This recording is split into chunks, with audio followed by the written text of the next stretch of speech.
Chapter 69. He approached her stealthily. Yi Qian's hair stood on end. She was not used to this kind of close contact. A pair of big, dry hands reached over. Yi Qian pursed her lips and ignored the distance between them. Her slender fingers touched his and started making hand gestures. "Do you understand?"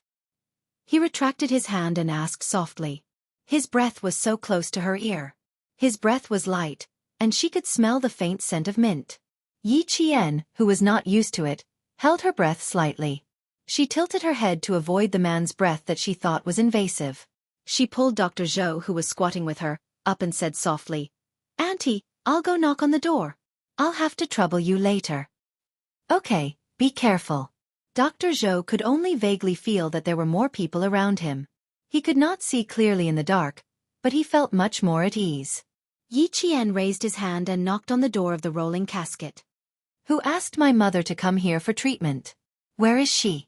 Why is the door locked? There's no one here. Let's go." After he said that, he raised his voice and said, "Mom, let's go. Uncle Yu drank too much and is teasing us." Footsteps came from the silent lobby. First, the glass door was opened. When the rolling casket door was pulled up, a man's figure appeared. "What's going on? Is there a patient or not?" Dr. Zhou, who smelled of alcohol, asked. "How are we going to see if there's a power outage? Where are the candles and flashlights?" When she spoke, Yi Qian had already walked into the hotel. "It's dark. Let's wait for Uncle Yu to buy some candles before we take a look." It seemed that she could not see clearly because it was too dark. She tripped over something and fell towards the man who was standing like a door guardian. The man, who was not prepared for what would happen to a young lady, was pushed out of the door by Yi Qian. As he cursed, the soldiers who were hidden on both sides quietly entered through the main door while Yi Qian apologized. Behind the house, another 2 soldiers leaped onto the second floor as if they were leaping onto the roof. Xia Jinyuan did not go in immediately. He hid in the dark and fixed his eyes on Yi Qian. He listened to her apology and heard her footsteps as she entered the restaurant. The moment the man turned around to bring Dr. Zhou in, Xia Jinyuan charged out like a cheetah. He raised his hand high and struck the back of the man's neck. "Auntie, don't panic." Yi Qian gently comforted Dr. Zhou, whose fingertips were cold. He held her hand and spoke calmly into the darkness. "Why didn't you light up a light? Where is the patient?" Xia Jinyuan, who came in later, suddenly heard a man's voice. "What are you shouting for? Wait a minute." This voice. He abruptly raised his head, and his dark eyes were filled with shock as he looked into the darkness. This voice was clearly the voice of the man he had struck unconscious. He was surprised, and so was Dr. Zhou. Footsteps could be heard from upstairs. Someone immediately said, "Brother Fei, get the doctor up here. And that young lady, Brother Yud, why don't you keep an eye on her?" This young lady insisted on following her mother. "Why don't they go up together? It's good that she's chatting with us." Liao Yud's voice came out of Yi Qian's mouth. In the dark, it made people shudder for no reason. Xia Jinyuan, who understood the situation, did not know whether to laugh or cry. No wonder this young lady was so bold. She was really skilled and daring. Chapter 70. With Yi Qian's words, Xia Jinyuan no longer had to hide his footsteps in the dark. He assumed the role of Liao Yud and hurriedly walked up the stairs. The man who was waiting for them did not suspect anything. He took out a lighter and was about to light the way for them when he said, "Doctor, take your things and watch your step." The lighter lit up for less than half a second. Xia Jinyuan, who was wearing combat gloves, reached out his hand at lightning speed to extinguish the light. At the same time, he quickly covered the other party's mouth. He stepped forward and slithered his left hand behind the man's head like a snake. After a muffled sound, the stairs returned to silence. The light flickered again. Yi Qian, who was waiting, saw Xia Jinyuan with a cold expression make a gesture to move forward. When the light went out, she held Dr. Zhou's hand and said softly, "Auntie, there's one last step." The last step was to rush into the room where Brother Fei was hiding and take control of the suspect. The second floor of Spring Sun Hotel was the accommodation. There were only 5 rooms in total. Xia Jinyuan received a report from the soldiers who had infiltrated the second floor. Several waiters had been taken control of, and the target's room was locked in the second room on the second floor. Yi Qian took the initiative to approach Xia Jinyuan, who was hiding against the wall. Just as she reached out her slender fingers, they were grabbed by his strong hand and a hand signal was sent over. Second floor, second room, 2 people. Yi Qian's voice changed to that of Injesin. She came up and complained, "If I knew this would happen, I would have brought a flashlight. Why didn't I light a candle when it's so dark?" Standing in the second room, she sounded even more dissatisfied. "Uncle Yud, where are you going? I brought you a flashlight. Why are you so nosy?" Liao Yud's voice rang out. Then, the sound of jogging footsteps gradually faded away. The soldiers who were hiding in the dark were stunned. Xia Jinyuan pursed his lips with a cold expression. He could not help but chuckle as Injesin talked about this person and that person. Her acting was indeed very convincing. Dr. Zhou wanted to laugh too, but he could not bring himself to do so at a time like this. He raised his hand and knocked on the door. "Do you want to see a doctor? You didn't even open the door?" He spoke with a town accent. "Of course. Otherwise, why would I ask you to come here?" This time, Yi Qian was imitating the voice of the man who had been killed by Xia Jinyuan. Inside, Brother Fei, who was lying on the bed, finally opened his mouth. "Light the candle and let the doctor in." There was finally a faint candlelight in the dark room.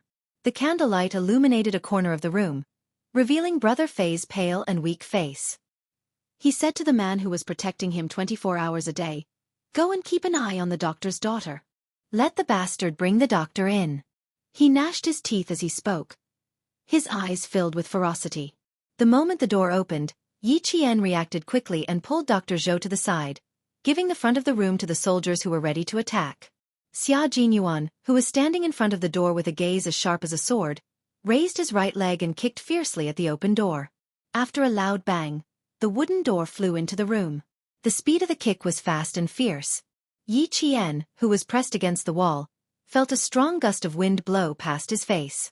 He felt a slight pain. Chapter 71. Dr. Zhou leaned against the wall with his back drenched in cold sweat as he shouted, "Don't move!" He slowly sat down on the cold floor. Wind blew out from the room without a door. Yi Qian, who had just heaved a sigh of relief, froze. How could the night wind blow out from the room with the windows tightly shut? She seemed to have thought of something and suddenly shouted, "Xia Jinyuan, downstairs!" She dashed out of the room like an arrow. She was so fast that Xia Jinyuan did not even have a chance to speak. He pressed down on his headset and listened to the report from his comrades behind the house. As he chased after Yi Qian, he ordered in a deep voice, "Take control of the target and escort her away overnight. Battalion Commander Yang, notify the Power Supply Bureau to restore the electricity." Less than 10 seconds after he gave the order, the lights flickered briefly and the electricity supply in Fujian town was restored. Xia Jinyuan, who had chased her all the way to the restaurant lobby, slowly stopped under the bright lights. He quietly looked at the slender figure standing at the entrance of the restaurant. After a while, he slowly walked over and said with a smile, "Weren't you very powerful just now? Why do I feel like you're disappointed?" Sigh. A little girl will always be a little girl. She may be good, but she's still a child. Her little face was just like the weather in June. It could change at any moment. He chased her to the first floor. Yi Qian could already tell whose footsteps it was. After a moment of silence, she sighed softly and looked up at him with her bright black eyes. "I see the difference between us.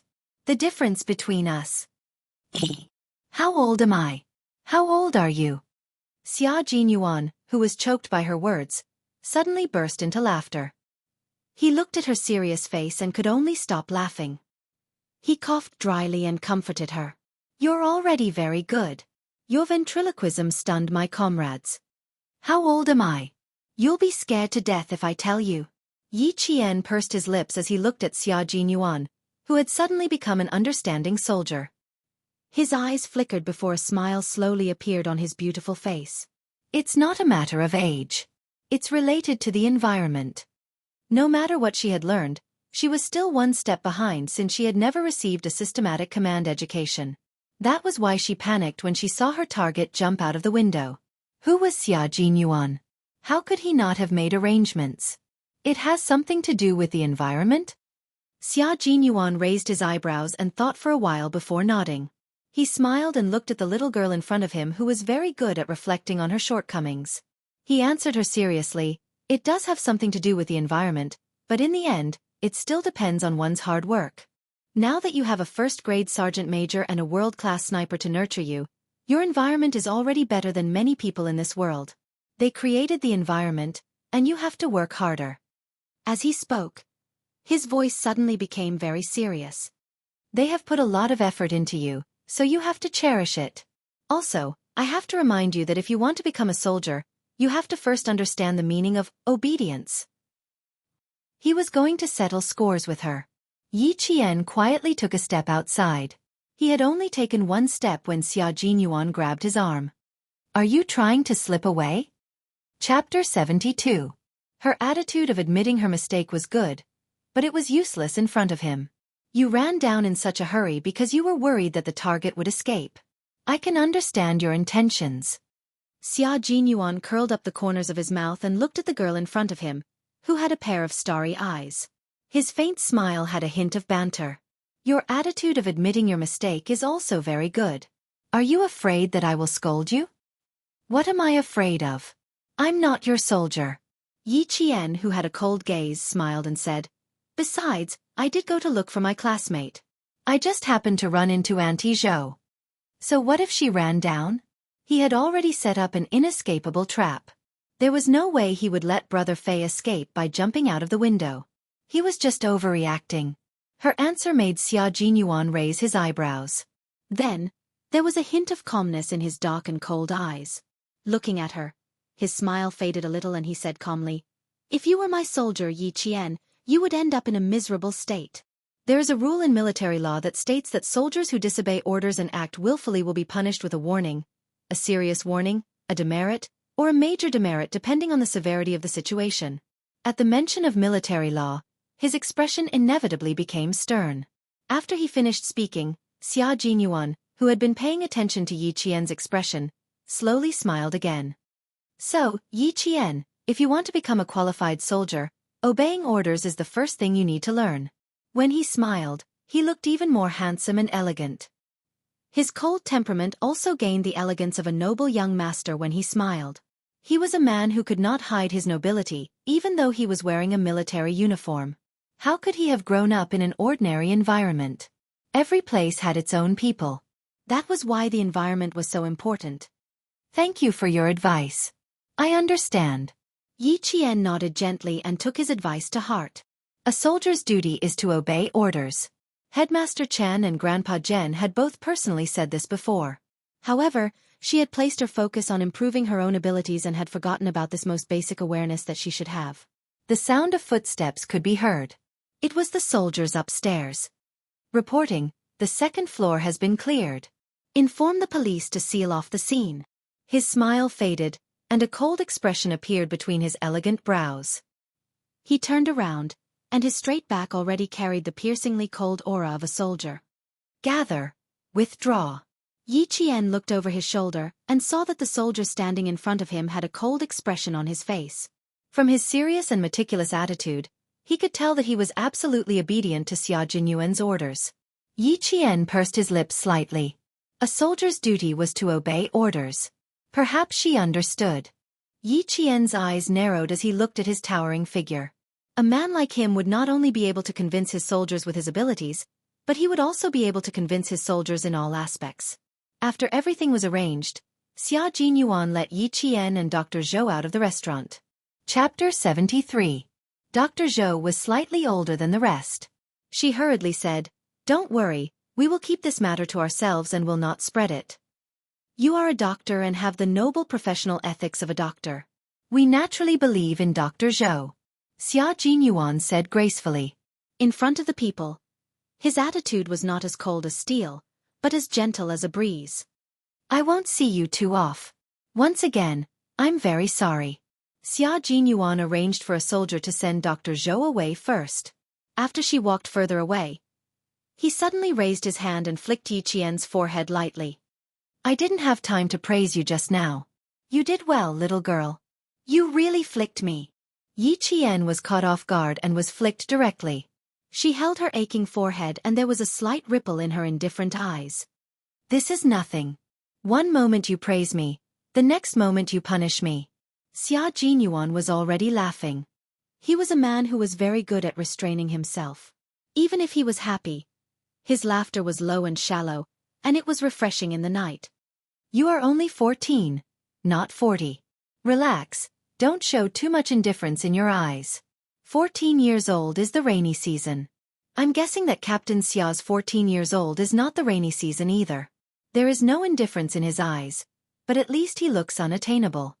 Facing the unpredictable Major, Yi Jian decided to give him a taste of his own medicine. Would a 20-year-old Major live a 14-year-old life like a blooming and rainy season? Was it possible?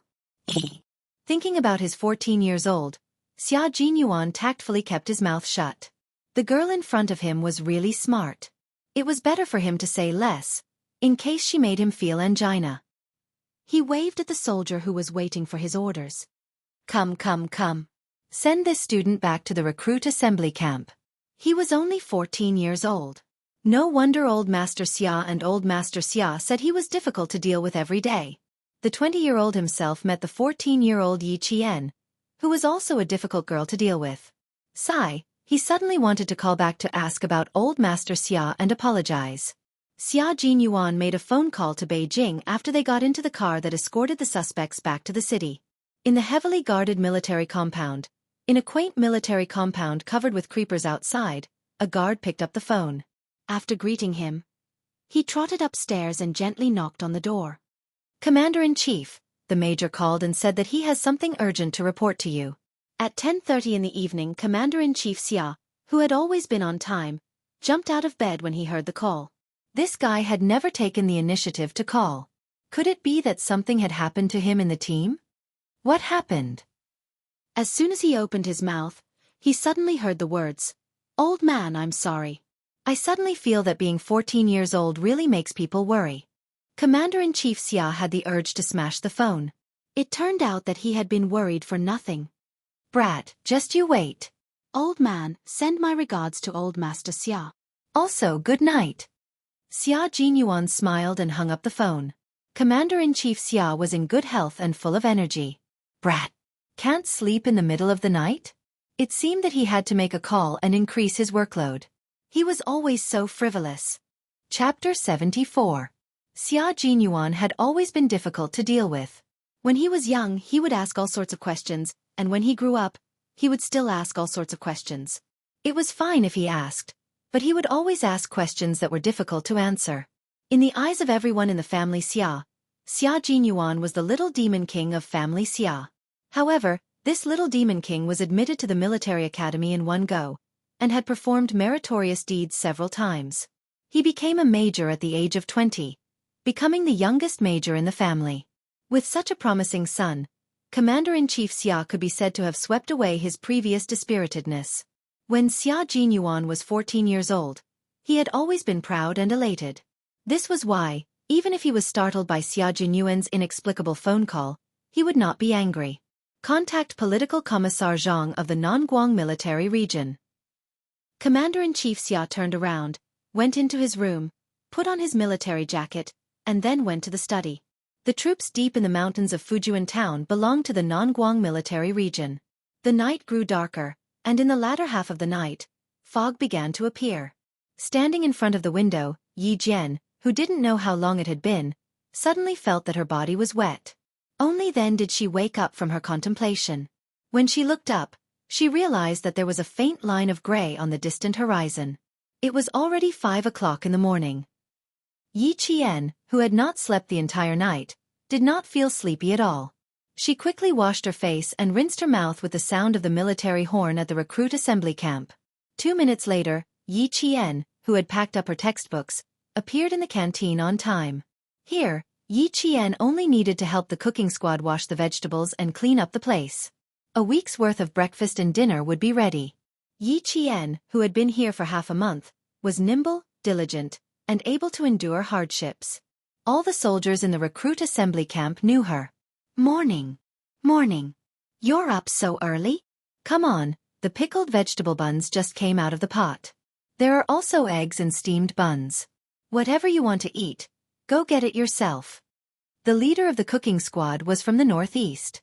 When he saw Yi Qian come in, he happily told her to eat more. The soldiers in the class all agreed that Yi Qian had lost a lot of weight and was much shorter. If he ate more noodles, he would grow taller and fatter. Yi Qian didn't know if it was because he had been eating well for the past half a month, but he really did feel that he had grown a lot taller. After greeting them with a smile, he ate his breakfast and cleaned up the kitchen. She tidied up the kitchen, tidied up the room, and left for school at 6:30. She liked to jog to school. While exercising, she could also strengthen her body. Gao Yiyang, who was riding his bicycle, once again saw the figure running along the national highway. After a slight hesitation on his cold and handsome face, the corners of his lips tightened a little, and he pedaled his bicycle to catch up. He rode directly in front of Yi Qian and slammed on the brakes. His hands gripped the steering wheel of the bicycle handsomely, and with a twist, he and the bicycle stopped in front of Yi Qian. This series of actions was completed very quickly. He didn't consider whether others would be frightened. He suddenly stopped in front of Yi Qian, who was jogging. Yi Qian's reaction was a little more valiant. In addition to what had happened last night, his subconscious reaction was, he lifted his leg and viciously kicked the bicycle in the middle. Gao Yiyang didn't expect to be met with a direct kick. He stared blankly as Yi Qian, who had a cold and ruthless expression, kicked out like lightning. She didn't hesitate at all and kicked directly. Clang! Bang! Gao Yiyang, who had been kicked down with his bicycle, didn't regain his senses for a while. Chapter 75. What am I doing? Yi Qian didn't look apologetic at all. He calmly retracted his left leg and smiled. I should be the one asking you what you're doing.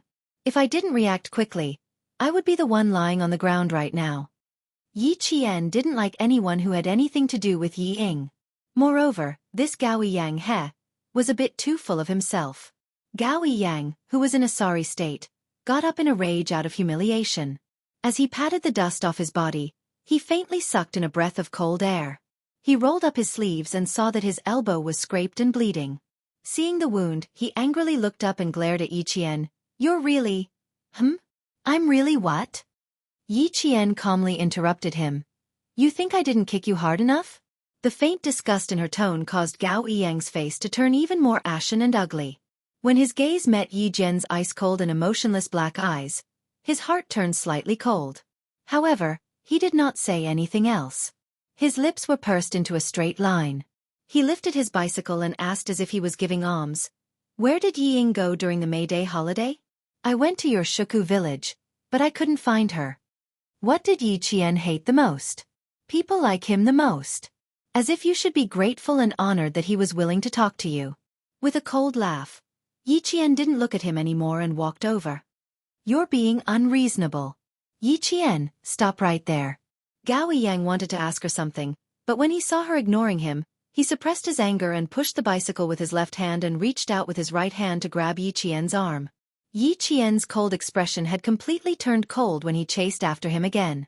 Seeing that he still dared to reach out to grab him, a cold glint flashed in his dark eyes. It seemed that he hadn't kicked him enough just now. He didn't learn his lesson. Her patience was running out. She narrowed her eyes and her face was cold. The moment she turned around, she grabbed Gao Yiyang's right hand with one hand and twisted it forcefully. This boy, who was considered the most handsome boy in school, was in so much pain that he cried out involuntarily. My patience has always been limited. You've done it again and again. Gao Yiyang, do you think I'm a pushover who can be easily bullied? He increased the strength of his hand, and the muscles in his arm could be seen twisting outwards. Gao Yiyang was already in so much pain that his back was drenched in cold sweat. However, his arrogance was not reduced in the slightest. He shouted coldly, Let go of me, Yi Qian. Apologize. The corners of Yi Qian's lips curled up coldly. She grabbed his wrist with one hand and grabbed his shoulder with the other. Removing your arm is just a small matter to me. Her expression was exceptionally cold. Even her eyes seemed to have a metallic glint to them. Her calm tone made it clear that she wasn't joking. Gao Yiyang's heart froze. He immediately realized that every word she said was absolutely true. She wasn't joking. I apologize. With this realization, no matter how angry Gao Yiyang was, He could only apologize honestly. I'm very sorry. I offended you. Please forgive me. Yi Qian chuckled softly and slowly released his hands. She raised her eyebrows and the coldness in her expression disappeared. She said lazily, "At least you know what's good for you. Let me remind you, Mr. Gao. In the future, you shouldn't ask me about Yi Ying in front of me. Otherwise, I can't guarantee that I won't do anything to make you unhappy. Also, Yi Ying and I don't walk the same path. I don't want to have anything to do with her." After she finished speaking, she picked up her backpack and leisurely jogged again as if nothing had happened. Chapter 76. Fujian town was surrounded by mountains. Although it was poor, the scenery was picturesque. Every morning, Yi Qian would jog along the national highway and look at the mountains and rivers. He always felt exceptionally calm. Even Gao Yang's incident did not affect his mood. Yi Qian's hair was wet from the fog. When he entered the classroom, he saw Liao Jian, who was always late, sitting in the classroom. He was not as noisy as he usually was. He was so quiet that he looked gloomy. When he heard the footsteps of a classmate coming in, his gloomy eyes faintly lit up as he looked up. When he saw that it was Yi Jian, that glimmer of light disappeared in an instant like sparks. He stood up and looked behind Yi Qian. Yi Qian immediately knew what he was doing. He was waiting for Yi Ying to come over. His father was arrested, so he was afraid, uneasy, and anxious. It was normal for him to be anxious to find someone who could help him. Moreover, Yi Ying's father was the deputy mayor. It was normal for him to look for her. He was the one who was not normal. Since when was his relationship with Yi Ying so good that he could look for her? Yi Qian, here. I have good news for you. Yi Qian calmly looked away as his classmate waved at him. He walked over with a smile. What good news? Why are you so excited so early in the morning? The ones who arrived early were always the few who were good at studying. The top scorer in the liberal arts and science class were both present. The top scorer in the liberal arts, Zhang Na, did not wait for Yi Qian to sit down and said excitedly, "The competition for the provincial experimental high school. Which subject did you sign up for? Mathematics? Language, physics, chemistry? Oh, and English. This is an extra point competition. All second and third graders in the province can participate. Next Saturday, the teachers will come to our school. We'll sign up later." The top science student, Zhou Liao, was also excited. He had an extraordinary passion for mathematics. This time, he signed up for the competition. Zhang Na glanced at him, then looked at Yi Qian. Her eyes twinkled. She smiled and said, "Then Yi Qian, you're choosing physics? Chemistry? Anyway, you did pretty well in the physics exams these 2 times." Her words immediately put a lot of pressure on the male students who were interested in signing up for the chemistry Olympiad. Yi Qian's Chinese is pretty good too. In less than a month, Yi Qian had already made the top students in the class feel the pressure of competition. The top 3 in this competition would all get bonus points, which would be a great advantage for entering the provincial experimental No. 1 middle school. Yi Jian looked up from the competition registration list and said with a smile, "Give me the pen." Yi Jian smiled and said, "Give me the pen." He bent down and looked at the application column. A string of beautiful English words that could be used as advertisements appeared on the application form. When Zhang Na saw it, she said in shock, "English? English? Would this work? We only learned English in the first year of junior high. Let's register for English first. There are instructions here that a candidate can register for multiple subjects at the same time. All the exams are not done in one go, but in batches." Yi Qian smiled and put down his pen. He looked calm and confident. "You guys go first. I'll follow," she said with a smile. The meaning behind her words made the faces of the top students somewhat awkward. Zhou Liao frowned and looked at Zhang Na. He said in a deep voice, "The exam is based on ability. Without Yi Qian, are you sure you can get into the top 3? He then looked at Yi Qian, who was backing down for his classmates, and said sternly, "Don't worry about anything. It's based on ability." Zhang Na was about to cry. Yi Qian patted her on the shoulder and smiled. "Really, there aren't many people who want to register for English. Let's give it a try first. If it doesn't work, we'll take another test." Chapter 77. I'm not bad myself, so what's there to be afraid of? Yi Qian took his registration form and returned to his seat. He filled in all the subjects except Chinese. He could definitely participate in more of these competitions, especially since his goal was to get into the provincial experimental high school. There were still 10 minutes before the morning self-study session. Liao Jian, who had been fidgeting, suddenly stood up and rushed over, making the tables and chairs squeak. Yi Ying appeared at the classroom door. If Liao Jian hadn't made the tables and chairs squeak, Yi Qian wouldn't have looked up from his politics textbook. The two met at the classroom door and saw a flash of panic in Yi Ying's eyes. She pursed her lips and said, "Go outside." She immediately turned and left the classroom, as if afraid that someone would see her. Yi Ying's expression was much easier to read compared to her previous life when she became a government official's wife. Yi Qian's lips were slightly pursed. In his previous life, he graduated from junior high school, but Yi Ying studied in America and became the pride of Fujian town. So much so that when he ran back to Fujian town, he had no choice but to leave and survive cautiously. The biggest turning point of his life had passed. Then, let's see who will be king in the future. Who will be the bandit? What are they doing sneaking around? Since when can a bad student and a good student walk together? And Justin, who happened to bump into Zhang Bin, sat down on his seat and said in a low voice, "I even saw Liao Jian grab Yi Ying's wrist." He seemed to be very excited. Yi Qian also felt that the two were sneaking around, but this wasn't what she was concerned about. "Why do you care? Have you filled in the form?" The Provincial Experimental High School has a competition for bonus points for the high school entrance exam. Hurry up and talk to Zhou Liao and the others. Yi Qian said without looking up from his book. He had flipped from the first page to the 11th page. And Justin sat up for less than 2 minutes and had already flipped to another page. And Justin looked at her as she casually flipped through a page. Her gaze swept from the top to the bottom. Occasionally, she paused for a moment before flipping the page again. And Justin looked at her suspiciously. "Are you killing time?" Even if she were to read books and memorize books, she wouldn't be able to do that. She would only pause on a page for a few minutes. "You shouldn't spend your time like this. Let's review." Yi Qian glanced at her with a smile. He didn't explain anything and only said, "You've finished memorizing everything?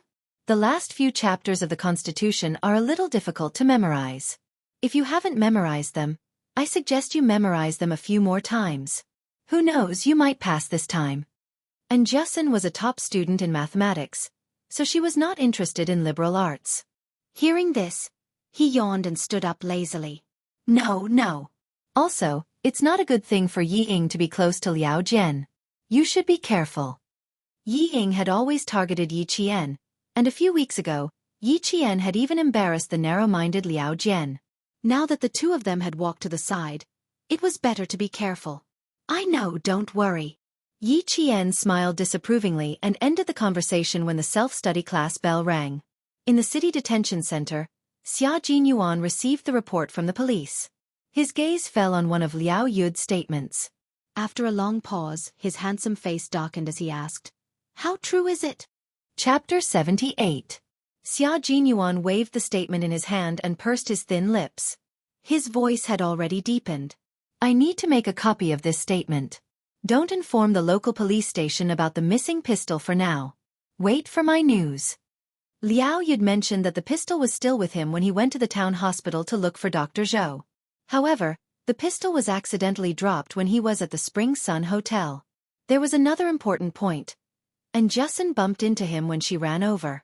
That night, Yi Qian was the one who used her ventriloquism to play the roles. In other words, she was the one who bumped into Liao Yud. This little girl. It seemed that he had to go back and look for her. The Municipal Public Security Bureau agreed to Xia Jinyuan's request, but he had to give a reply within 24 hours. After all, the loss of a pistol with 15 bullets was a big deal.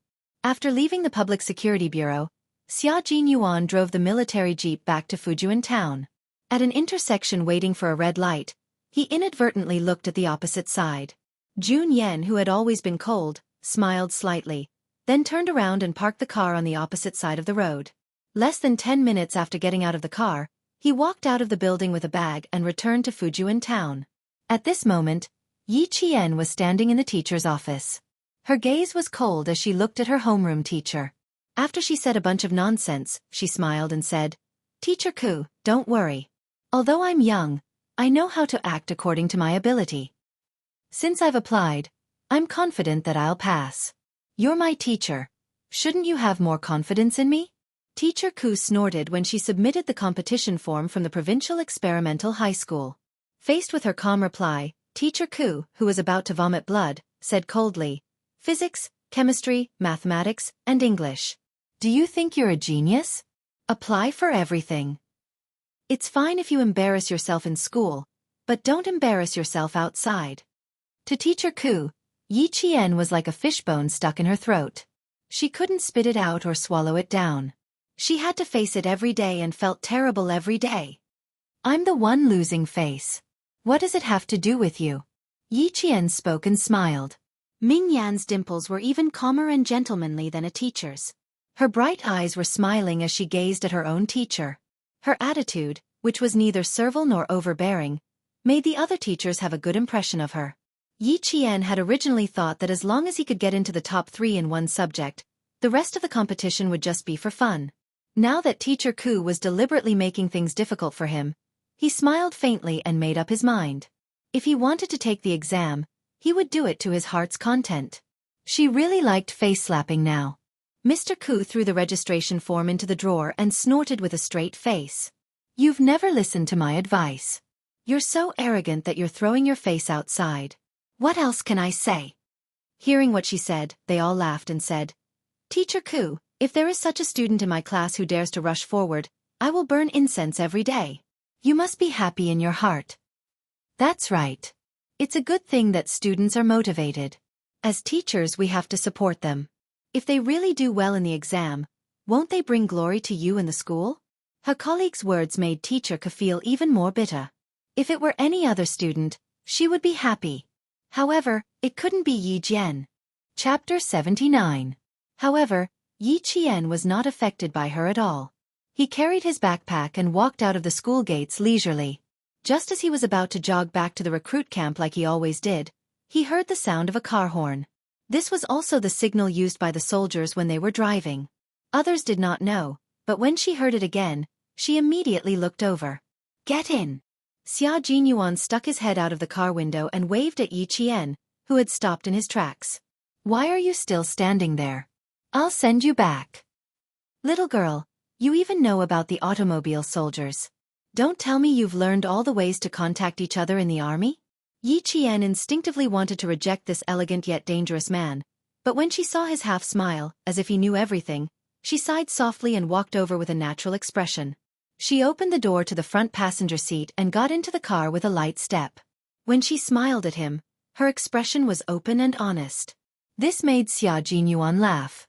"You really don't know, or are you pretending not to know? Or are you deliberately pretending not to know? This little girl is so calm. I don't believe that she doesn't know why I'm here. I don't know. Since Captain Xia specially came to look for me, it must be something important." Yi Qian curved his lips and revealed a faint smile. "If Captain Xia didn't tell me, then I really wouldn't know." His thin lips were originally just a faint smile, but this time, his smile deepened. His handsome face was as clear as the moon as he said lazily, "Student Yi Qian, your attitude is very bad. You're asking the obvious. I think that there are some things that only one needs to know. I don't need to guess what others think." Yi Qian smiled faintly. Even under the cold military aura, he was calm and composed. "If the enemy doesn't move, I won't move. Isn't this the law of war?" In just one night, this little girl had improved too quickly. She even knew how to talk to him about the law of war. Xia Jinyuan smiled and glanced at her as he drove. "Where did you put it? This thing is dangerous. Moreover, you are not qualified to control it now, and you do not have the qualifications to own it. Although your intentions are good, it's better to leave it to us for safekeeping. It's in the dormitory. I didn't bring it." Since he had already put it this way, there was no need for her to pretend to be deaf and mute. She generously admitted, "I didn't touch it. I kept it well and waited for you to come and get it." He was right. Without a proper identity, it would be futile even if he possessed her. Uncle Jen and Principal Chen had taught her well, but she was not someone who would willingly break the law. Moreover, she really didn't care about that gun. He returned to the dormitory and took out a pistol from the bottom of the shoe cabinet. He returned in less than 3 minutes. The car was parked outside. It turned out that Xia Jinyuan, who was sitting in the car, was talking to Principal Chen. Under the setting sun, the tall and handsome man smiled slightly. He nodded slightly to Principal Chen, who had said something, and said, "Then we'll be back tomorrow afternoon." Chapter 80. Go to the city to buy a few sets of test papers? If not tonight, come back tomorrow afternoon? That was making a mountain out of a molehill. Most importantly, she did not want to travel with Xia Jinyuan at all. She was rejecting him wholeheartedly. How could the perceptive Xia Jinyuan not notice? However, going to the city was unavoidable. He had to take her to the Public Security Bureau to identify her. Xiao raised his eyebrows slightly. The smile on his face was a little reckless. I started driving when I was 11 years old. It's been 9 years since then. So, you can rest assured. When he spoke to Principal Chen, his carefree attitude disappeared and was replaced by a serious expression. Uncle Chen, don't worry. I promise to send you back safely tomorrow afternoon. Yi Qian was still in a daze even after the car had driven dozens of kilometers. She sat there with a cold expression and did not even look at him. Xia Jinyuan was not angry. Instead, he glanced at her from time to time. Xia Jinyuan waited until the car drove out of the winding national highway in the mountains and got on the highway to the city. He then said slowly, "It seems that I have offended you again. Your little face is as tense as a bullet." "I'm not angry. I just don't want to talk to you." Yi Qian rubbed his eyebrows and leaned against the pillow. He said indifferently, "I gave you the gun. Why do you have to make me go to the city? Moreover, you didn't ask for my permission before this." "So that was the reason." Xia Jinyuan smiled and apologized to her. "I did need to take you to the city. I'm really sorry for not telling you in advance. But, Captain Xia, I don't like someone making decisions for me when I don't know anything." Yi Qian interrupted him rudely. He turned his head and looked at him coldly. "I really don't like it." At this moment, Xia Jinyuan realized that he had stepped on this girl's minefield. The smile on Junyan's face faded slightly. When he spoke again, his clear voice was filled with absolute respect for Yi Qian. "I'm very sorry, Yi Qian. I only cared about considering things from my own perspective and did not consider your feelings." "That's right. I can't look at this little girl as if she's a minor. I have to treat her as an adult. About the pistol, I still need you to go back to the Public Security Bureau with me. Don't worry, you won't be implicated. If the Public Security Bureau wants to know where the pistol went, they need a record. The Municipal Public Security Bureau only gave me 24 hours, so I have to take you back tonight," Xia Jinyuan said seriously, explaining the whole thing very thoroughly. And his apology and respect made Yi Qian understand his position. Although his expression was still cold, at least they could continue the conversation normally. "I also need to apologize. I should have handed it over in time." Yi Qian was not an unreasonable person. On the contrary, she had a very clear personality. Actually, when she heard that he had to go to the city, she had already guessed something. The coldness she displayed was only to let the other party know what her persistence and her principles were. Her predecessor had suffered a loss because of her lack of persistence, so she had been defeated her whole life. In this life, she had to let everyone who knew her know that she had her own persistence and principles. No one could change her. Chapter 81. They set off at 6 in the evening and didn't enter the city until 11 at night. Xia Jinyuan looked at the city's night sky. There were flashes of lightning in the clouds at the end of the sky. It seemed that there would be a heavy rainstorm in the sky. He didn't wake up Yi Qian, who had already slept for a few hours. He smiled and drove into the gas station. When the car stopped, Yi Qian woke up with a start. His eyes were clear and there was no hint of drowsiness in them. This was a sign of alertness. The moment he opened his eyes, his mind was absolutely awake. Looking at the flashing clouds in the sky, Yi Qian frowned and said, "There's going to be a storm. How long until we get to the police station?" "We'll be there in 20 minutes. The bathroom is in front and the convenience store is next door." After turning off the engine, Xia Jinyuan took out his wallet and handed it to Yi Qian. "We need something to fill our stomachs. The police station is famous for being stingy." We won't even get a meal when we get there. He was indeed hungry. Yi Qian took the black wallet that still had his body temperature and went to the convenience store. He bought 2 bottles of milk and 2 packets of wafers and walked out with the bags. In front of her, a man and a woman pushed the door open, talking and laughing. Yi Jian had already retreated to the side, but the man who was flirting with the woman did not avoid her at all. His shoulder directly bumped into Yi Jian. A faint smell of gunpowder wafted over. Yi Qian saw a small black handle in the man's flipped sports jacket. It was a Ruger KP-94 handgun made of stainless steel and fired 9x19mm bullets. Yi Qian could tell what kind of gun it was just by looking at the handle. The unique characteristic of the gun was that its parts, from the sleeve, barrel, handle, and socket holder, to the small parts inside, were all made of stainless steel. Illegal gun possession. Yi Qian couldn't help but take a second look. As soon as they walked out of the convenience store, a flash of lightning appeared in the sky, followed by a sudden clap of thunder. The power of nature instantly shook people's hearts. The torrential rain fell without warning. Pa-pa! The sound of the rain hitting the ground could be heard. In the blink of an eye, the entire city was shrouded in a curtain of rain. When Yi Qian returned to the car, he whispered to Xia Jinyuan, who had gotten into the car after him, "I met a man and a woman in the convenience store just now. The man had a Ruger KP-94. I've memorized his appearance. Do you have a pen and paper? I can draw him for you to see."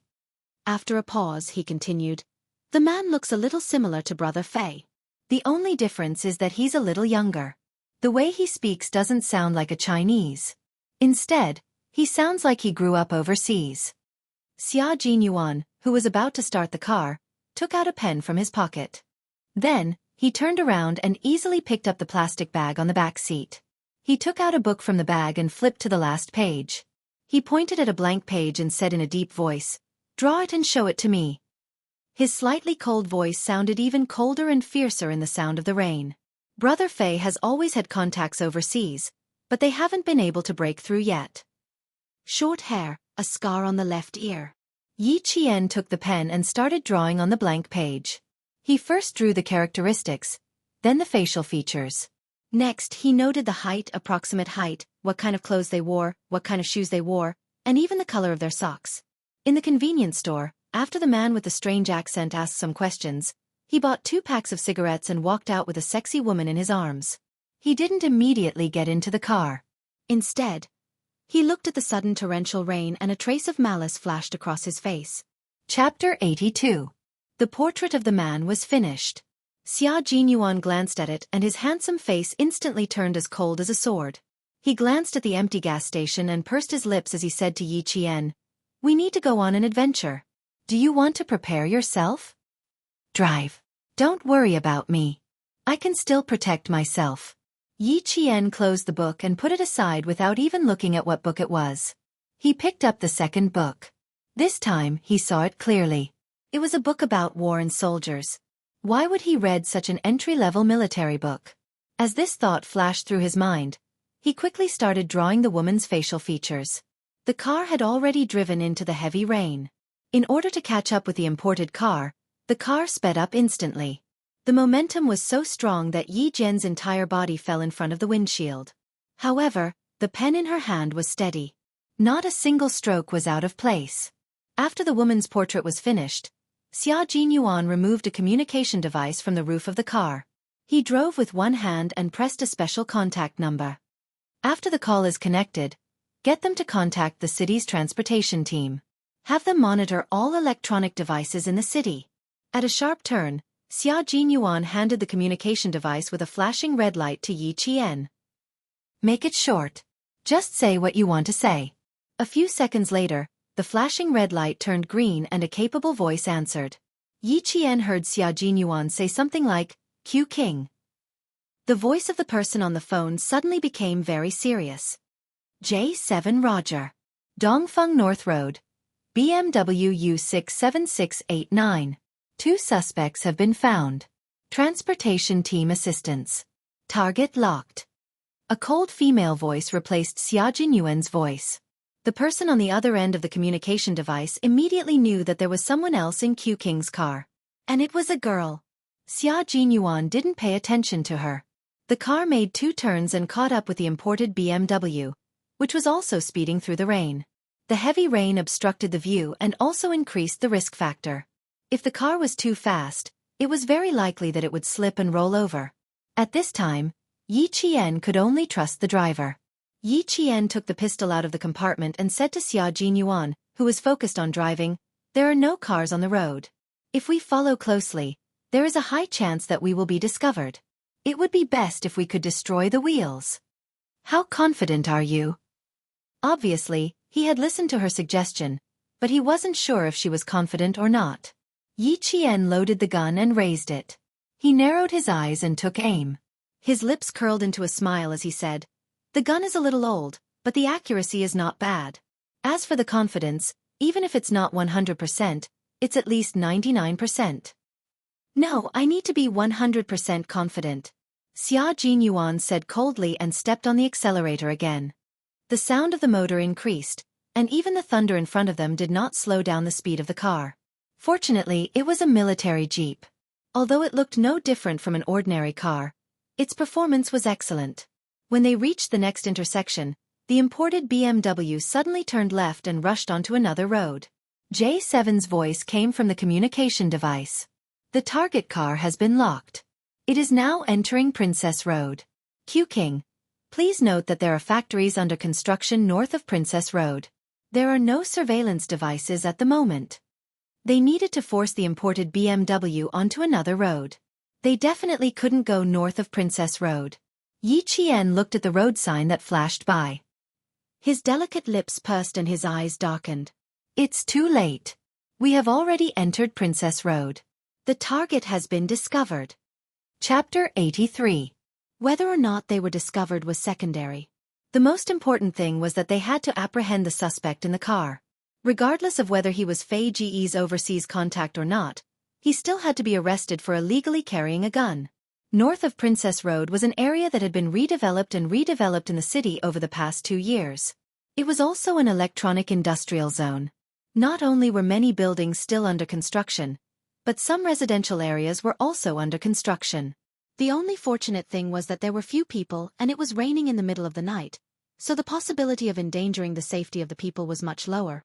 They didn't have a map, not even a planning map, so it would undoubtedly affect the arrest. Xia Jinyuan wasn't very familiar with the traffic in the city and relied on the help of the traffic brigade. Yi Qian didn't pay attention to the road ahead. Instead, she stared at the road signs on both sides of the road. The speed of the car and the torrential rain didn't affect her. In the blink of an eye, she had already accurately reported the road sign that she had just seen clearly. Princess Road North Avenue, Huanzhong intersection. The road sign standing in the heavy rain was at least 500 meters away from them. In the blink of an eye, Yi Qian accurately reported the location. 5 kilometers. Chu Yuan intersection. Right. Chuli Road is Broken Head Road. Both sides are flattened bases. As J7's report came through the communication device, Xia Jinyuan, who was tailing the suspect's car, accelerated to 250 kilometers per hour. The entire car was like an arrow released from a bow, rushing out in the rain with a fierce momentum. Yi Qian, who was still fearless, gripped the communication device tightly. Her clear and childish voice contained a calmness that shouldn't be present at 14 years old. She said calmly, "Please dictate all the traffic plans north of Princess Road." Xia Jinyuan glanced at her from the corner of his eye. This girl wants to draw a map in her mind. If it were someone else, Xia Jinyuan would definitely smile faintly and not take it to heart. But for Yi Jian, even though she was only 14 years old, her calm demeanor that was as deep as water and as clear as water made people think that there was nothing that could stop her. This girl had a coldness that surpassed her peers. She wasn't impulsive, only calm and indifferent. Her splendor that was like water and mountain was already eye-catching enough to make people look up to her. As J7 spoke, Yi Qian's brain worked like a high-speed computer. What she needed, as well as what Xia Jinyuan needed, appeared in her mind. A map. The speed of the BMW is 256, the distance is 800 meters. Increase the speed to 280. We can catch up in 2 minutes. Not only did a map appear in his mind, but he also calculated accurately in his mind and reported a set of data. In 5 minutes, speed 280 kilometers per hour, and force the other party into Tsuli Road. What did Yi Qian do the most in his previous life? He was running away. The only way to escape safely was to memorize every street in every place. How could carrying a computer be more convenient than carrying one's own brain? She had to familiarize herself with the streets, exits, and small paths once she was in a place. Her many years of habit had finally become the capital she relied on to survive. It had also become an ability that ordinary people could not compare to. Xia Jinyuan's immature voice was firm and confident. Xia Jinyuan's choice was to trust him. Remember, Yi Qian. I need you to be 100% sure. Xia Jinyuan reiterated again and began to increase the speed of the car. Chapter 84. The maximum speed of the modified military jeep was 290 km per hour. If it reached 280 km per hour, the slightest problem at the front would cause the entire car to overturn. The corners of Yi Jian's lips curled up slightly as she said indifferently, 100% confident. If you believe in it, then I believe in it. Her indifferent voice was still calm, and even a little indifferent and lazy. She was really not afraid. Facing the possibility of death, she would face it calmly. Xia Jinyuan's lips curled up, and his dark eyes were full of admiration for her. This little girl is really not bad. Old Master Zhen and Uncle Chun had put in so much effort to cultivate her. Their foresight was indeed unique. A piece of unpolished jade had already been polished to the luster that a piece of fine jade should have. There was no need to doubt whether this little girl could make a name for herself. He absolutely believed that she would succeed in the future. 256 kilometers per hour, 260 kilometers per hour, 270 kilometers per hour.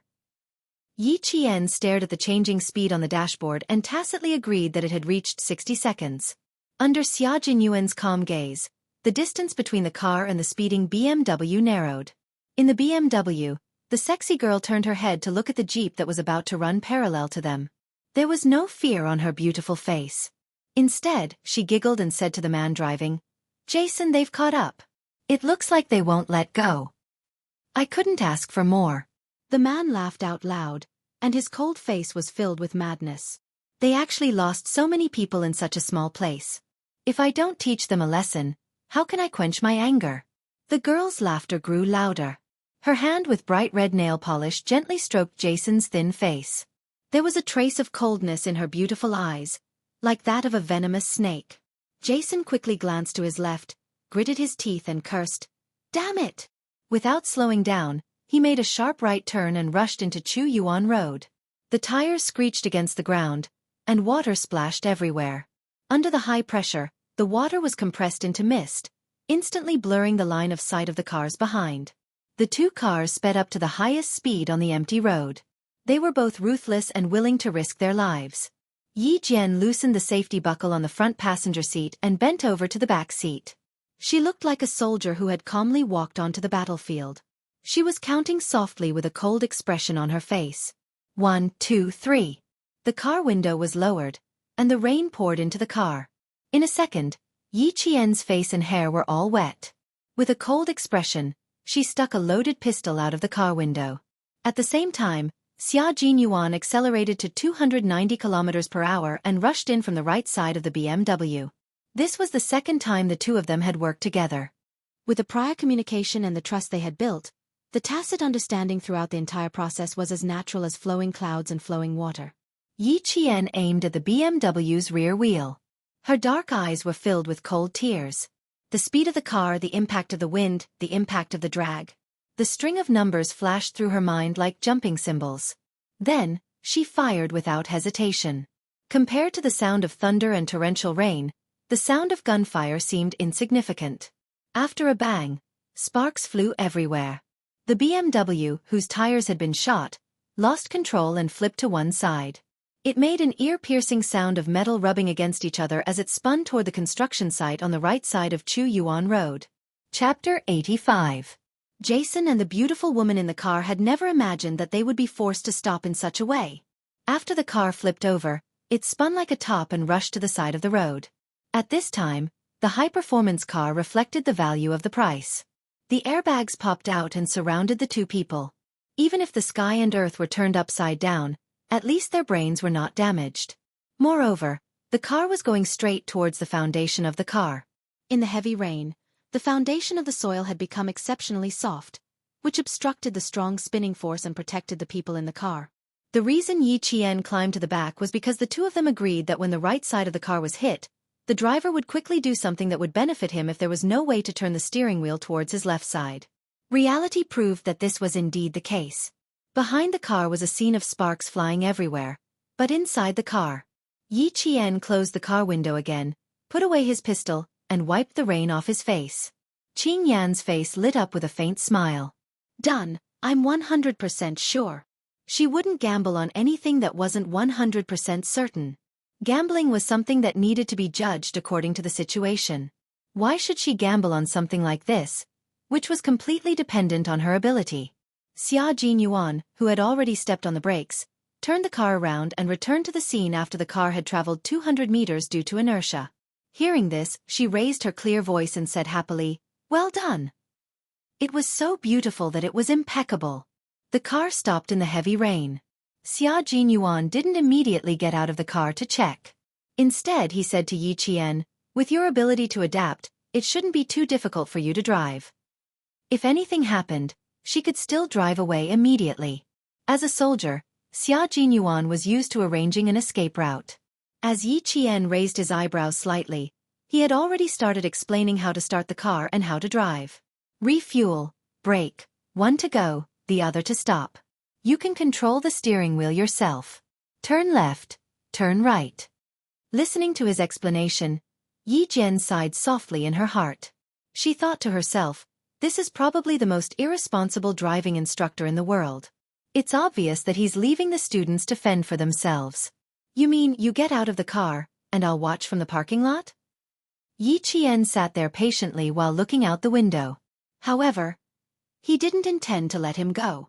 He looked at him with a faint smile and said, "I don't think this behavior is out of responsibility for my safety. Captain Xia, we have fought together twice. We can't be considered comrades, but we can still be considered partners." Yi Qian did not say anything else. He believed that with his intelligence, he would definitely understand what he was trying to say. How could he not understand? He had experienced how poisonous the little girl's mouth was.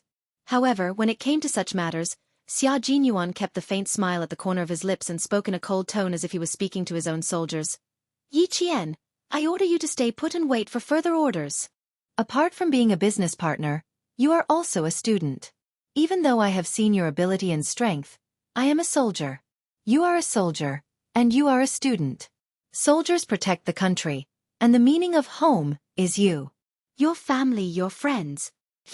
This is my duty, and it is also our principle as a soldier." Chapter 86. What was a soldier? Soldiers were the cornerstone of a country. They were born in peace, but they could die in war. When the horn was blown and the war song was played, they, who guarded the country, would definitely be at the forefront. Soldiers were the most intimidating and lethal people in a country. They were worthy of dying for the sake of war. Even if they died for the people, their souls would still be there. Yi Qian looked at Xia Jinyuan, whose gaze was cold and hard, but who used his life to explain what a soldier was. The faint smile on her face gradually disappeared. It was no longer casual, but filled with respect. He nodded his head lightly and only said one word, "Okay." It was a promise and also a guarantee. "Good girl." Xia Jinyuan stretched out his hand and smiled. "Stay here. I'll be back soon. Also, call the ambulance." After he finished speaking, he opened the car door, got out of the car with a cold gaze, and walked into the torrential rain.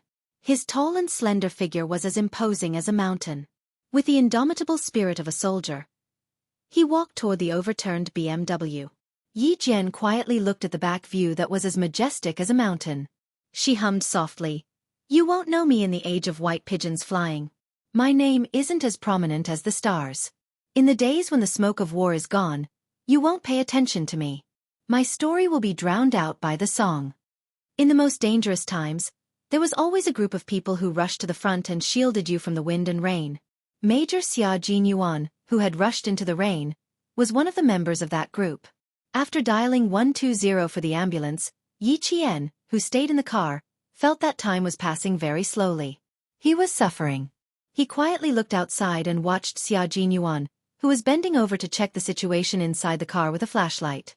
The rain had already soaked him, but it didn't affect his cautious actions. After checking, he climbed to the car door that was facing the sky. After a while, Yi Qian saw him open the door. Seeing this, Yi Qian was already frightened. He knew that Xia Jinyuan would definitely check carefully before opening the door, but he still couldn't help but worry. Without hesitation, he opened the car door and rushed out in the heavy rain. She just walked over and stood behind the car. She raised her head and didn't even blink when the rain poured into her eyes.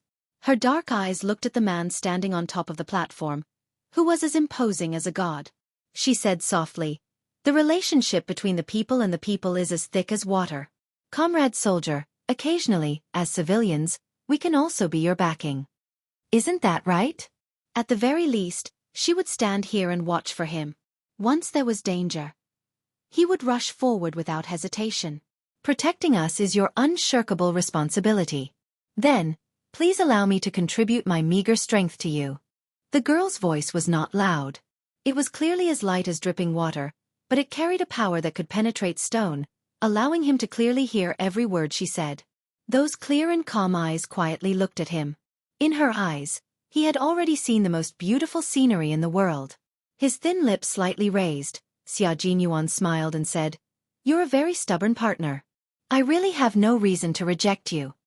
The first person to be dragged out was the beautiful woman who had fainted. In her hand, she was holding a delicate and small pistol, which was obviously specially made in the military factory. The gun was confiscated, the bullets were removed, and the person was dragged to the side. Yi Qian, who was standing in front of the car, shone his flashlight so that Xia Jinyuan, who had already entered the car, could easily drag out the other suspect.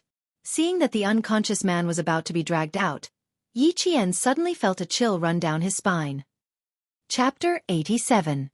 Seeing that the unconscious man was about to be dragged out, Yi Qian suddenly felt a chill run down his spine.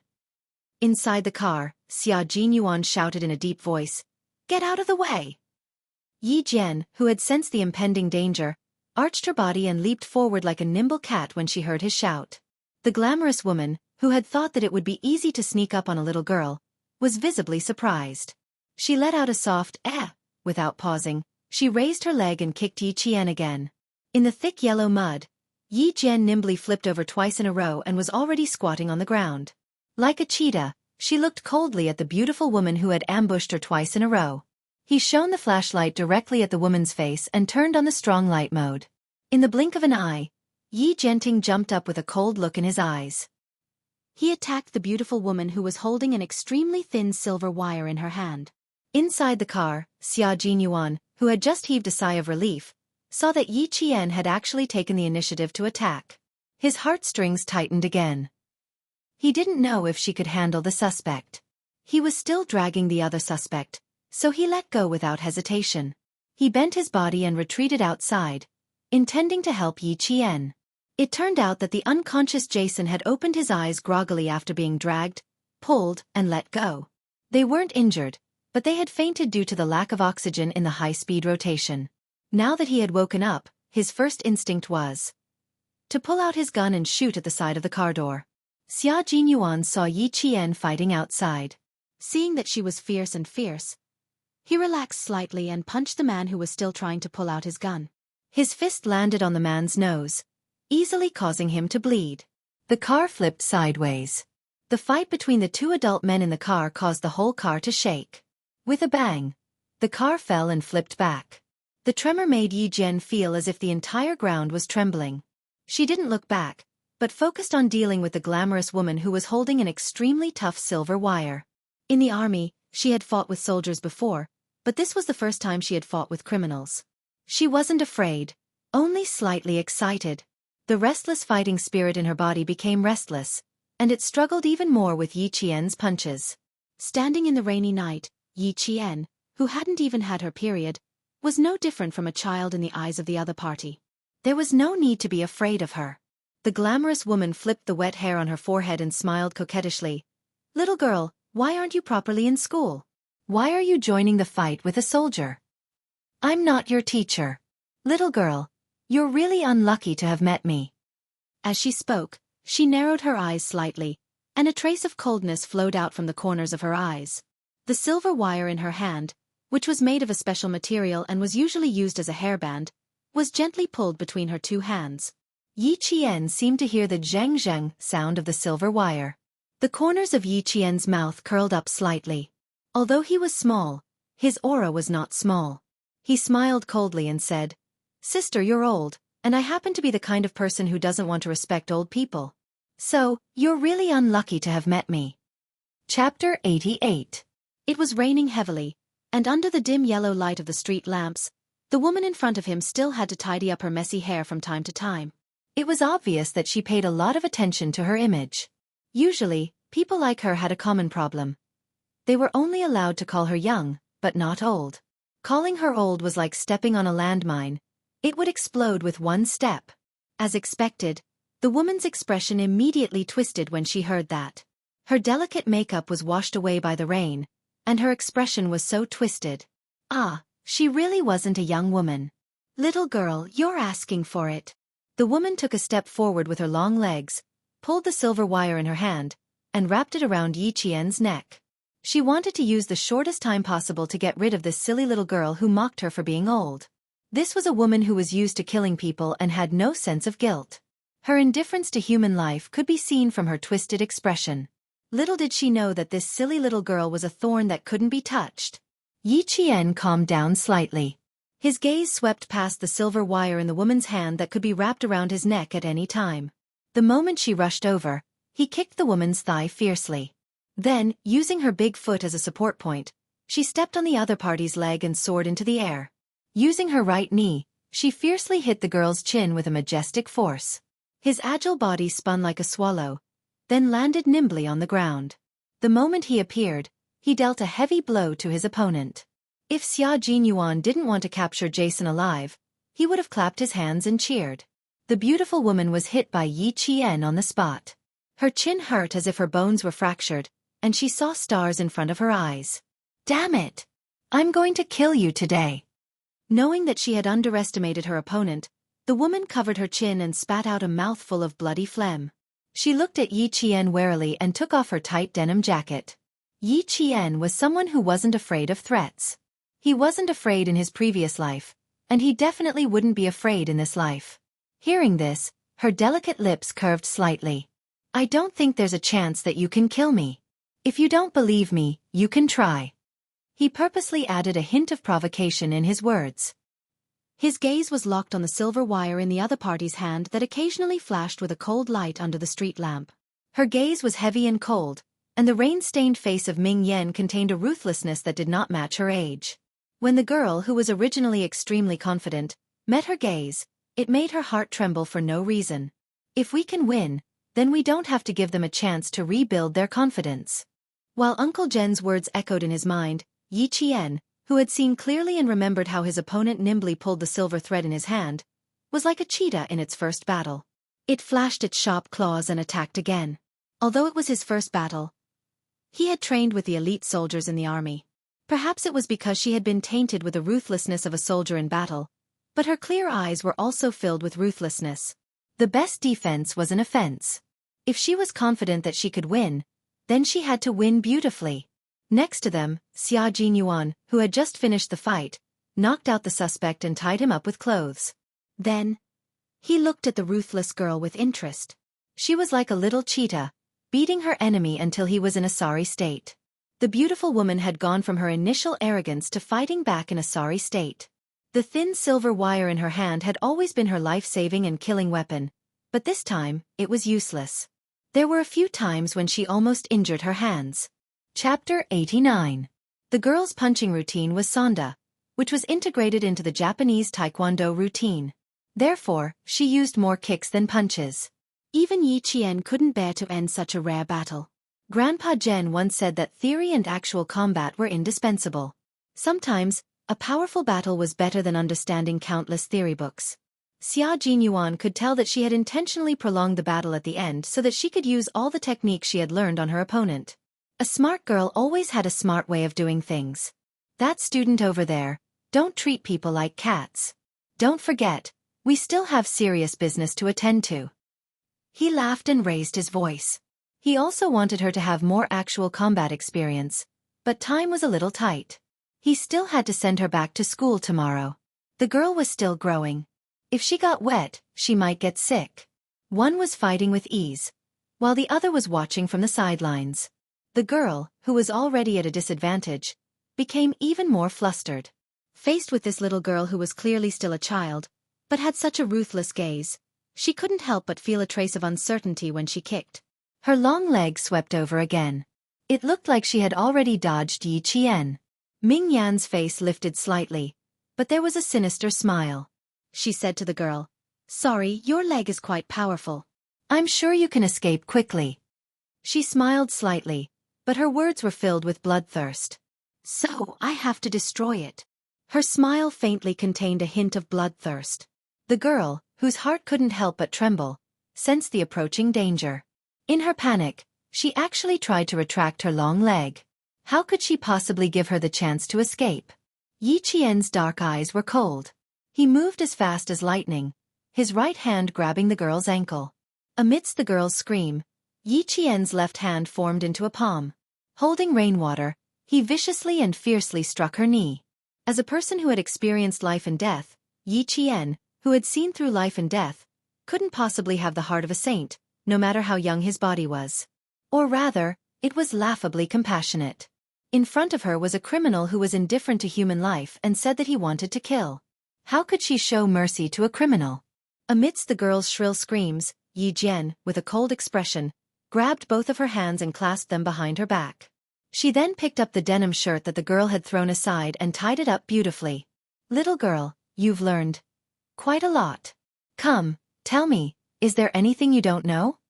Xia Jinyuan looked at Yi Qian, who even tied a knot like a professional. While admiring him, he also thought, his talent is amazing. In less than a month's time, he had undergone an astonishing transformation, as if he had been reborn. With a smile, Yi Qian let go of the girl who was still screaming in pain. She clapped her hands and said indifferently, "There's one more thing." She paused intentionally, and there was a hint of ruthlessness in her smile. "I don't know how to kill." The smile on Xia Jinyuan's thin lips faded slightly. Then, with a hint of heaviness in his voice, he sighed softly and said, "If possible, no one wants to learn how to kill. Little girl, you. But as long as I walk down the path that Captain Xia once walked, I think learning how to kill is only a matter of time." Compared to the heaviness in his voice, Yi Qian was clearly much more relaxed. Chapter 90. The reason why she was so relaxed was because she had come to terms with her past and knew what her goal was. Yi Qian looked up and smiled. "What's there to be afraid of? Even if my hands are stained red with blood, if I kill to protect the peace of the country?" Principal Chan and Master Zhen had always taught her that, in order to protect the peace of the country, and to protect the dignity of the country, even if her hands were stained with blood and she became the target of the enemy, what was there to be afraid of? Xia Jinyuan, who did not speak immediately, patted her shoulder gently. He stared at her with his deep dark eyes and said word by word, "Student Yi, remember what you said tonight. When you have a legal gun license, I look forward to fighting alongside you again." Because he said that she did not have a legal gun license, she did not shoot the suspect in the dangerous fight just now, even though she had the opportunity to shoot him dead. From this, he could tell that this was a girl who could restrain herself and had light in her heart. He was worried that the murderous intent in her heart was too strong, but after hearing her words, he immediately felt relieved. "I'll get the police car and ambulance to stop at the intersection. Get in the car first, I'll take care of things here." Xia Jinyuan looked at Yi Qian worriedly. Not only was he soaked, but he was also covered in mud. His dark eyes flickered. "Don't go to the Public Security Bureau for now. Go to the reception center to wash up first."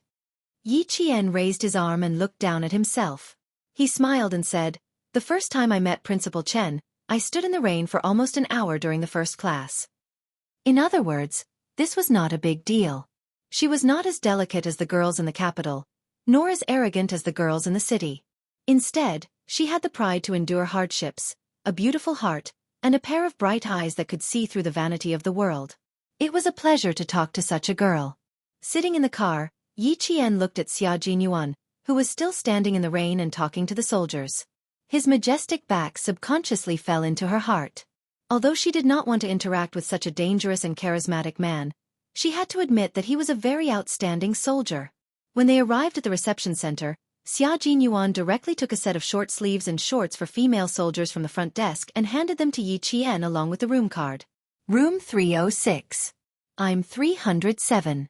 If you need anything, feel free to contact me. The two of them were only separated by a wall. Yi Jian entered the shower and stood under the shower head. She closed her eyes and looked up. Immediately, there was muddy yellow water under her feet. After showering for at least half an hour, Yi Jian walked out of the shower. Xia Jinyuan. Xia Jinyuan. Yi Jian, whose hair had not even dried, immediately opened the door. Aren't you going to rest? I'm here to give you this. He raised his hand and a pair of white sneakers fell into Yi Qian's eyes. You definitely can't wear your shoes tomorrow. I just bought them. See if they fit. Not only did he have shoes, he even prepared socks. Xia Jinyuan did not know if they fit. He lowered his gaze and looked at Yi Qian's feet. After a glance, his Adam's apple moved slightly. He immediately looked up and quickly stuffed the shoes and socks into Yi Qian's hands. This little girl's feet are really beautiful. Her skin was so fair that it was like a pink pearl. Stop, what are you thinking? Chapter 91. Major Xia, who had always kept a low profile, quickly hid the slight awkwardness in his eyes. There was no trace of abnormality on his elegant face. Go back to the room and try it on. If you want to change, there's still time. He lowered his gaze slightly again, but he didn't dare to look directly at Yi Qian's beautiful bare feet. Instead, he looked at her fair and slender calf. His thin lips were already pursed tightly. Her skin was extremely fair and had a milky porcelain-like luster. It was so delicate that it seemed as though a slight pressure could leave a scar on it. But now, there was a slight flaw in her fair skin. A bruise that was already purplish-black had appeared very conspicuously on her right calf. Xia Jinyuan glanced at it. His gaze froze, and he suddenly bent down. Don't move. As Yi Qian stepped back, he said coldly, let me check if there's any bone damage. Not only was the bruise dark, but it was also very large. He didn't know how this little girl could endure it. His sudden action really stunned Yi Qian. She instinctively took a step back, but in the end, his large hand grabbed her ankle and even ordered her not to move. Although she was only 14 in this lifetime, but in her previous lifetime, she was at least 28. Yi Qian, who had never been in a relationship before and had her first kiss in both lifetimes, was stunned. She had never been held by a man before. Now that Major Xia's large hand had suddenly grabbed her ankle, even though Yi Qian, who had seen through life and death and was indifferent by nature, had a visible flush on her face. She had just taken a hot shower, so her skin was as white and delicate as a peeled egg. That gorgeous flush was like a blooming flower. It was so beautiful that it could take one's breath away. Fortunately, Major Xia's attention was focused on her injury, and he didn't notice anything else. The hand that held Yi Qian's ankle had slender fingers and his palm was burning hot. The skin that he was holding seemed to have a higher temperature, so hot that it made Yi Qian want to run away. No! Yi Qian finally calmed himself down, but he was once again stunned by his next action. He actually knelt down on one knee, his expression focused and serious as he checked his injured calf. Yi Qian's slender, jade-like fingers gently pressed on the wound, starting from the outside, then moving to the middle. Yi Qian was so embarrassed that his whole body was tense. Xia Jinyuan was holding her ankle, so he knew her body's reaction very well. He knelt on one knee and checked her body. Amused, he said, "You're just a child. Why are you so nervous? I'm just checking for you." It would have been better if she hadn't said anything. The moment she did, Yi Qian felt his face burn even more. There's absolutely no way to do so. Can you just ignore it? This was the first time a man had held her ankle. She, who had never felt awkward before, really wanted to run away. If you back off again, I don't mind carrying you to the bed to check. Xia Jinyuan looked up and glanced at her with a smile. A sentence that could cause misunderstandings slowly came out of his thin lips. Yi Qian. Major Xia, how could you say something like that in front of an adult like me? Are you trying to take liberties with me?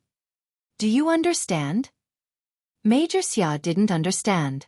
At the age of 14, it was as though her soul had been blessed. In 2 years, she had skipped grades from middle school to high school. At the age of 16, she had gotten into the best military school with excellent grades and a grand slam in physical fitness. From then on, she had mingled with men. Throughout the year, she had seen more sows than women. Chapter 92. Major Xia didn't understand. At the age of 14, it was like a blessing to her soul. In 2 years, she had skipped all the grades from junior high to senior high school. At the age of 16, she had gotten into the best military school with excellent results and a grand slam in physical fitness. From then on, she had mingled with men. Throughout the year, she had seen more sows than women. He said it jokingly without a trace of disrespect. It was as if he was casually facing Yi Qian.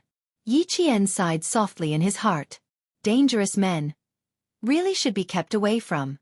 If he wasn't careful, he would be taken advantage of. She lowered her head and looked down as if she was looking down at him. She could see his clear forehead, and his thick eyelashes that were even thicker than a woman's, and, under his elegant and tall nose, his thin lips that were sometimes sexy and sometimes fierce. When he spoke, his exquisite and elegant features were accompanied by a faint smile. He was so leisurely that it made people reluctant to end the conversation with him. When he held the gun, his gaze was sharp like a sword that could cut through the darkness. His enemies feared him.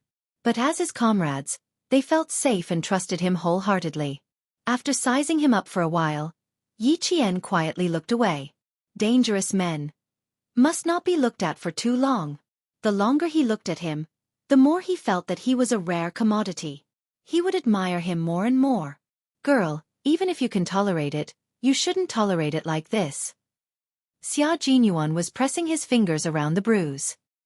He was already pursing his lips. One look and it was obvious that he was in a bad mood. A large area of soft tissue contusions, and the bleeding under the skin is spreading. Don't you feel pain? You've been tolerating it until now? Whether it was his expression or his words, they all expressed his cold displeasure. The middle part is purplish-black and swollen. He pressed his thumb gently and immediately heard Yi Qian's soft gasp from above. He looked up and stared at her with his deep dark eyes. Go to the hospital for an X-ray. Be careful of fractures. Fractures? It wasn't that serious. No need, I know. Yi Qian politely refused with a smile. There are no fractures, but it does hurt a little. Okay. Major Xia's gaze was so cold that it could scratch her skin.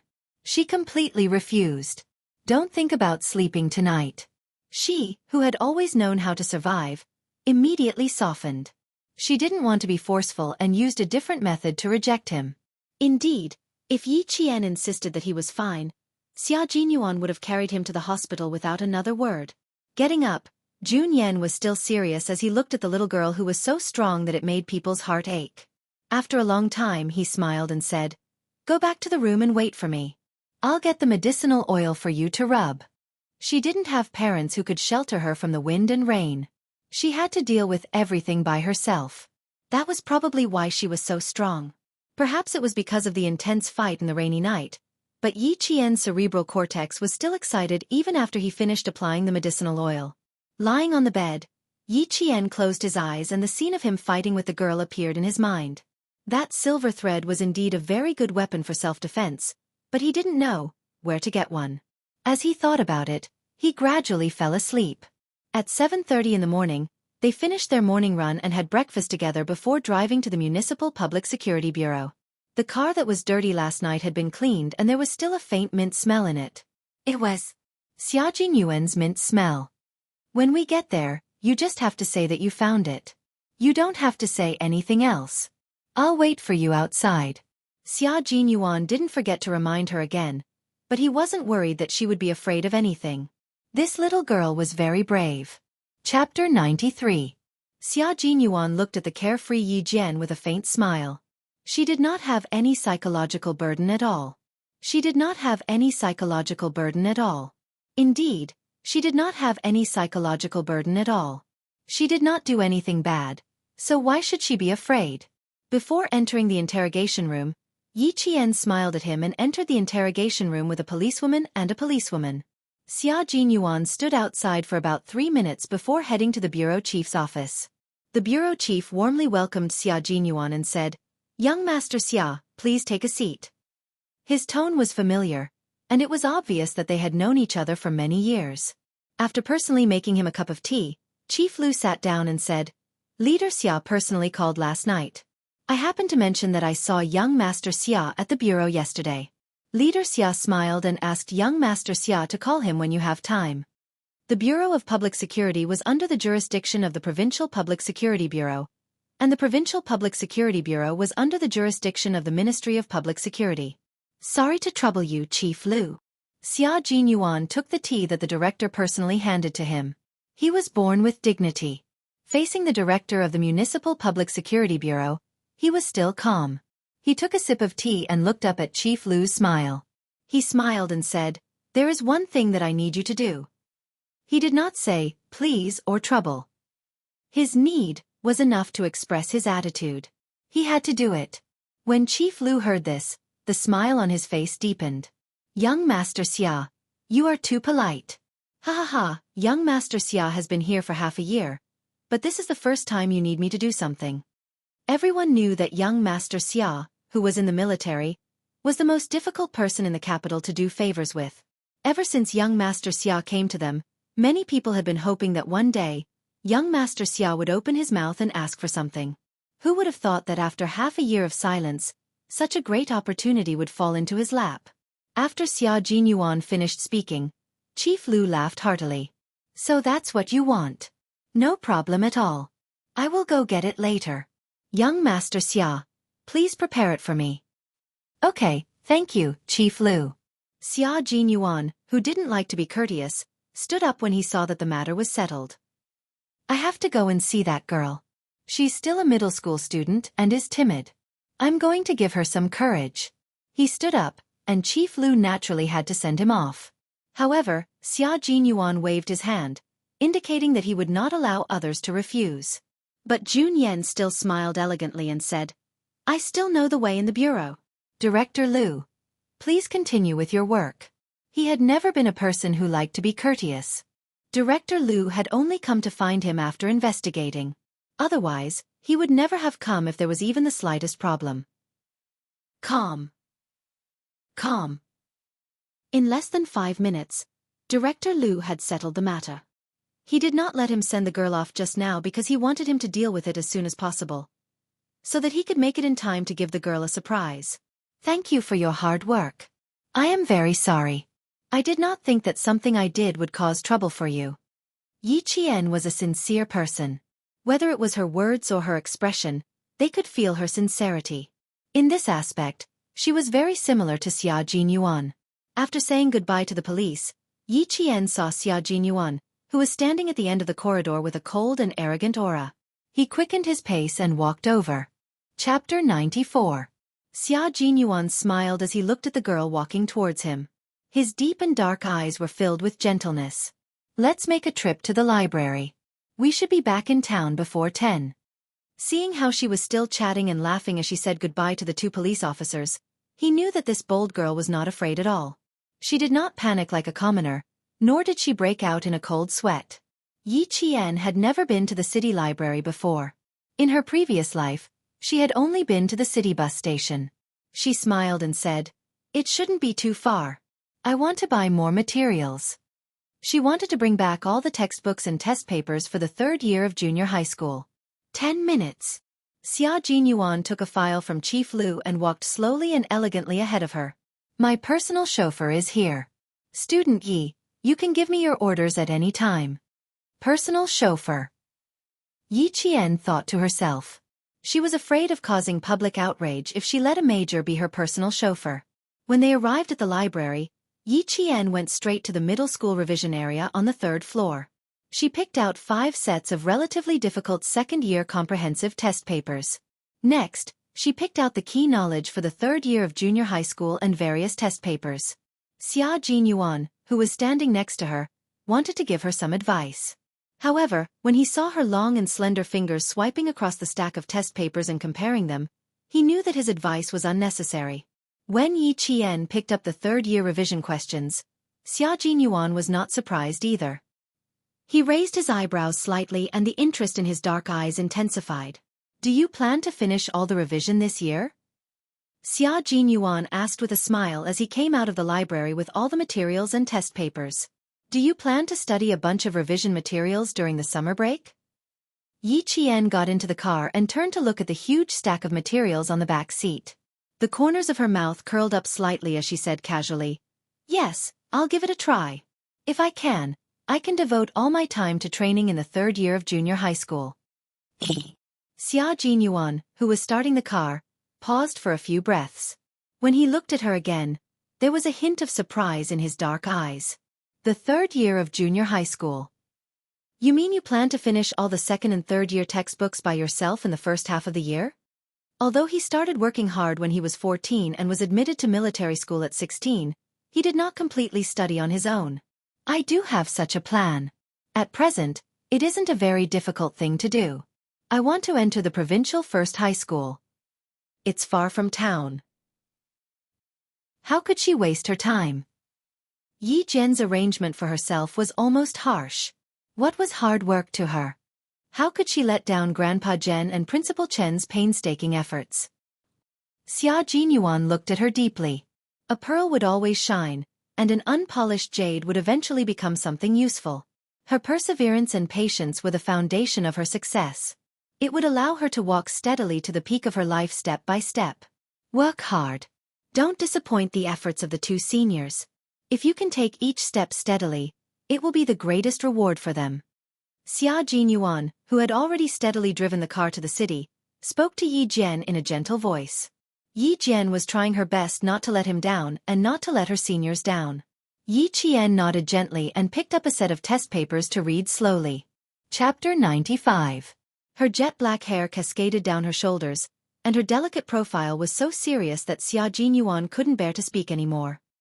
His gaze inadvertently slid past her beautiful swan-like neck, lingering on it for a few seconds before he calmly looked away. Yi Qian, who was already captivated by the questions, didn't notice his gaze. Her fair and slender fingers would occasionally lightly swipe across the test paper as she worked on the last difficult question. At around 10:20, Xia Jinyuan started to get busy. The communicator in the car would occasionally beep with the sound of someone reporting work. Yi Qian, who had already finished a test paper, saw this and decided to sleep in the back seat before they got on the highway so as not to disturb his work. Xia Jinyuan, who was at work, was calm and deep. His innate noble temperament was reflected in his every word and action, and he was born with the demeanor of a leader. Confidence, calmness, seriousness. Yi Qian learned a lot about the qualities a soldier should have from him. Perhaps because she only slept for 2 to 3 hours last night, Yi Qian felt like she was listening to a lullaby as she listened to Xia Jinyuan's steady and deep voice. She slowly closed her eyes and didn't even know when she fell asleep. By the time she woke up, the car had already exited the highway and entered the national highway, heading towards town. It happened to be 3 in the afternoon when they arrived in Fujian town. Yi Qian didn't go back to school, but went straight to the recruit assembly camp. There were 2 language classes in the afternoon, and teacher probably didn't want to see her. I've packed everything and this. Xia Jinyuan didn't drive the car into the camp, but parked it outside. He opened the trunk of the car and took out a bag with the words, Xinhua Bookstore, printed on it. Inside the bag were a few military books he bought yesterday. There are 4 books here that you can take a look at. They're all basic military knowledge. Yi Qian realized that the basic military books she saw in the car yesterday were actually for her. She didn't refuse and only hesitated for a moment before accepting them. She smiled and thanked him graciously. After his car drove out of her sight, Yi Qian looked at the books he gave her and sighed softly before walking back to the camp. After returning to the dorm, she placed her test papers on the bookshelf one by one. When she was about to organize the 4 books Xia Jinyuan gave her, she opened the bag and saw the file she saw in his hands at the Public Security Bureau. It was folded neatly and sandwiched between the books. Yi Qian. Her name was written forcefully on the portfolio. Her handwriting was just like her. Looking at it, one could feel a sense of coldness assaulting one's senses. Yi Zhen's fingers gently pinched the file, and a dazzling light suddenly burst out from her starry eyes. Her little face instantly bloomed like a peach blossom, bright and dazzling. The silver wire. The wire. The wire. It was as if she couldn't wait to open it. She held the coiled silver wire in her hand and gently uncoiled it one by one. The front and back ends of the wire skillfully wrapped around her left and right hands. The cool touch seemed to seep into her heart. Just like last night, she let the silver wire coil around her hands. It was as if she was holding a living thing in her hands. She could do whatever she wanted. With a soft whoosh, the silver thread pierced through the air and tightly wrapped around the bed frame. When Yi Jian's bright eyes retracted the silver thread, they were overflowing with splendor and elegance. When they moved, they were like peaches and plums, and when they were still, they were like orchids in an empty valley. He actually gave it to her. He took it out of the Public Security Bureau and gave it to her. Chapter 96. But the surprise only lasted for a moment. Very quickly, the radiance on her beautiful face faded and Dai Qing's brows furrowed slightly. Was it really okay to just give it to her like this? No, she had to ask him.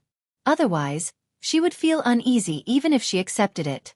Since Battalion Commander Yang was not around, Yi Qian simply carried her backpack and went to the school to look for Principal Chen. Principal Chen should know. From the campsite to the national highway, Yi Qian did not slow down at all. She kept running. In front of her, in a white van, a middle-aged man who looked like a teacher and was dressed decently happened to see the running figure in the rearview mirror. He noticed that the girl, who looked like a student, was only about the same distance behind the van even after they had driven for several kilometers. He said to the driver, "Old Huang, how many kilometers per hour are you driving? The girl behind you can almost catch up to you." 60 kilometers per hour. Although Fujian town is lagging behind, there is still a lot of traffic. Don't think it's slow. Driver Huang explained with a smile. He could not see the running figure, so he did not understand why the middle-aged man was teasing him. When the middle-aged man heard this, he said to the two teachers sitting behind him in surprise, "Quick, look behind you. That girl has already run several kilometers behind the van. The distance is about the same as before. Her endurance is amazing." The two teachers with serious expressions pushed open the window and looked behind them. They were also surprised. She looks like a student. But Fujian Town Middle School is still in class. Student? Skipping class? A female teacher in her 40s asked, "Principal Chow, why don't we stop the van? If she's a student, she can come with us. What do you think?" Yi Qian did not expect to be able to hitch a ride after running for so long. After she got into the van, Principal Chow looked at the girl who was only breathing slightly and teased her again. "Student, you jumped into the van so boldly. Aren't you afraid that we will take you away?" After he asked, the two teachers sitting with Yi Qian looked at her with smiles and waited for her answer with interest. "You don't smell like chalk dust, but you have black and red ink on your hands. There is also red ink on your thumb. Let me guess, you should be the principal," Yi Qian said with a smile. His words stunned Principal Chow. "You can tell what position it is from this?" "Of course. When I got on the car, this teacher even smiled politely at you. I can tell that she respects you very much." Why did he say that the middle-aged woman beside him was a teacher?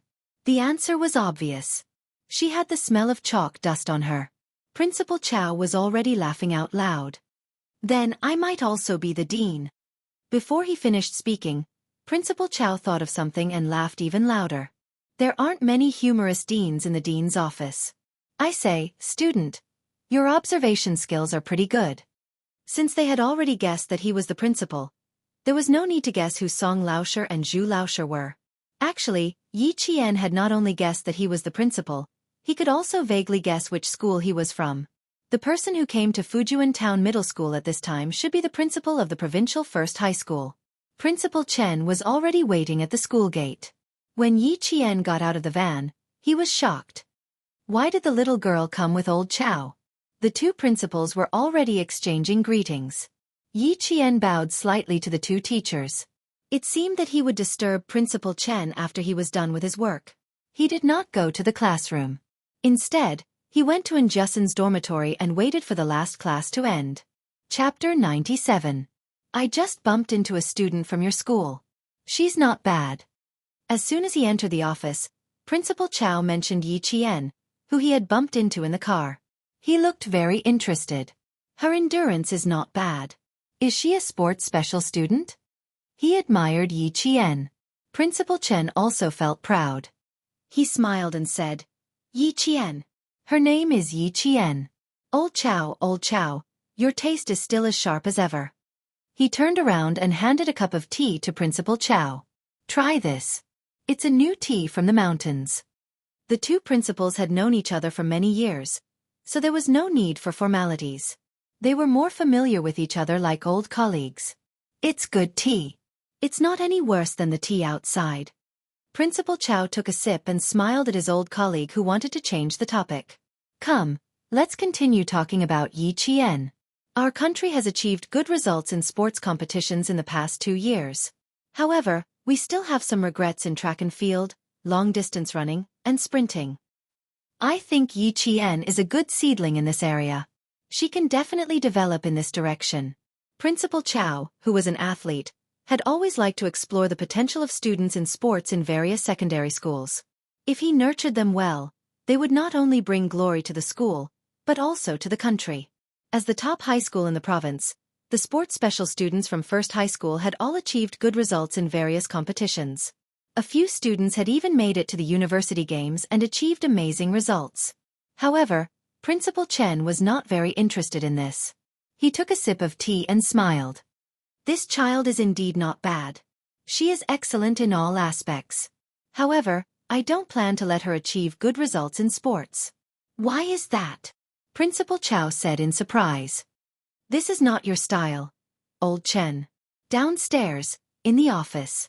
The arrival of the two teachers from First High School made the teachers in the office very happy. This showed how much importance First High School placed on this competition. The stacks of test papers that were brought over from the province's #1 high school were distributed to the class teachers of the second and third year classes. Suddenly, the entire office was filled with the smell of books and ink. It really became a sea of learning. When Teacher Ku came in, he saw Class 1's homeroom teacher, Teacher Lu, actively recommending several top students in his class. His face was sharp and mean, and he snorted coldly. Then, he changed his face and walked over with a smile. When Teacher Lu saw her, she smiled and said, Teacher Song, this is Teacher Ku from Class 2. Yi Ying and Yi Qian are Teacher Ku's students. At the mention of Yi Qian, the smile on Teacher Ku's face was quite deep, but when he heard Yi Qian's name, his smile froze. Teacher Lu should be done with his work, right? Do you mind if I speak to Teacher Song? With a fake smile, Teacher Ku stared at Teacher Lu, who thought that he had given her a difficult problem. She smiled coldly and said, Let me speak to the students in my class. I'm afraid Teacher Lu doesn't know much about them. The teachers in the office were used to her sarcastic tone. Teacher Lu smiled disapprovingly and was busy distributing the test papers from First High School to the teachers of each subject. Mr. Song from First High School frowned slightly. His impression of Mr. Ke suddenly became much worse. As a teacher, he didn't say much, but his attitude was a little cold. Chapter 98. Yi Qian, who was in the dormitory, had no idea that Teacher Ku was trying her best to discredit her. She said to Jianghu, I bought a few sets of test papers. Let's do them together tomorrow. There are midterm exams next week, and the provincial high school exams on Saturday, Sunday, and Sunday. It's going to be a little hard to endure for 4 consecutive days. She even sighed, which made Jianghu roll her eyes. All right. You're the most stressful person in class. You even took leave. You don't know how dark Teacher Ku's expression is today. The whole class is living in fear and trepidation, afraid of provoking her bad luck. Zhang Na, who was in the same dormitory as her, said emotionally, None of us dare to go near her. Yi Qian, the whole class is waiting for you to come back and destroy Teacher Ku's dark expression. Are you sure I can do it? Yi Qian raised her eyebrows and smiled at the girls who nodded in agreement. I didn't go to the classroom because I was afraid that you would be washed away by the storm. That's why I waited for you in the dormitory. The students more or less knew that Yi Qian and Teacher Ku did not have a good teacher-student relationship. Hearing this, they all laughed coquettishly. Sometimes, they really admired Yi Qian. She was the only one who could withstand Teacher Ku's gaze. If it were any other student, their legs would have turned to jelly, or they would have transferred classes. Yi Ying's voice came from outside. She was still full of confidence. The girls in the dormitory snorted at the same time and said to Yi Qian, "Recently, Gao Yang has been coming to the classroom from time to tutor us. The two of them are sitting together openly. In the end, Teacher Ku even told us to learn from them. It can't be helped. Those two have always been in the top 5 of the cohort." Zhang Na snorted in dissatisfaction and rolled her eyes. It's obvious that they're in love at a young age. The pettiness of a little girl could be seen at a glance. Yi Qian pursed her lips and laughed softly. It was already dinner time for the school. When they reached the cafeteria, Jianghu gently poked Yi Qian's forearm with her finger. Do you see? She's smiling like a flower. I also suspect that the two of them are dating. At the entrance of the cafeteria, the smiling Yi Ying and the tall and cold Gao Yang walked in together. The two of them immediately attracted countless gazes with various meanings. The people involved did not seem to care at all. They chatted and laughed as they walked towards Yi Qian and the others. It was inevitable that they would bump into each other. As soon as Gao Yang saw Yi Qian, he remembered how she had kicked him in his car. His cold face revealed a trace of uneasiness as he said to Yi Ying, "Go line up over there. There are fewer people." Yi Ying, who had always been scheming, glanced at Gao Yang's face and narrowed her beautiful eyes. Why do I feel like he and Yi Qian are hiding something from me? He smiled naturally and generously. It's okay, it's the same no matter where you line it up. Didn't the head of teaching say that? After dinner, let's hurry to the teacher's office. Let's queue here. After she finished speaking, she naturally tugged on Gao Yang's sleeve and lined up behind Yi Qian. In that instant, Jianghu understood why Yi Qian said that she was not simple. If she were in Yi Qian's shoes, she would feel uncomfortable standing in the same place as someone who had bad blood with them. But, fine, Yi Qian was not simple either. Seeing her nonchalant expression, Jianghu shrugged, indicating that she did not care either. Chapter 99. Principal Chen, Principal Chao, and the teachers from the provincial first high school were all sitting in the meeting room after dinner. At the same time, there were also the homeroom teachers from the 2nd and 3rd grades. No one said anything. They were all waiting for the two principals to finish reading the list. Teacher Ku, who was sitting in the middle, froze when he saw Headmaster Chen flipping through the registration form for the 2nd year of middle school. He had never seen the headmaster attend any competitions in the past. Why was he looking at it this time? There were 7 grades in the 2nd grade. 5 to 6 students from each grade would sign up for the competition. They were all the top 10 students in the class. Headmaster Chen flipped through all the registration forms for the 2nd year of junior high school, but he didn't see Yi Jian's registration form. Teacher Ku, can I see the name list of Yi Qian's students? Principal Chen closed the registration form and looked sharply at Teacher Ku, who had repeatedly made things difficult for Yi Qian. He said in a deep voice, "Teacher Ku, please hand it over personally." Teacher Ku's face was pale. She stood up quickly. Under the gaze of her colleagues, her face burned painfully. "I'm sorry. I forgot to take it. I'll go get it right away." It was as if they were fleeing for their lives. 5 minutes later, Principal Chao held Yi Qian's registration form and said with interest, "She's very confident. She signed up for everything." He glanced at Teacher Ku, who had not lifted her head since she came in. He chuckled and said, "If she's really an all-rounder, it's not impossible to make an exception and admit her. She doesn't know anything." Teacher Ku, who had her head lowered, panicked when she heard this. She looked up and explained, "Principal Chao, Yi Qian is a bad student.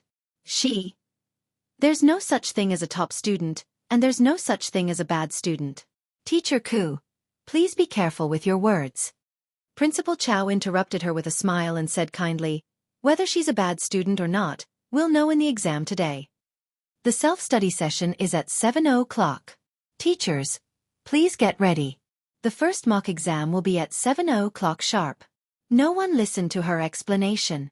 They all stood up to inform their students. In the dean's office, Teacher Ka handed over the 2 test papers. "The 2 of you are representing the school. Take a look at this first. After 7 o'clock, you will have a mock exam." "Thank you, Director Ku." When Yi Ying heard this, she could not wait to reach out her hand. However, she was pulled back by Gao Yang. He said coldly, "Are you asking us to cheat?" When he said that, Yi Ying became anxious. Gao Yang. What nonsense are you spouting? Dean Ke wants us to do better. He wants us to look at the questions in advance, not the answers. Wasn't reading the questions in advance cheating? Yi Qian, who was personally informed by Principal Chen, smiled faintly. Don't worry, I've said it before. Yi Ying is the opponent I need to defeat.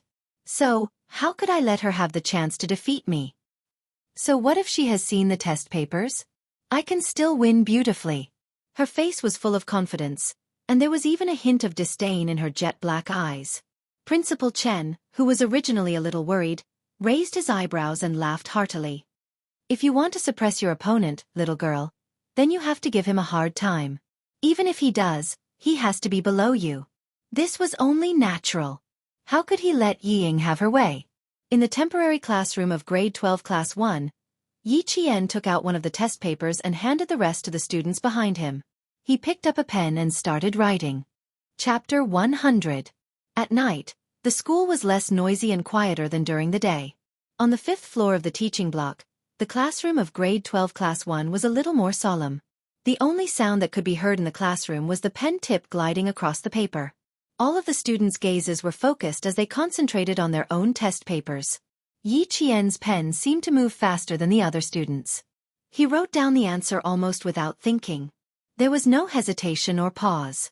It was as if he was taking notes in class. There was no sense of stagnation at all.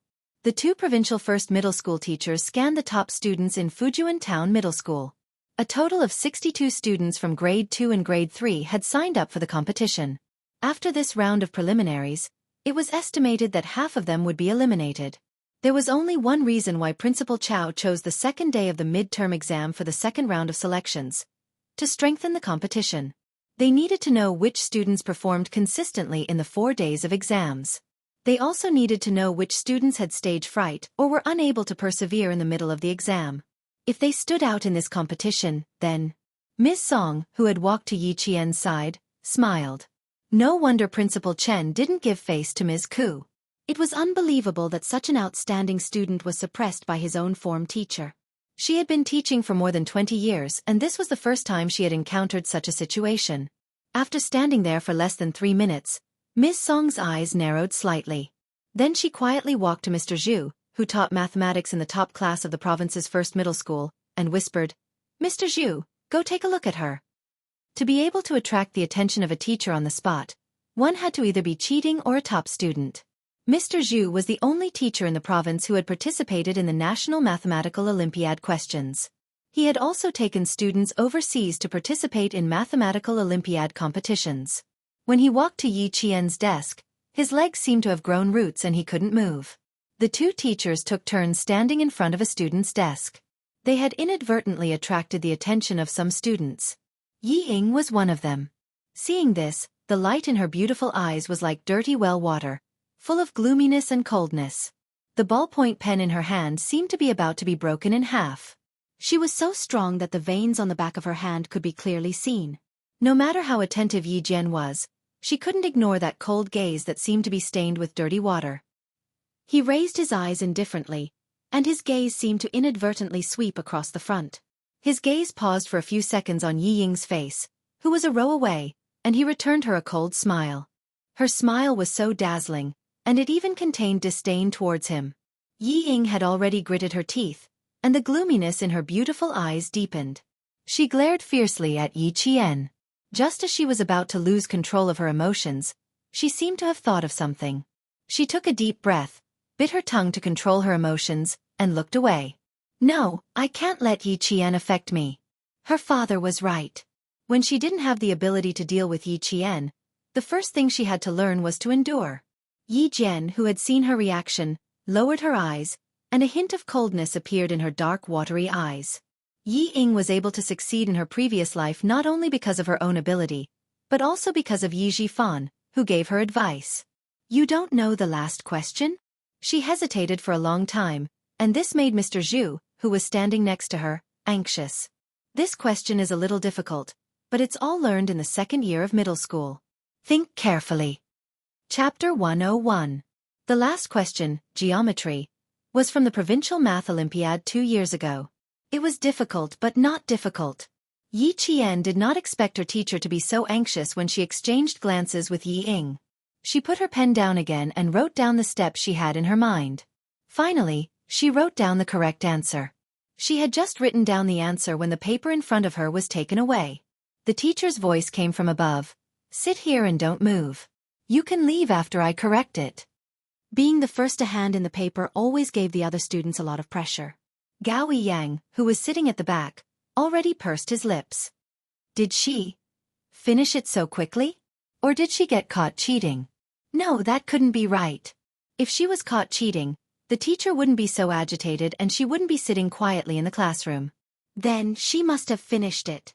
Gao Yang could not hide the surprise in his cold eyes. He frowned and looked in the direction of Yi Ying. Seeing that the girl he admired was focused on the questions and was not affected at all, his frown eased. Teacher Zhu, who was marking the papers at the podium, was already cheering in her heart. She took very little time and got it 100% correct. No wonder Principal Chow had to come personally. This town's middle school was really talented. The rest of the students were still in the middle of the exam, but Teacher Zhu had already finished marking Yi Qian's paper. Not bad, you can leave the exam room. There was no mention of the score, but it could be seen from Yi Qian's expression and words that she had done well. She was in a hurry to find Principal Chen. She politely said, "Goodbye, teacher." Then she picked up the only ballpoint pen she had brought into the classroom, got up, and left quickly. Behind her, Yi Qian's footsteps and expression did not change in the slightest, no matter how surprised she was being. Today, she was not just here for the exam. The most important thing had not been done yet. Is this a gift from Captain Xia? In the office, Principal Chen held a long and thin silver wire made of a special material that shimmered coldly under the light. Soft, tough. This special material was really rare. Why would he give her a gift without any reason? Why would he give the girl a weapon from the suspect's hands? Not to mention the lass. Even this old man wanted to know. Since such a good thing has been given, just accept it. Wouldn't it be a waste of Captain Xia's good intentions if we return it? Principal Chen chuckled and gestured for Yi Qian to reach out and wrap the silver wire around Yi Qian's slender and fair wrist. This is a good thing. Take it since I've given it to you. It was a good treasure. Even if it was a bracelet, it would still be beautiful. Most importantly, it's not against the law. Yi Qian was dumbfounded. He stammered, This isn't power. Ha ha ha. Silly girl. Principal Chen saw the unconcealable surprise on her little face and the faint worry in her dark eyes. His laughter grew louder. Girl, this is from Captain Xia. Keep it well. You don't have to worry about anything else. If Principal Chen said he would accept it, then he would definitely accept it. She replied with a smile. Then I'll accept it. I'm not afraid of being laughed at, but I really like it. I'm just afraid that if I accept it, it will affect Captain Xia. So I came to ask you for a peace of mind. Clever girl. Principal Chen's laughter became even louder. Little girl, you're right. After laughing, he asked about the exam. Yi Qian arched her eyebrows and smiled faintly. Her eyes were bright and sparkling. Don't worry. I always mean what I say. Chapter 102. What she had said and done, as well as what others had said and done. She remembered all of it. Since Principal Chow was still around, Yi Qian had to complete tonight's training by himself. After bidding farewell to Principal Chen, she jogged out of school and rushed to the recruit camp. Gao Yang, who was pushing his bicycle, saw a slender figure jogging past the yellow lights of the school gate and disappearing into the night without stopping. It was Yi Qian. 2 minutes later, the person he was waiting for. Yi Ying jogged over. Unlike Yi Qian's swift and decisive movements, she was like a flower that needed to be cared for. She had to pause for a moment before continuing. She had a heart problem, so running and strenuous activities were not suitable for her. What kind of person is Yi Qian normally? After Gao Yang, who was sitting on the back seat of the bicycle with Yi Ying, had driven some distance away, the young man's low, hoarse, and slightly puzzled voice could be heard in the cool night breeze. I didn't notice any strong points in her before, but now it seems like she's been hiding it on purpose. He didn't have any other intentions. He was just asking his own question. Yi Ying's expression changed. She gripped his shirt tightly and smiled. I don't know, I've never been on good terms with her. You'll have to ask her yourself to see if she's hiding them. What's going on? Gao Yang had been paying more and more attention to Yi Qian these past few days. Forget it, I'm just asking, he answered indifferently and didn't ask any more questions. She had been kicked, she had been beaten. She had to leave a deeper impression. From Monday to Wednesday, Yi Jian's figure would appear in the classroom of grade 12 class 1 for every exam in the 3 subjects of mathematics, physics, and chemistry. After 3 days, it had caused quite a stir in the entire grade. Bad rumors began to spread around the school. The general idea was, bad students make more trouble. Did you hear that? Bad students make more trouble. I have to add, ugly people make more trouble. As soon as Yi Qian entered the classroom, he heard He Jimin gloating over his misfortune. He could tell that she was deliberately saying it for him to hear. Tan Wei frowned and tugged at He Jimin's sleeve. Lower your voice. Why should I speak softly? I'm telling the truth. He Jimin, who had finally vented her anger, would not let go of the opportunity to step on Yi Qian.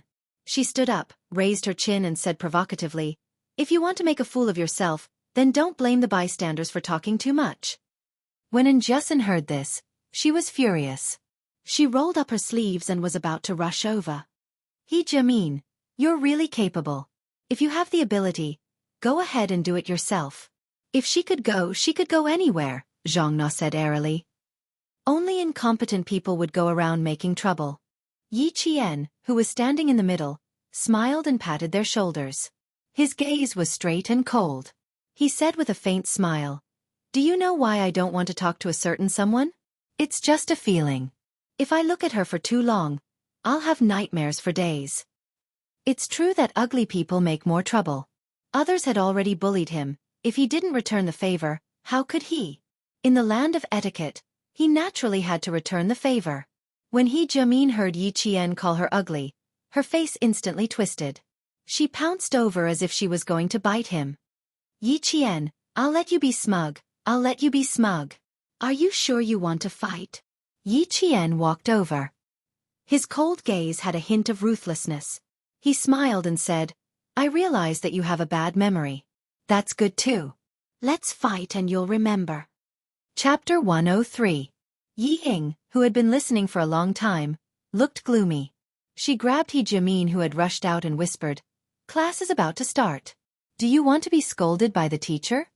Oh no, I almost forgot that Yi Qian is quite good at fighting. At the mention of the past, He Jimin, who was arrogant just a second ago, was defeated the next second. Her eyes flickered as she returned to her seat dejectedly. When the surrounding students saw this, they more or less looked down on He Jimin. Not only did she bully her own classmates, but she was also as timid as a mouse. They didn't know where she got the courage to go against Yi Qian. At noon, the broadcast announced the names of the students who had been selected for the competition. When Yi Jian's name was broadcasted again, the sound of people gasping could be heard everywhere in the school. Yi Qian from Year 2's Class 2 even applied for English. English was the weak point of Town Middle School. Could she do it? Don't puff yourself up at your own cost. Teacher Huang, the English teacher who was eating in the staff cafeteria, let out a long sigh when she heard Yi Qian's name. Whether she would succeed or not, she didn't know. But at least one of the 2 classes she taught in Year 2 had applied. Yi Qian applied for mathematics, physics, and chemistry, but it didn't cause much of a reaction. But when they found out that she applied for English, the reaction was huge. As long as there were students around, they would definitely hear that the most discussed topic was Yi Qian. As for the boys, the most discussed topic was Yi Qian's appearance. When it came to Yi Qian's appearance, no one said that she was ugly. I didn't realize she was pretty before. Now that I look at her, she's getting prettier. Her face is small and her facial features are exquisite. More importantly, have you noticed that she has an indescribable aura about her? Hey, you guys noticed it too. I thought I was mistaken. I just thought, did she wear our school uniform incorrectly? She shouldn't be wearing the uniform. Gao Yang, who was listening to his classmates' irrelevant conversations, put down his spoon and sneered, that's not what we're concerned about. Do you think she can do English? Ha ha ha, Gao Yang. English isn't the point. The important thing is the beauty. The boy laughed heartily. Seeing that all the girls in the class were sneaking glances at him, he sighed and said sadly, "You have a beauty by your side. How can you understand our thoughts?" Gao Yang was already pursing his lips. English? Could she do Yi Qian? After a while, he snorted coldly. Fine, let her make a fool of herself. Then she will know what it means to act according to one's ability. Yi Qian, who even the English teacher did not have high hopes for, ate his lunch without any pressure. Was it difficult for him to take the English test at night?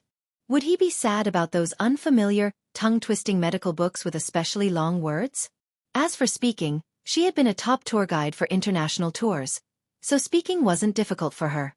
At this moment, the students' secret discussions about Yi Qian were already out in the open. The moment they saw him they said, "Which Yi Qian from class 2? Last time, Yi Qian used her supermemory to shock more than 30 students. This time, she used another method to create a storm in the school. Her name was already being passed around by the students for the entire Thursday afternoon. The students who had seen Yi Qian's supermemory felt that it might not be difficult for her. When they heard their classmates mention Yi Qian in an extremely sarcastic tone, they would also stand up for him. However, in the end, they chose to wait and see. Chapter 104. When Yi Ying heard that Yi Qian was participating in the English competition, she chuckled. You overestimate yourself. She believed that Yi Qian could do well in other subjects. But for English, the sun would rise from the west if she was not good at it. There were so many top students out there, and she even had to learn English. They were just waiting for her to make a fool of herself. As the deputy mayor, Yi Zhifan had a great influence on Yi Ying. She was slowly learning how to plan ahead. But for Yi Qian, there were plenty of people waiting for her to make a fool of herself. It didn't matter if Yi Qian was there or not. Yi Qian walked into the classroom and found her seat, waiting for the exam papers to be handed out. The other 9 students, including Gao Yang, looked at Yi Qian subtly. The 9 of them were the top students in English in the 2nd-3rd year. Yi Qian from the 2nd-year class. Where did she get the confidence to even sign up for English? Gao Yang, who was sitting in the corner, saw this and pursed his lips into a straight line. Why did she have to embarrass herself in school? So many students were secretly laughing at her. Wouldn't it be better to keep a low profile? The teacher hadn't come in yet. Gao Yang stood up and walked behind a girl. Although his voice was cold, he was polite. Hello, can I exchange seats with you? There are 10 people in the exam so you can sit anywhere. Yi Qian didn't turn around. It didn't matter who sat behind her. If you don't know how to do it, keep it. When the exam papers were handed out, Gao Yang's low and cold voice sounded. I'll give you the answer after I'm done. No matter what, she had to pass this test first. She couldn't let those talkative students say anything bad. Yi Qian was a girl after all. In front of her, Yi Qian, who had already started writing, stopped. She turned her head and looked at Gao Yang, who seemed to be planning for her. She smiled faintly and said, You're confident in English because you've lived abroad, right? I'm helping you, Yi Qian. It didn't sound like he meant anything else, but it made him feel a little uncomfortable. I am indeed confident. Yi Qian raised his eyebrows and smiled. His dark eyes shone like stars as he said, What a coincidence. I'm also very confident in myself. I'm sorry, but I really don't care for your so-called help. You! Gao Yang's handsome face immediately changed. His eyes were cold as he stared at the figure who was already sitting upright. Yi Qian, don't be ungrateful. Tisk, tsk, what should I do? She didn't know what was good for her. With the sound of the tape turning, the first question, listening, began. No matter how angry Gao Yang was, he could only give up. After the listening test was over, Yi Qian's pen flew across the paper. When it came to the last reading question, Yi Qian directly handed the paper to Teacher Song and politely said, Goodbye. He left the 9 students who were still taking the exam. He didn't return to the classroom. Instead, he went straight to Injusin's dormitory to pick up his bag and leave the school. Tonight's training was to train the arm stability. Yi Qian, who didn't even put down his bag, immediately rushed to the training room. At this time, Principal Chen had already been waiting for a long time. The results of the exam were never the focus of their conversation. Principal Chen, who was holding a string of bells in his hand, gestured for Yi Qian to reach out his hand. Put 5 kilograms of weight on your wrist for 30 minutes. Every time the bell rings, the time will be stacked for 10 minutes. As a sniper, the closer they got to the end, the crueler the training became. Chapter 105. In the morning, you'll be in the grass. At night, you'll be in the desert. The next day, you'll be in the snow forest. No matter where you are, you'll need to have an extremely stable arm to hold up your sniper rifle. You'll need to lock onto the crosshairs of your target and fire with a bang. Principal Chen not only had a cruel training plan for how to train Yi Qian into a top-notch sniper, but at the same time, he would optimize the training according to Yi Qian's own conditions. Women were weaker than men in terms of strength, but Principal Chen would never allow that to happen. The soldiers he trained had to be better than men in all aspects. Because on the battlefield, the enemy would never show mercy just because you were a woman. On the contrary, once a female soldier was captured, what awaited her was even crueler and more inhumane torture. Starting from the body, all the way to the depths of her soul, she would be brutally tortured by the enemy until she was neither human nor ghost. After choosing this path, as long as he thought about what would happen if he fell into the hands of the enemy, then he would have to accept the cruelty of the day. A metal ball weighed 5 kilograms. Both her hands weighed 5 kilograms. Yi Qian could clearly feel her hands sinking under the weight of the metal balls. Raise! Principal Chen's stern voice came from the training room. Both hands parallel to your shoulders. Maintain an angle of 90 degrees under your armpits. The silver bell is not allowed to make a sound for half an hour. 1, 2, 3. Begin. From this moment onwards, Yi Qian's sniper training had advanced from beginner to intermediate. The silver bell on her wrist was strung together with extremely thin fish wire. It was so light that even a small breeze could blow it and make a clear ringing sound.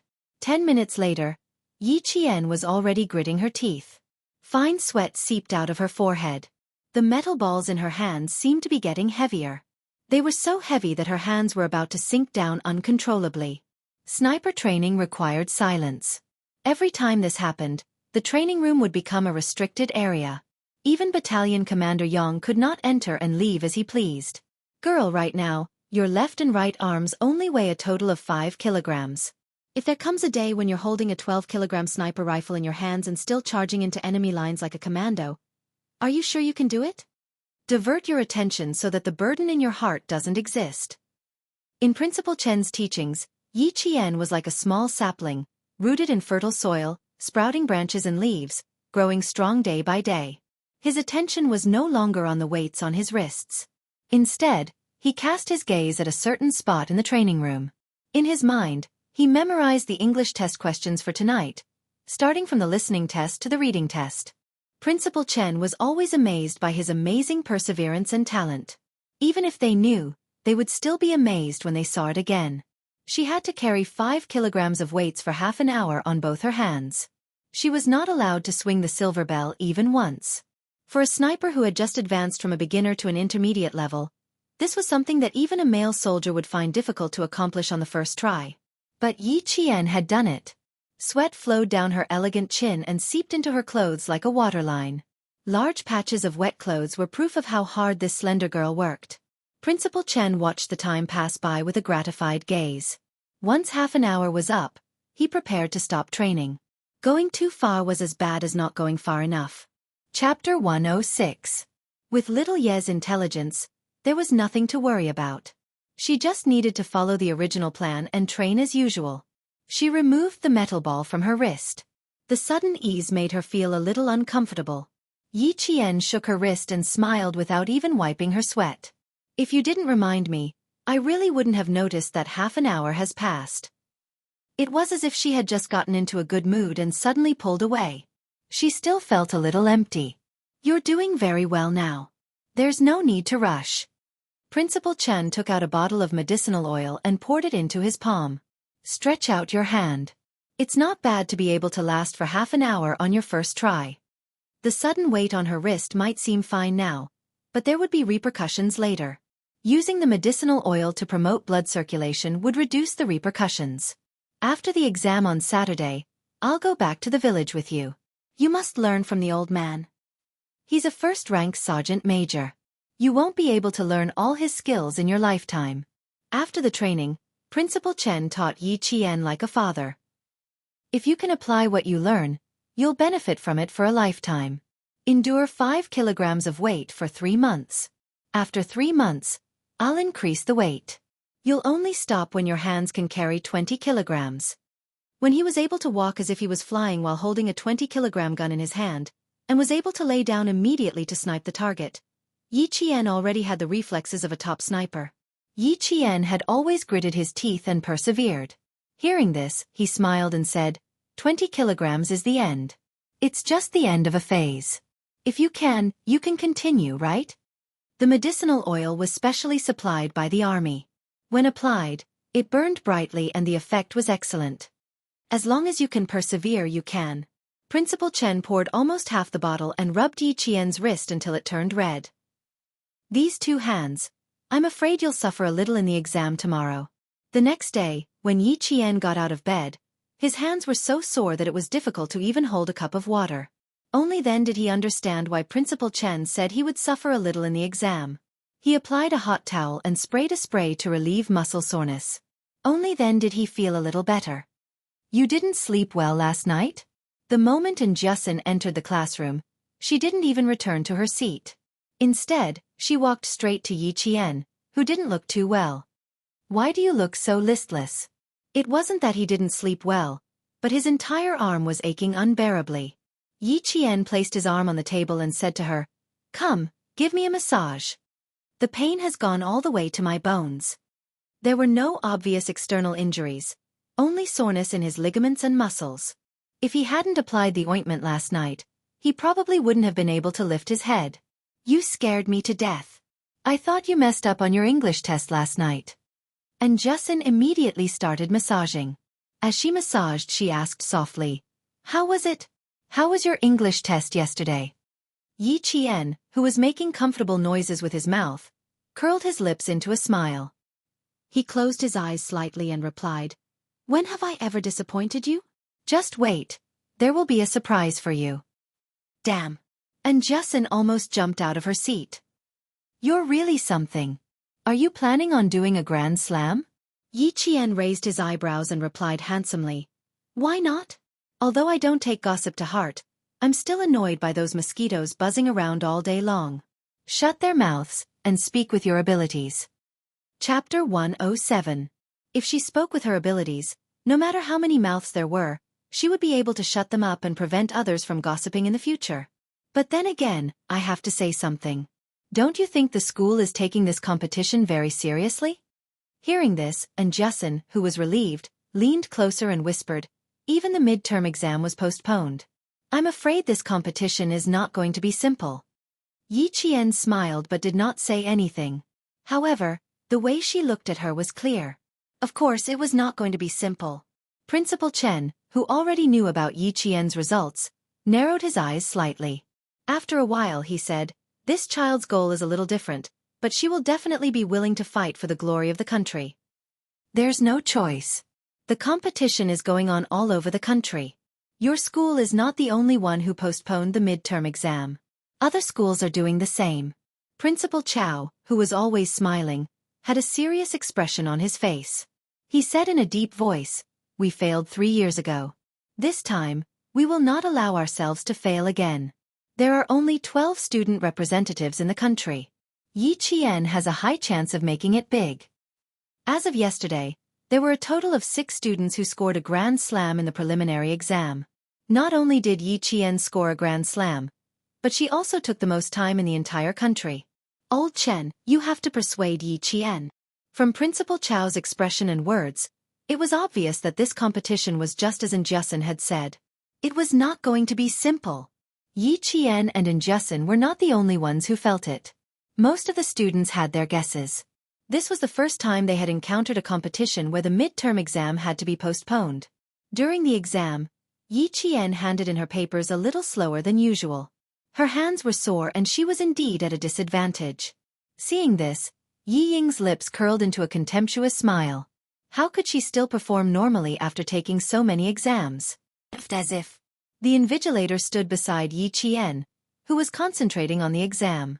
They would more or less pay attention to this girl, who was the talk of the town, to see if she was really capable. After 2 days of exams, the invigilators had an answer in their hearts. After the politics exam in the afternoon, all the students in the school began to compare their answers as if a burden had been lifted off their shoulders. Come, come, come. Let's compare our answers. I feel like I've made a lot of mistakes. I still have 2 fill-in-the-blank questions to do. I forgot the date and month. While the rest of the students were still comparing their answers, Yi Qian's paper had already been graded and handed over to Principal Chen. Even Teacher Ku, the homeroom teacher, didn't have the chance to look at him. Yi Qian, who was not used to the answers, was also dragged into the discussion. Wow, you're right. I didn't even memorize it. Ying, you're amazing. Ying did well in the exam this time. He Jiamin, who copied a lot of her, was already praising her exaggeratedly. Then she rolled her eyes in Yi Qian's direction and chuckled mockingly. Look at how arrogant some people are. Let's just wait for her to cry. Let her be proud. When the results are out, she'll cry. He Jiamin didn't dare to mock her in public anymore, but behind her back, she was even more scheming. Did you see that? She's been taking exams these past 2 days. Every time she takes an exam, she shakes her hands.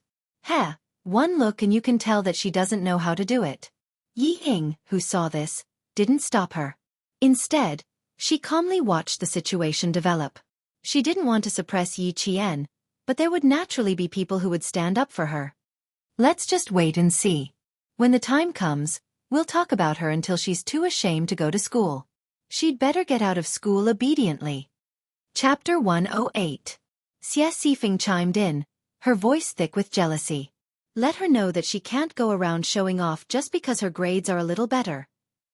At the same time the bell rang, Teacher Ku's heavy footsteps appeared at the classroom door. Seeing that the classroom was still in a mess even after the bell rang, she was furious. When her gaze swept over Yi Qian, her eyes revealed a disdainful sneer.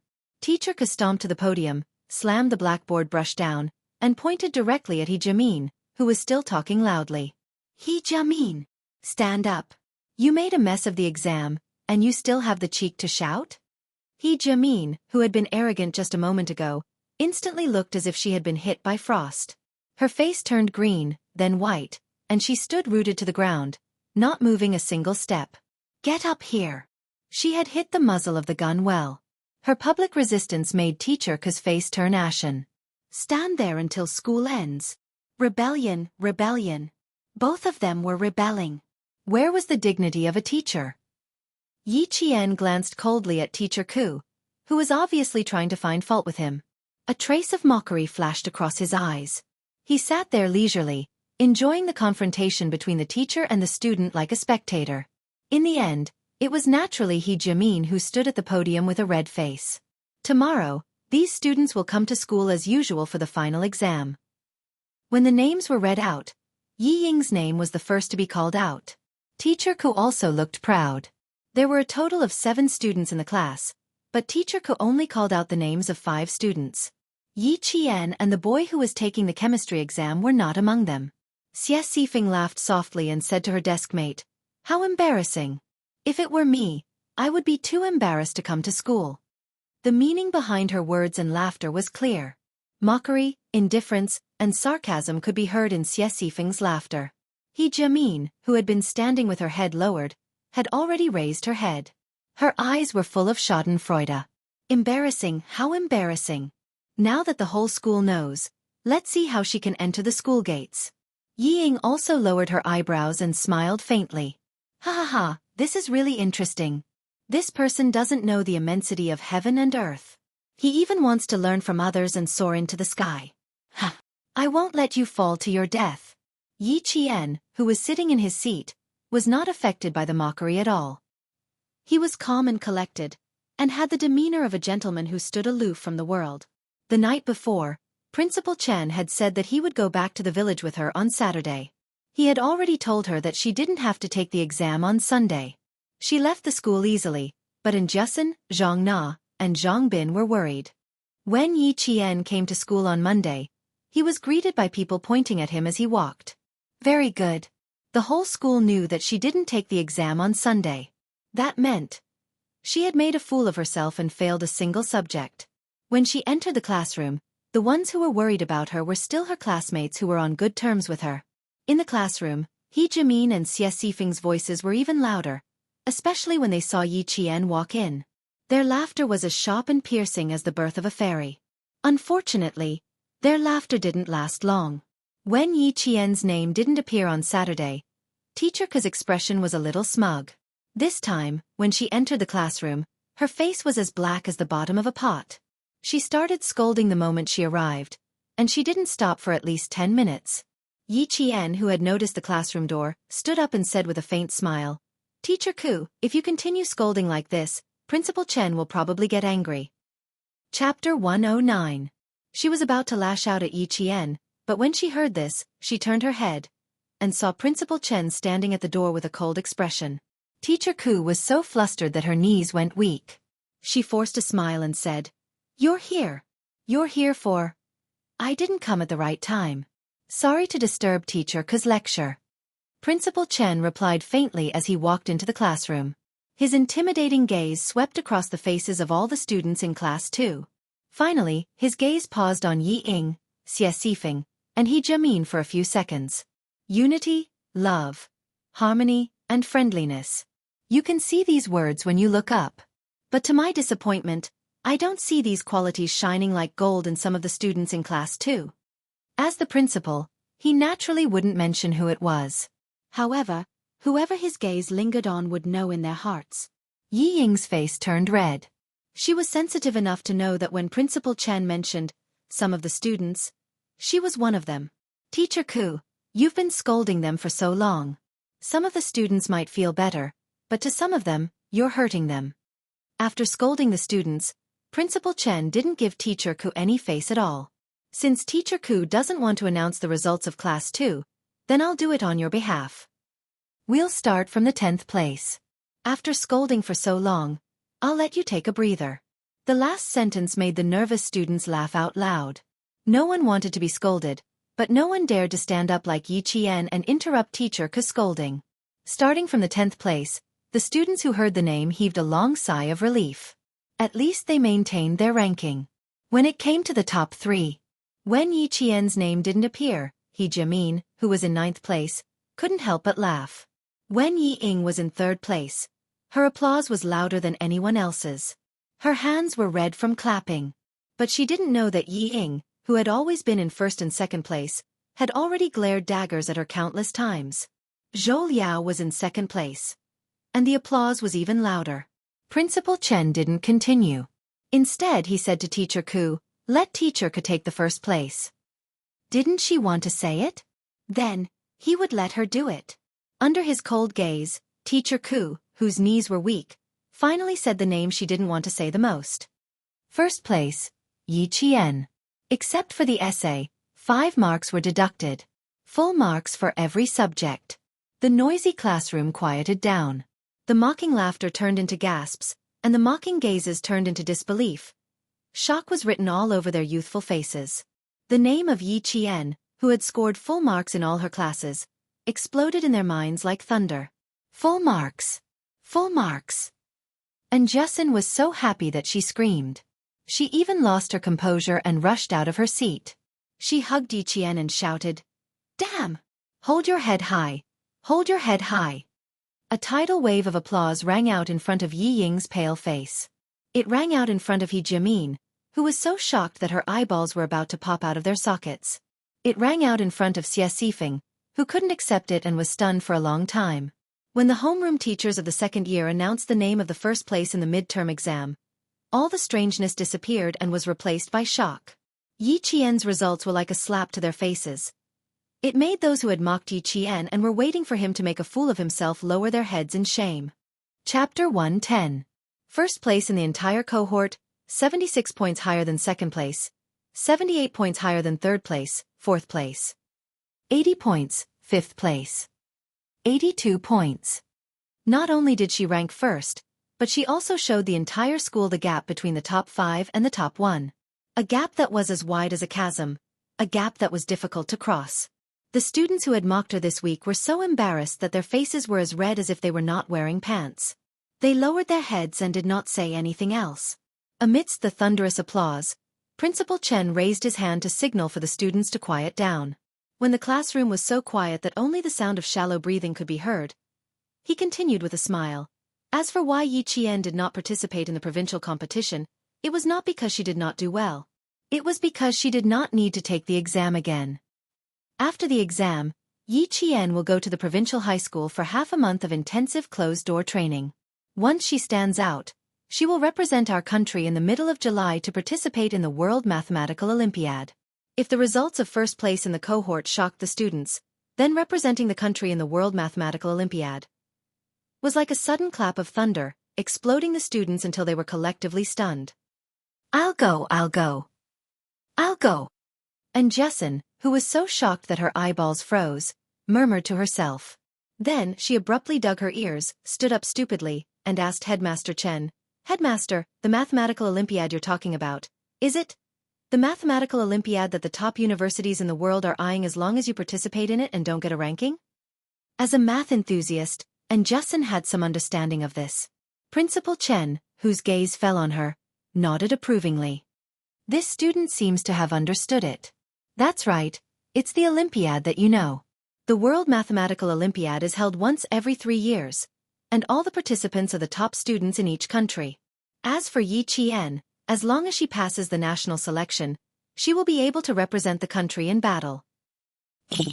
This time, there was no applause, only shock. In the 2 school buildings, there were a total of 20 middle and intermediate classes. All the students were shocked by the news that their teacher had just announced. Represent the country in battle. Who would have thought of this? No one would have thought of this. Some students didn't even know there was such a competition. Yi Qian didn't even think about it. Compared to her classmates' shock, she frowned slightly and her expression became indifferent. His expression was calm, but his heart was a little anxious. If it weren't for the fact that they were still in class, she would have walked over and asked for an explanation. Training? What about her training? Wouldn't they fall behind? That's right, Yi Qian was considering her 4-year training plan, not the World Mathematical Olympiad. As the homeroom teacher, Teacher Ku looked at Principal Chen in disbelief. She looked at the principal, and then at Yi Qian. Could it be that she already knew? Thinking of this possibility, Teacher Ku felt a sharp pain in his heart. Even Teacher Ku was like this, let alone Yi Ying. Her beautiful eyes were so shocked that her eyeballs were about to fall out. The expression on her small face was so twisted that it looked ferocious. Go abroad and participate in the World Olympiad. What right did she have? What right did she have? Just because he got first place in the midterm exam? Just because he solved the questions in the provincial first school? He thought he could represent the country in the competition? Headmaster Chen, you're being too biased. Do you think the World Olympiad is a game?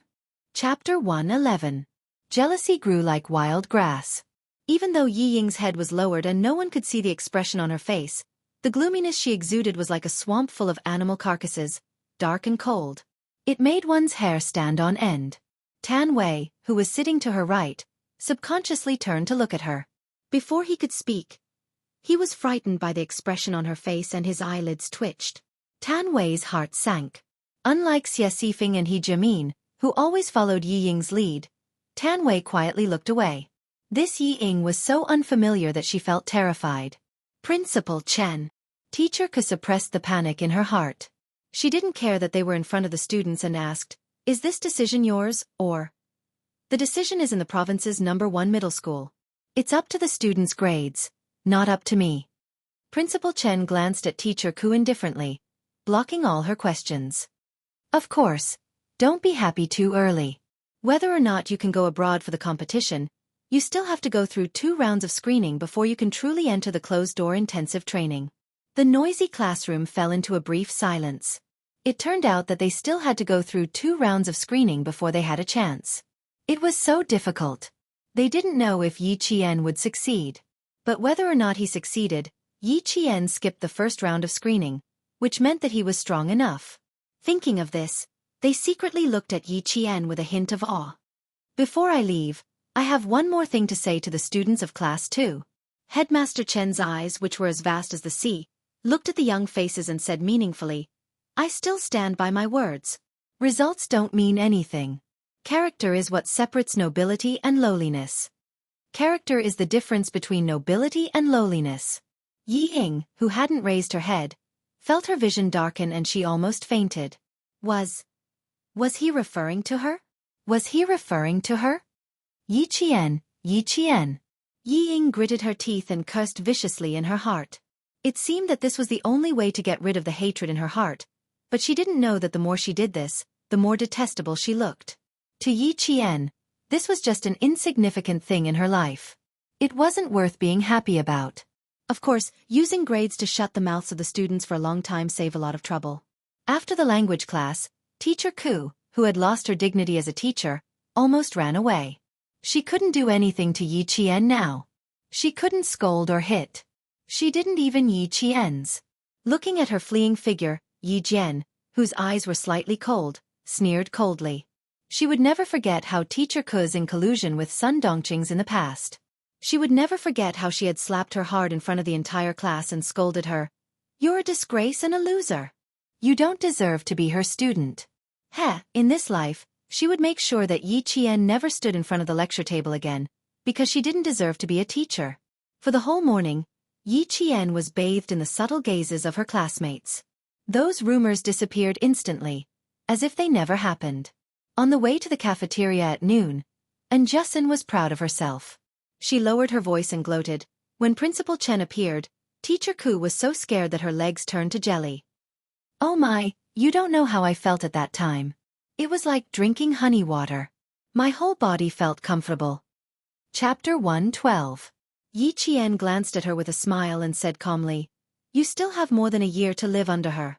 Student and restrain yourself. After all, she's still our old." A student suddenly walked over and interrupted Yi Qian.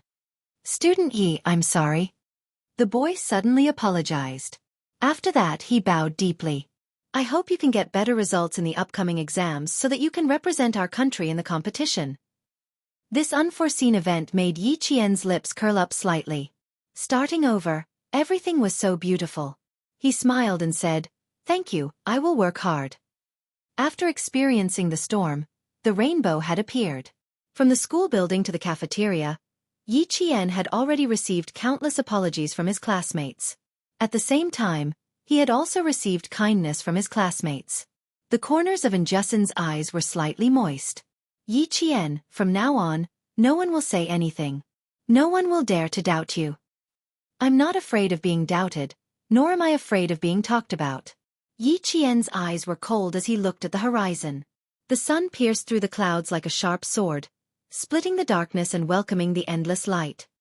"I'm only afraid that if I stay where I am, I will eventually disappear from the world like a speck of dust. My efforts are not to prove anything to them, but to live a better life for myself. To live, do you understand?" Her last sentence was like an old woman who had experienced the vicissitudes of life. She summed up all her persistence in one word: live. Yi Qian's words were like the evening drum and the morning bell in Jianghu's heart. This kind girl instantly understood many things. One is marked by the company one keeps. Yi Jian's charm could always imperceptibly affect the lives of those close to her. Seeing Yi Qian being talked to by his classmates from time to time, the leaves in Yi Ying's hand were stained green by the green juice between her fingers. Anger had already taken root in her eyes and could not be moved away. Liao Jian's figure flitted past the lush trees. Yi Ying looked away and walked towards the famous reading pavilion in the school. The reading pavilion was located in the middle of two school buildings. It was surrounded by tall trees with green leaves. In the morning, many students would read here. At noon, there was no one in the reading pavilion. Yi Ying walked along the bluestone path and saw Liao Jian with a cigarette in his mouth. He looked like a gangster. "All right, my dad told me to tell you that your dad will be back in 2 months." Yi Ying didn't like talking to this kind of poor student, but she couldn't be too far away, so she could only suffer. "Also, have you found out what I want you to do?" When Liao Jian heard that his father would be back in 2 months, the haze on his face immediately disappeared. He looked around and quickly took out something that looked like a passbook from his pants pocket. "This is a small gift from my mother to your family. Keep it well. As for Yi Qian, just you wait. We know where she lives." We can teach her a lesson any time. He just didn't expect that this chick was actually living in the recruit assembly camp. He had to coax Yi Ying first. When his dad came back, it would be a piece of cake to teach Yi Qian a lesson. Someone walked out of the reading pavilion. Yi Ying was afraid that someone would see her with a poor student. She immediately said, "All right, hurry up and leave. As for Yi Qian, I'll tell you what to do when the time comes." Recently, it would be impossible to teach her a lesson. Countless pairs of eyes were watching. If anything happened, the whole school would know. Chapter 113. Liao Jian couldn't wait to leave. When he heard this, he scurried away like a mouse and disappeared from Yi Ying's sight. Yi Qian from Class 2 is really amazing. She even has the chance to represent the country in a competition. How enviable. That's because she's really capable. Let's see if you still dare to speak ill of her behind her back. Gao Yang's cold voice came from the other side of the tree. She's just a girl. You guys said so much about her before. If you're a man, you should go and apologize. I should go and apologize. Why don't you come with me? Hearing this, Yi Ying, who was about to leave, stopped. She wanted to hear Gao Yang's reply. After a moment of silence, Gao Yang laughed self-deprecatingly and said, You want me to go with you? I'm afraid she'll run away even faster." She didn't hide her disgust for him. Yi Ying's pupils constricted. After the footsteps left, she laughed softly and left the reading pavilion expressionlessly. Once Yi Qian found out about Gao Yang's family background, would she still run away? She would definitely be like a housefly and keep a close eye on him. In the entire school, wherever students gathered, Yi Qian's name would always be heard. This storm continued until June. After June, the weather was so hot that people just wanted to soak in cold water to cool off. For Yi Qian, no matter how hot the weather was, it couldn't stop her from studying. In the teacher's meeting room, Yi Qian, who had already started a study room, began to systematically study the first year's curriculum. When the third-year teachers found out that Yi Qian had a 50% chance of representing the country in a competition, they spontaneously organized to sacrifice their lunch break and take turns tutoring for Yi Qian. As a teacher, it was their duty to teach their students. They were very willing to give Yi Qian private lessons. No teacher would dislike a student who could self-study all the third-year subjects in a month and achieve high grades. If this kind of talent was buried, it would be the fault of the teachers. 2 weeks before the second year's exams, the school finally received the results of the selection of students who could participate in the provincial exams. Other than Yi Qian, who had already been confirmed as a student, Gao Yang, Yi Ying, and Zhou Liao, a total of 18 students, would be sent to the provincial capital the day after the midterm exams. When Sun Dongqing heard about this from Yi Jifan, she wanted nothing more than to hang a string of firecrackers at the door. Going overseas? Her daughter could go overseas to participate in the competition. This was such a great honor. Don't make so much noise outside. Ying still needs to pass 2 more tests. After Yi Jifan finished speaking, he began to regret his words. With a stern face he said, Ying went, and so did Jian Yiling. When Sun Dongqing heard that, she snorted and said, So what if that wretched girl went? She can't be more powerful than Ying. Don't mention her in front of me. Every time you mention her, I get angry. You only got first place in the entire cohort once, and you're already so cocky. Puh. Ying has been in a bad mood for a whole month. I'm too lazy to talk to you. There's a meeting in town tonight. You and Ying can eat by yourselves. Yi Jifan, who had just returned, picked up his briefcase and walked out of the house. He didn't want to stay with his wife for even a minute longer. Sun Dongqing stared at her husband's back. After a while, a cold smile appeared in her eyes. She turned around and went back to the kitchen to make dinner for Yi Ying. Today was Friday. After school, all the boarding students would go home. When Yi Qian walked out of the school gate, he didn't walk in the direction of town. Instead, he walked in the opposite direction. Along the way, there were students returning home after school. They were all wearing the same school uniform. From afar, it was impossible to tell who was who. Yi Qian walked about 200 meters before he stopped. Someone was following him. Chapter 114. Fuck. Why is she going up the mountain? A youth wearing a tank top, flowery shorts, and flip-flops was chewing gum. He stared at the girl who didn't want to walk on the main road and insisted on going up the mountain. Going up the mountain to go home? The blonde youth with the word Dao tattooed on his arm looked at his companion. Do you still want to follow? Yes. The youth in the tank top looked down at the flip-flops on his feet. Fuck, let's go in and take a look. If there's anything good, come back and tell Brother Liao. You go after her first. I fucking wore the wrong shoes. The Brother Liao they were talking about was Liao Jian's father, Liao Yud. Once they entered the mountain, they would be in Yi Qian's territory. Yi Jian, who was standing behind the tree, looked coldly at a yellow-haired young man who walked past her. She looked back and saw another young man who was chasing after her while cursing. After the blonde youth walked out of sight, Yi Qian walked out from behind the tree and stood directly in front of the youth in the tank top. She smiled and said, "Why are you following me?" She walked out directly, scaring the youth who was walking with his head down. After being stunned for a moment, he recognized the student who was blocking his way. Fuck, she's gone. The blonde youth rushed to the front but didn't see anyone, so he immediately turned back. After 3 to 5 minutes of separation, he saw his friend with a piece of yellowish-yellow rag stuffed in his mouth. His upper body was naked, and his hands were tied behind his back to a pine tree. He was struggling with a muffled sound. Fuck, what's going on? When the guy in the tank top saw his friend come back, he wasn't happy. Instead, he struggled even harder. His eyeballs seemed to be convulsing as they kept rolling upwards. The woo-woo sounds coming from his throat could be translated as, up, up. Unfortunately, the blonde youth didn't know. He ran over and cursed. Fuck, who the fuck did this? Who did this? I did it, what do you want? Suddenly hearing a girl's voice, the blonde young man subconsciously took a step back and looked up. He saw a girl in a school uniform on the tree looking at him with a smile. Isn't this the girl who was following me? You followed me for a few kilometers. Tell me, who told you to come here? On the tree, Yi Qian's gaze was cold as he looked down from above. His beautiful face was as cold as the moonlight. You don't want to be like your friend.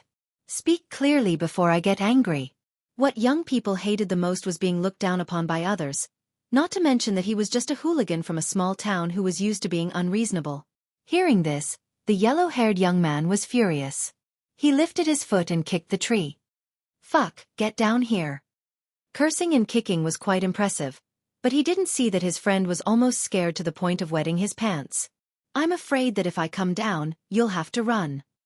Yi Qian, who was speaking, held onto a tree branch with both hands and landed on the ground in a standard high jump.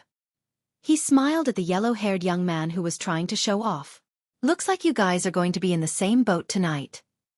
Even without months of training, Yi Qian was still capable of taking care of 2 hooligans. He didn't even need to expend any effort to take them down. Young lady, I'll talk, okay?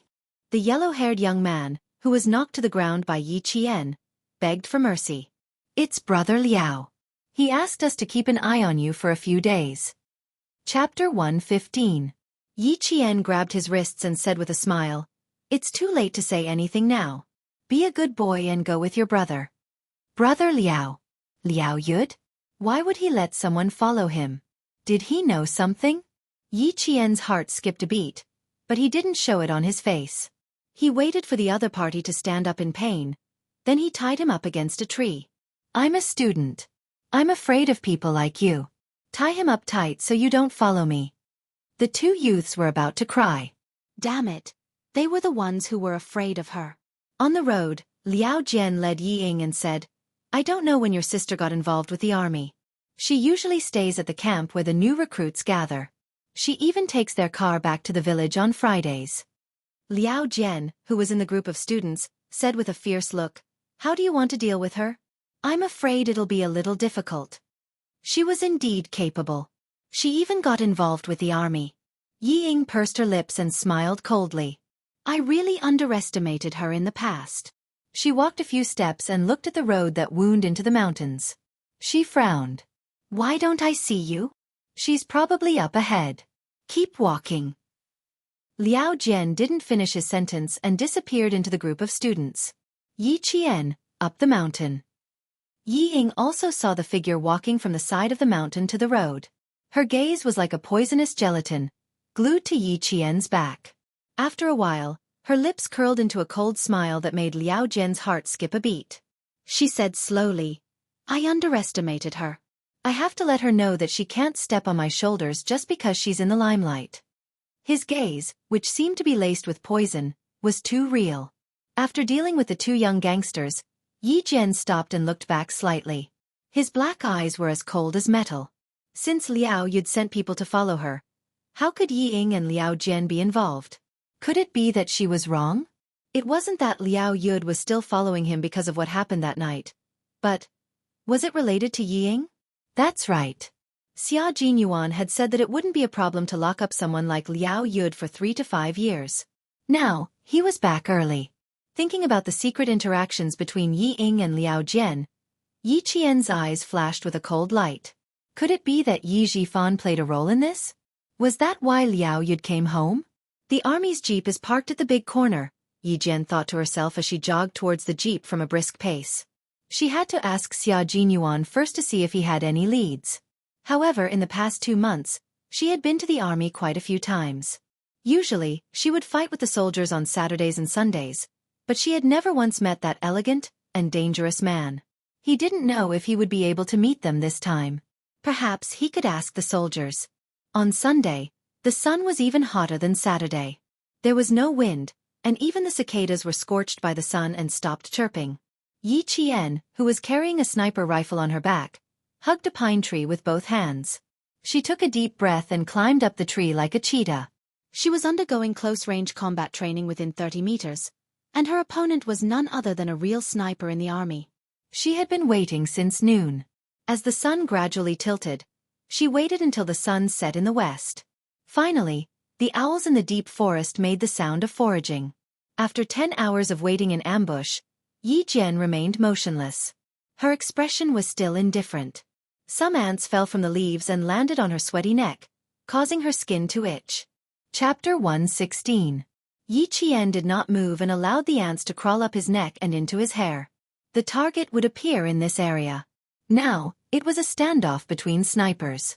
It was a contest of patience, perseverance, and who could shoot faster.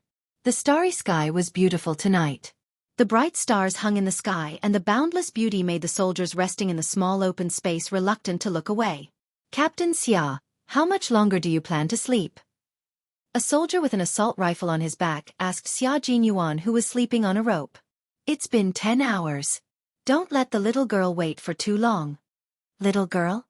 Under the starry sky, Xia Jinyuan lazily blinked his eyes and said with a faint smile, "Little girl? Do you think the person who killed 5 soldiers in one day is a little girl?" 5 soldiers. I think it's too little to let them clean the toilets for a month. Sigh, this was a headache. Old Man Zhen and Uncle Chen had taught this little girl. Now, as long as she returned to the army, she would be trained by the soldiers in the unit. From the regiment commander to the political commissar to the battalion commander and squad leader, everyone was a little scared. That little girl. She was as cunning as a fox. She was so smart that they had to plan carefully if they wanted to catch her. Xia Jinyuan, who had been away on business for 2 months, came back last night and learned about this. He originally had 2 days of rest, so he came out with the soldiers today. He hadn't seen that bold girl for 2 months. He wanted to see how much she had improved. Xia Jinyuan, whose face was heavily painted, held a sniper rifle in his arms. His eyes were cold and sharp like an eagle's. He flipped down from the rope and made a gesture. A total of 5 soldiers gathered in a circle. 11 hours later, the bushes began to shake. Yi Qian opened the night vision scope and put his eyes on it. A figure swept through the bushes and disappeared in an instant. Yi Qian, whose finger was already on the trigger, paused for a moment and gently moved his eyes away from the scope. He was teasing her. No movement. Is there a mistake with the target? Let's wait and see what's going on with Captain Xia. 2 figures flitted through the bushes and hid close to the tree. They whispered to each other in the darkness. Cross interference, try again. In order to lure out the sniper, the crosshair interference would be carried out at the same time. Using a tree branch to prop up the helmet, he then used a thin fishing line to wrap around the tree branch. As he released the line, he quietly began to interfere with the grass and trees. The shrubs shook again, but Yi Qian put away his sniper rifle and continued to stand in his original position on the tree, motionless like a statue. She only had one goal, which was to find the sniper in the troop. The rest of the soldiers were not her target. Through the night vision goggles, the whole world was green. Not only were there moths and mosquitoes in the forest in June, but there were also poisonous snakes, rats, and ants. A colorful venomous snake that was only as thick as a little finger slithered through the leaves and quietly hid in the bushes. Xia Jinyuan carefully stepped over it. With a sniper rifle in his hand, he carried a cold and bloodthirsty aura. He appeared in the forest like a beast foraging for food at night. Captain Xia, the target was not found. Team A's voice came from the earpiece. Team B and Team C's voices came one after another. Neither of them had found the target. Xia Jinyuan, who had already passed Yi Qian's position, ordered lazily before hanging up. Go back and wash the training uniforms of the two squads for 2 weeks. Chapter 117. The 6 soldiers almost burst into tears. Last night, when they came back, they punished their comrades from Class 5 to clean the toilets. Today, when they came back, they punished Class 2 to wash their training uniforms. They might as well have run 10 laps around the field. It was 9 o'clock in the evening. It had been 13 hours since the ambush began. Finally, about 400 meters away, the leaves rustled softly. It was very soft, like the sound of a wild rabbit running through the forest. But Yi Qian knew that it wasn't the sound of a rabbit. It was her target, the other sniper, who was moving. During the day, Yi Qian could accurately hit a target within 370 meters if he had a wide field of vision. But sniping in the forest at night was much more difficult. Half an hour later, the leaves rustled softly again. Yi Qian moved his eyes closer to the scope. In that green world, it was still quiet, without a trace of movement. Xia Jinyuan, who was hiding behind a tree, gently pulled back his camouflage helmet. A gunshot came from his 4 o'clock and hit his camouflage helmet. In a split second, Xia Jinyuan moved his sniper rifle and shot at a tree about 6 meters away from his 4 o'clock. There was a faint smell of chemicals in the air. Yi Qian's shot had failed, and at the same time, his counterattack had failed. The guns in their hands weren't real sniper rifles loaded with bullets. They were sniper training rifles designed to be identical to a real sniper rifle. Similarly, the bullets weren't real bullets either. There was a sound like a snake slithering through the leaves. In a flash, Xia Jinyuan jumped and dodged Yi Qian's first sneak attack. Since the 30-meter sniper had failed, it was time for a close-range attack. Yi Qian held an unopened military dagger in his hand. When the opponent jumped and dodged, Yi Qian didn't hesitate. He closed in on him, raised his dagger, and attacked again. Her attacks were all deadly moves that could kill her opponent once they were successful. Fast and fierce, with a murderous aura, it made Xia Jinyuan's heart skip a beat. This girl. The energy in his body was as if he had killed countless enemies. There was a faint bloodthirsty aura around him. Yi Qian, who was less than 1.6 meters tall, was up against Xia Jinyuan, who was 1.86 meters tall. She played to her strengths and avoided her weaknesses.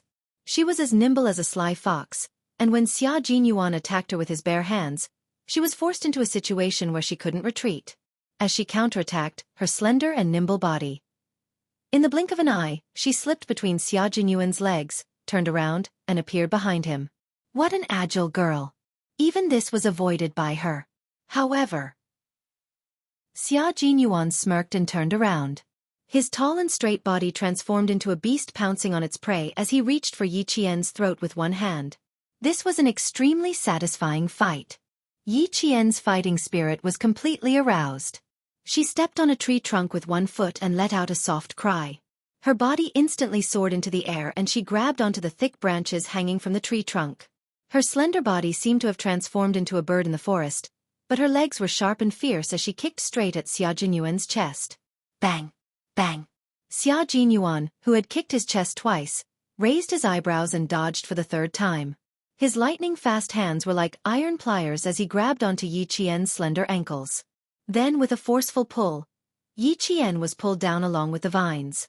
Then with a twist, Yi Qian was pinned under a thick layer of withered leaves. He purposely chose the ground so that Yi Qian, whose chest was on the ground, would fall on the thick layer of withered leaves to reduce the pain caused by the impact. Chapter 118. Little girl, you're the first person to kick me twice in the chest in recent years.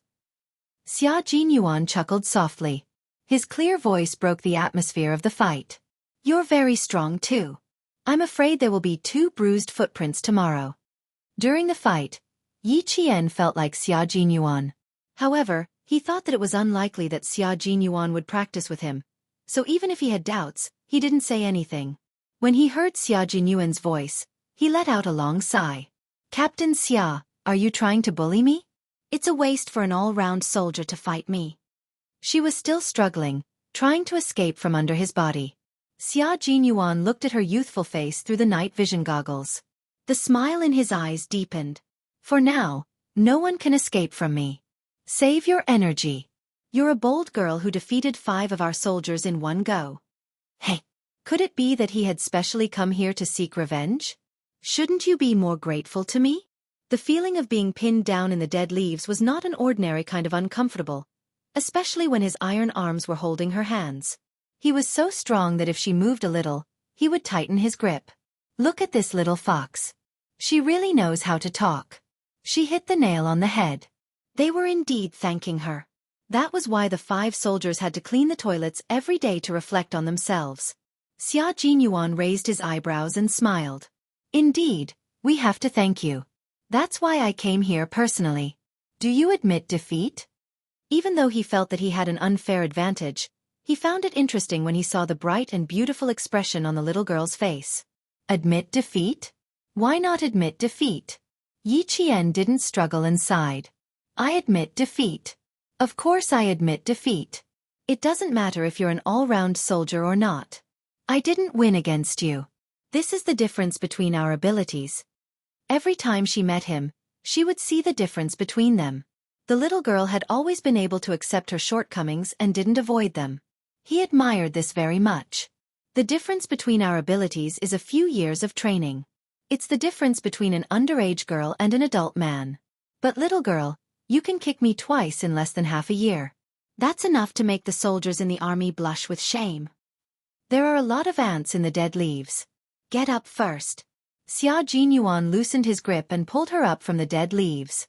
Yi Qian, who was about to get up, suddenly chuckled and launched another sneak attack. He jumped up and wrapped his elbows around Xia Jinyuan's neck from behind. He stepped on Xia Jinyuan's knee with one foot and pushed Xia Jinyuan, who was 186 meters tall, to the ground in an extremely valiant manner. This time, their positions were reversed. It was Yi Jian who straddled Xia Jinyuan's muscular waist. The dagger in her hand was directly placed beside his throat. Captain Xia, all's fair in war. Are we even? Xia Jinyuan's voice was cold. What do you think? With the dagger at his throat, Xia Jinyuan smiled warmly. His gaze slowly slid down Yi Qian's face and stopped between the two of them. Look down, little girl. Yi Qian lowered his gaze. Oh my God. A black pistol was pointed right at his chest. Putting away the dagger, Yi Qian shrugged and said in a carefree manner, I still lost. But... He blinked his dark eyes and smiled. It feels good to have an all-round soldier under me. Chapter 119. After saying that, Yi Qian even raised her hand and patted him lightly on the chest. She repeated, It feels really good. In front of him was a 14-year-old girl who didn't know anything. What she said, at least, wouldn't make adults think otherwise. As a man, Xia Jinyuan couldn't help but laugh bitterly after hearing her words. Although he knew that she didn't mean anything by her words, when they fell into the ears of a man like him, he couldn't help but feel a little like an adult. And because he knew that she didn't mean it, it gave rise to a different meaning. What should he do? This girl who doesn't know anything, but can always provoke a man's thoughts. Xia Jinyuan's eyes darkened slightly. He looked at the beautiful face in front of him, which was enough to make a young man's heart flutter, and his thin lips slightly pursed. At 14 years old, she should know a little.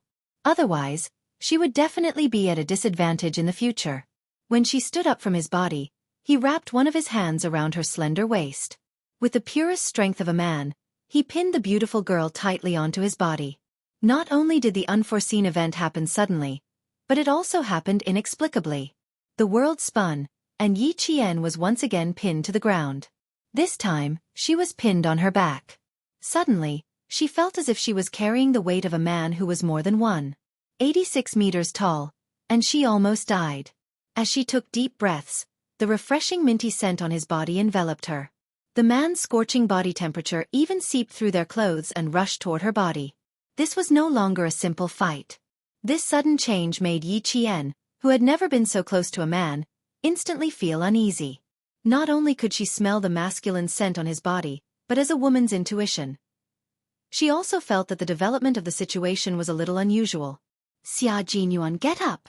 Just as her fist landed on his shoulder, he grabbed her hands and pinned them above her head. Yi Qian, who had never been so close to a man of the opposite sex, was a little flustered. She simply couldn't understand why Xia Jinyuan was acting so strangely. Get up, she said through gritted teeth. Her dark eyes shone with a cold light as she stared at the man whose handsome face was covered by oil paint. I'm very, very angry right now. Xia Jinyuan. Not only did he not get up, but his elegant and handsome face slowly inched closer. The man's slightly heavy breath was all over her face. Yi Qian's body tensed up, and she felt a sense of danger. Girl, when you straddle a man and say it feels good while taking advantage of his chest, do you know what your actions represent? He said in a deep voice. His voice was low and pleasing to the ear, full of sexiness and magnetism. Do you know what it means? Ha! The last syllable was as intoxicating as red wine. This is an invitation, you know? You're inviting this man, no? After living for 2 lifetimes, this was the first time Yi Jian heard a man say such explicit words to her. Even someone as calm as her couldn't help but panic at this moment. No, I don't mean anything else. Xia Jinyuan, you're too close to me. Your lips are almost touching my nose.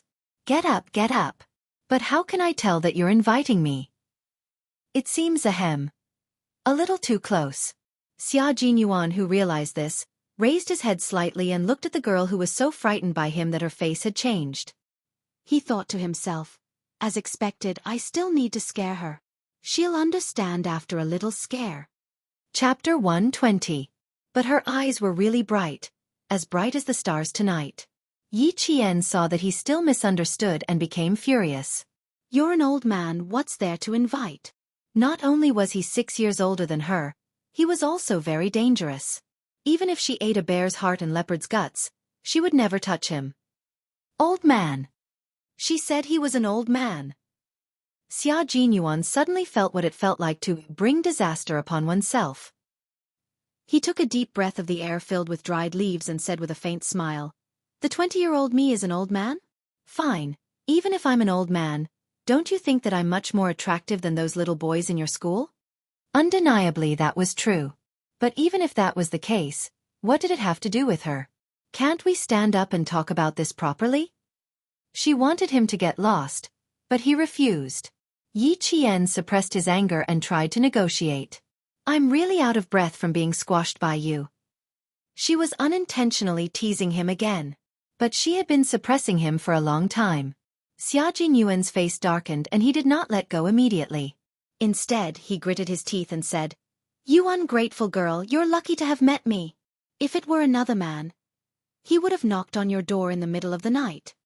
She pulled away a little, but did not get up immediately. He knew a little about the little girl's temperament.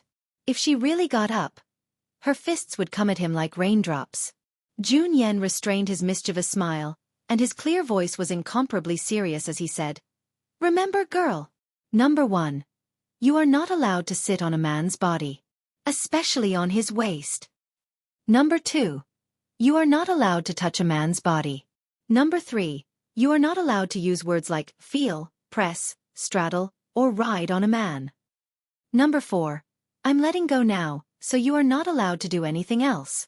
When Yi Qian heard this, he finally understood what was going on. But did he have to use such a method to tell her that men were not to be trifled with? She was scared silly by him. Fine. I promise I won't do anything else. She was clearly gritting her teeth, but her voice sounded clear and calm. However, when Xia Jinyuan looked at the deep bite marks on his wrist, he understood that no matter how old a woman was, their promises were useless. Hiss. Little girl, just how ruthless is she? How big was his mouth? It was just enough to leave a circle of teeth marks. Judging from her teeth, the little girl also had 2 canine teeth. Her teeth were also very neat. When he talked to her during the day, he could see that her teeth were neat and white as pearls. Yi Qian also realized how hard he had bitten Hua Xiaoheng. He pursed his lips and looked at the satchel on Hua Xiaoheng's waist. He reached into the satchel and took out the first aid kit that all soldiers were given. "Give me your hand." She lowered her head and muttered, "Even though he's so skilled, he doesn't know how to dodge." He could only disinfect it first and get the vaccine when he returned to the army. Xia Jinyuan, who was about to deal with it himself, saw her open the satchel on his waist. He knew that the little girl was also frightened. As he reached his hand over, he sighed and said, "You heartless little girl. You bit me as if I was your enemy." If he had really dodged, the hot-tempered little girl would probably be so angry that she would ignore him. If a bite could calm her down, then it wouldn't matter. Yi Qian opened the first aid kit and took out medical alcohol and iodine. She grabbed his strong wrist and said angrily, "How dare you say I'm heartless? If it were any other girl, they would have screamed for help by now." Chapter 121.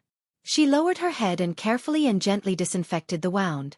Xia Jinyuan looked at the girl's delicate and translucent skin under the light. The smile on his thin lips subconsciously became gentler. "Are you exaggerating? You seemed very scared just now."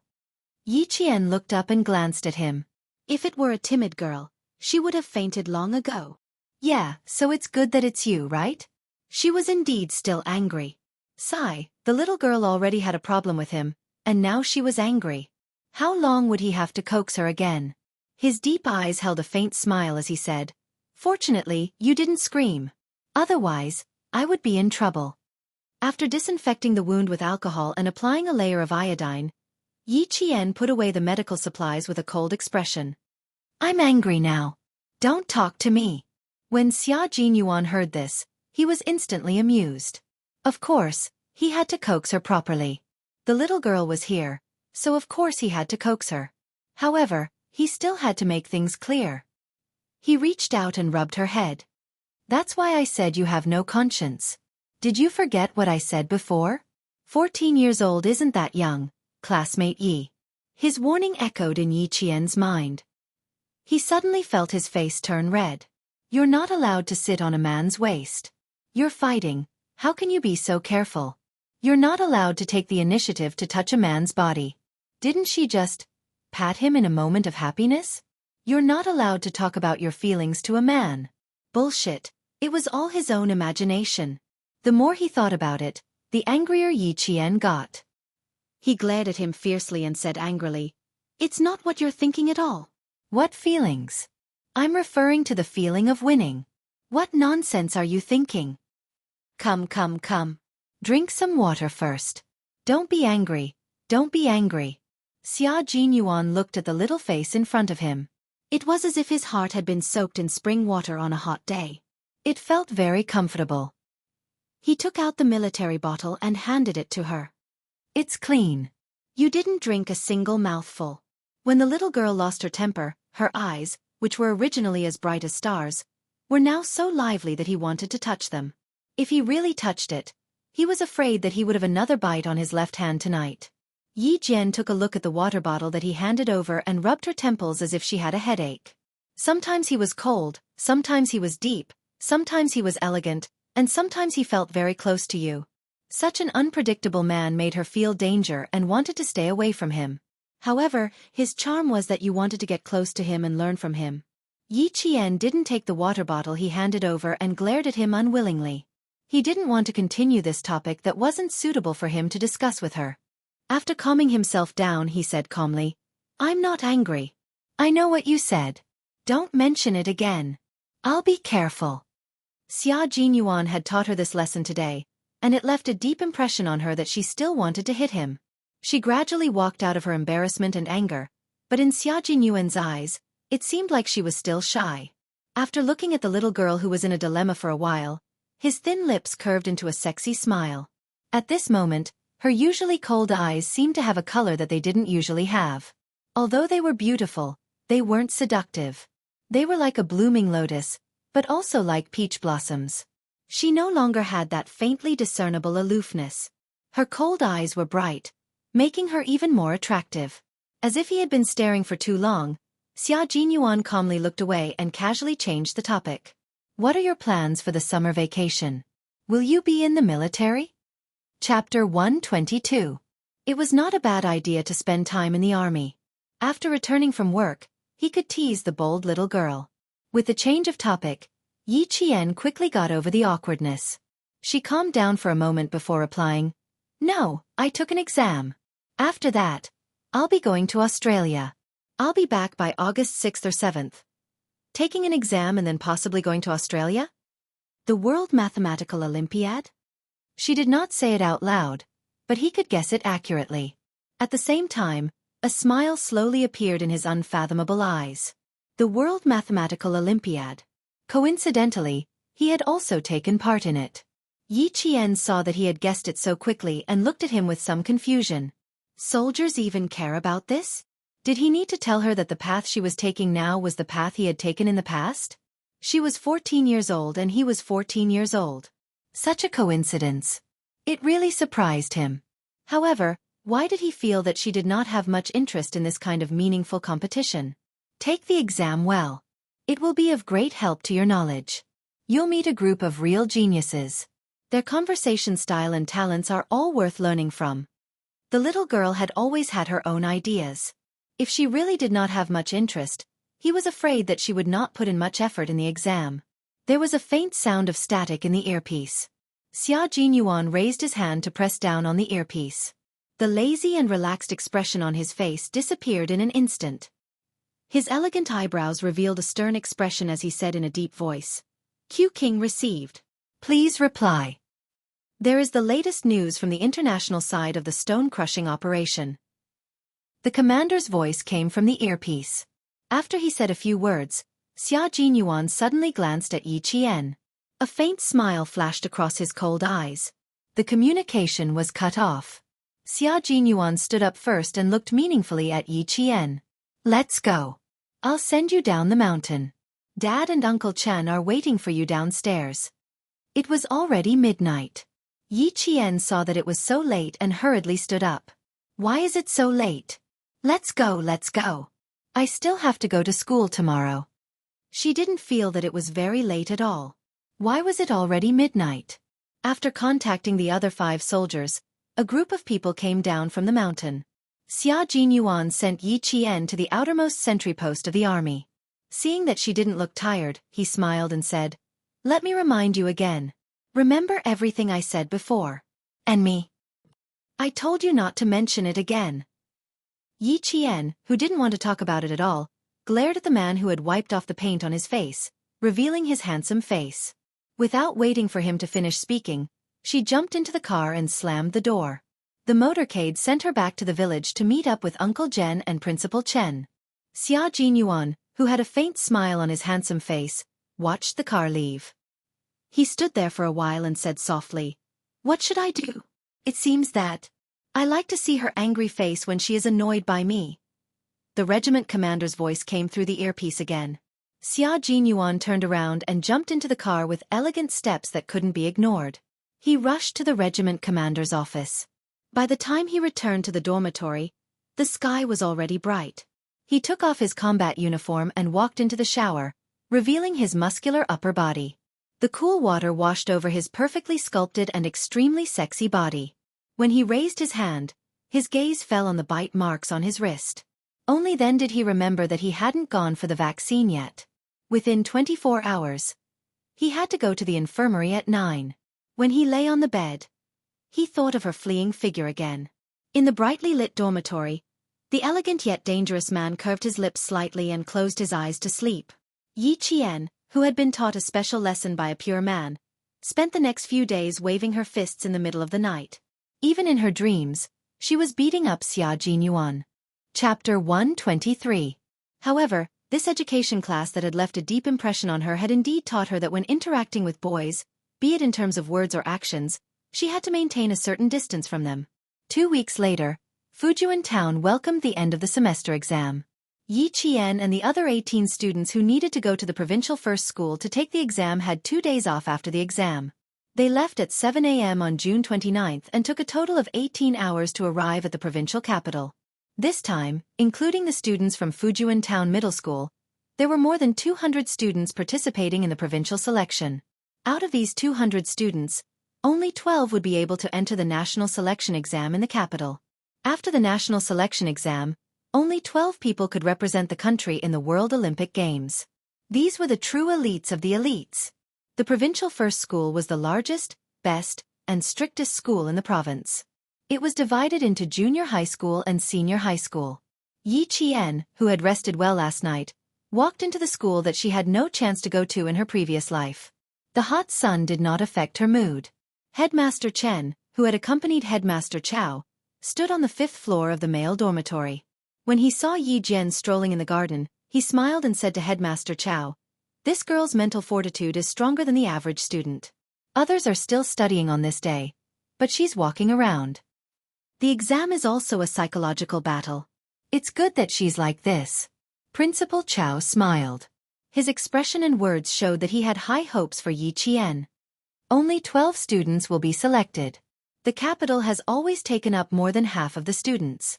Even if only one representative from the province goes abroad, it will be an affirmation of the province's education.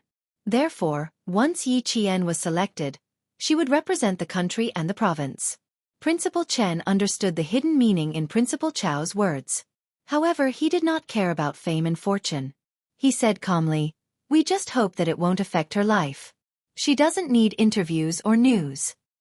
This is what I hope for." This is also the request she made when she agreed to participate. "Oh Chao, please bear with it. She doesn't need fame and fortune. Sigh, she's indeed a student taught by you." Principal Chao patted his colleague's shoulder and said with admiration, "Let's see if she can make it and become one of the 12 students." In this regard, Principal Chen had full confidence in Yi Qian, but, after a slight pause, he sighed and said, "Yi Qian really doesn't have much interest in this kind of competition. As for how to convince her to take the exam seriously and strive to become one of the top 12 students in the country, I'm afraid we'll have to do some brainstorming." After Principal Chao heard this, he laughed heartily. "I think there's someone who can convince Yi Qian. In fact, she will definitely do her best. Come, I'll take you to a place. You know this person." When Headmaster Chen saw who it was, his eyes turned serious. He looked at the young major and said after Headmaster Chao left, "I have a bad feeling about this." On such a hot day, Principal Chen suddenly felt a chill. However, Yi Qian leisurely walked out of the library and read the original English classic that she had borrowed. She took a slow stroll from 9 in the morning until 11 in the afternoon. She was still strolling by Swan Lake in the province's #1 middle school. Swan Lake was an old scene that had been preserved from the flames of war. The surface of the lake was clear and sparkling. Fish could be seen swimming in the clear water. The willow trees on the banks swayed gently in the wind. Chapter 124. Birds flew across the surface of the lake from one side, and landed lightly on the other side of the lake in the ripples. Yi Qian sat on a stone bench and looked at the picturesque scenery. He raised his head and covered his face with a book to block the sunlight that shone through the willow branches. Feeling the cool breeze by Swan Lake, he felt peaceful and had no other thoughts. Yi Qian. The peace was broken. Yi Qian didn't respond. He closed his eyes and refused to be disturbed. Provincial First High School used to be Gao Yang's school. He came back just to accompany Yi Ying. The two of them whispered as they walked along the embankment. They saw someone sitting comfortably under the green willows. The slender figure was like a scene in a painting. Yi Ying secretly bit her lip and didn't say anything. She just waited to see how Gao Yang would respond. "We're going to the cafeteria now. Let's go together?" Perhaps he was used to Yi Qian's indifference. Gao Yang's eyes flashed with a hint of helplessness. He said lightly, "The cafeteria is a bit far. Let's go together." It would be rude if she didn't answer. Although, she didn't mind being rude in front of him. She took away the heavy English original book that blocked the sunlight and opened her eyes. There was a faint alienation in her dark eyes. "Oh, I know how to get there." She patted the hardcover book. "You guys go first. I still have to read for a while." "Read for a while?" Yi Ying's gaze fell on the thick English classic. She seemed to have heard a joke. She laughed and said, "I really want to know. Can you understand it? Gao Yang glanced at it. A ferry to arms was translated into Chinese as a farewell to arms. It was the early masterpiece of the famous American writer Ernest Hemingway. It was regarded as a classic in modern literature. This book was based on Hemingway's own experiences in the war. It was a sad and moving elegy with war and love as the main theme. Provincial First High School's library has a lot of high-quality books. You're a Ferry to Arms is the original. Reading more can improve your English. Gao Yang, who was fluent in American English, did not doubt that Yi Qian could understand it. He had seen it in the previous English exam. Yi Ying had originally intended to embarrass Yi Qian, but in the end, she received his pertinent advice. Feeling uncomfortable, she smiled and said, "That's good. If there's anything you don't understand, can't you ask Gao Yang?" "Yi Qian, we're from the same school. Let's go to the cafeteria for a meal and talk about tomorrow's exams. Is it that difficult?" "It's not difficult. I just don't want to be with you guys." Their relationship was already like this. Did he expect her to have anything good to say? Yi Qian smiled as he looked at Yi Ying, whose words were full of sarcasm. He said slowly, "Moreover, we both know that we have nothing to talk about. Why do we have to put on an act? Sorry, I'm a more honest person.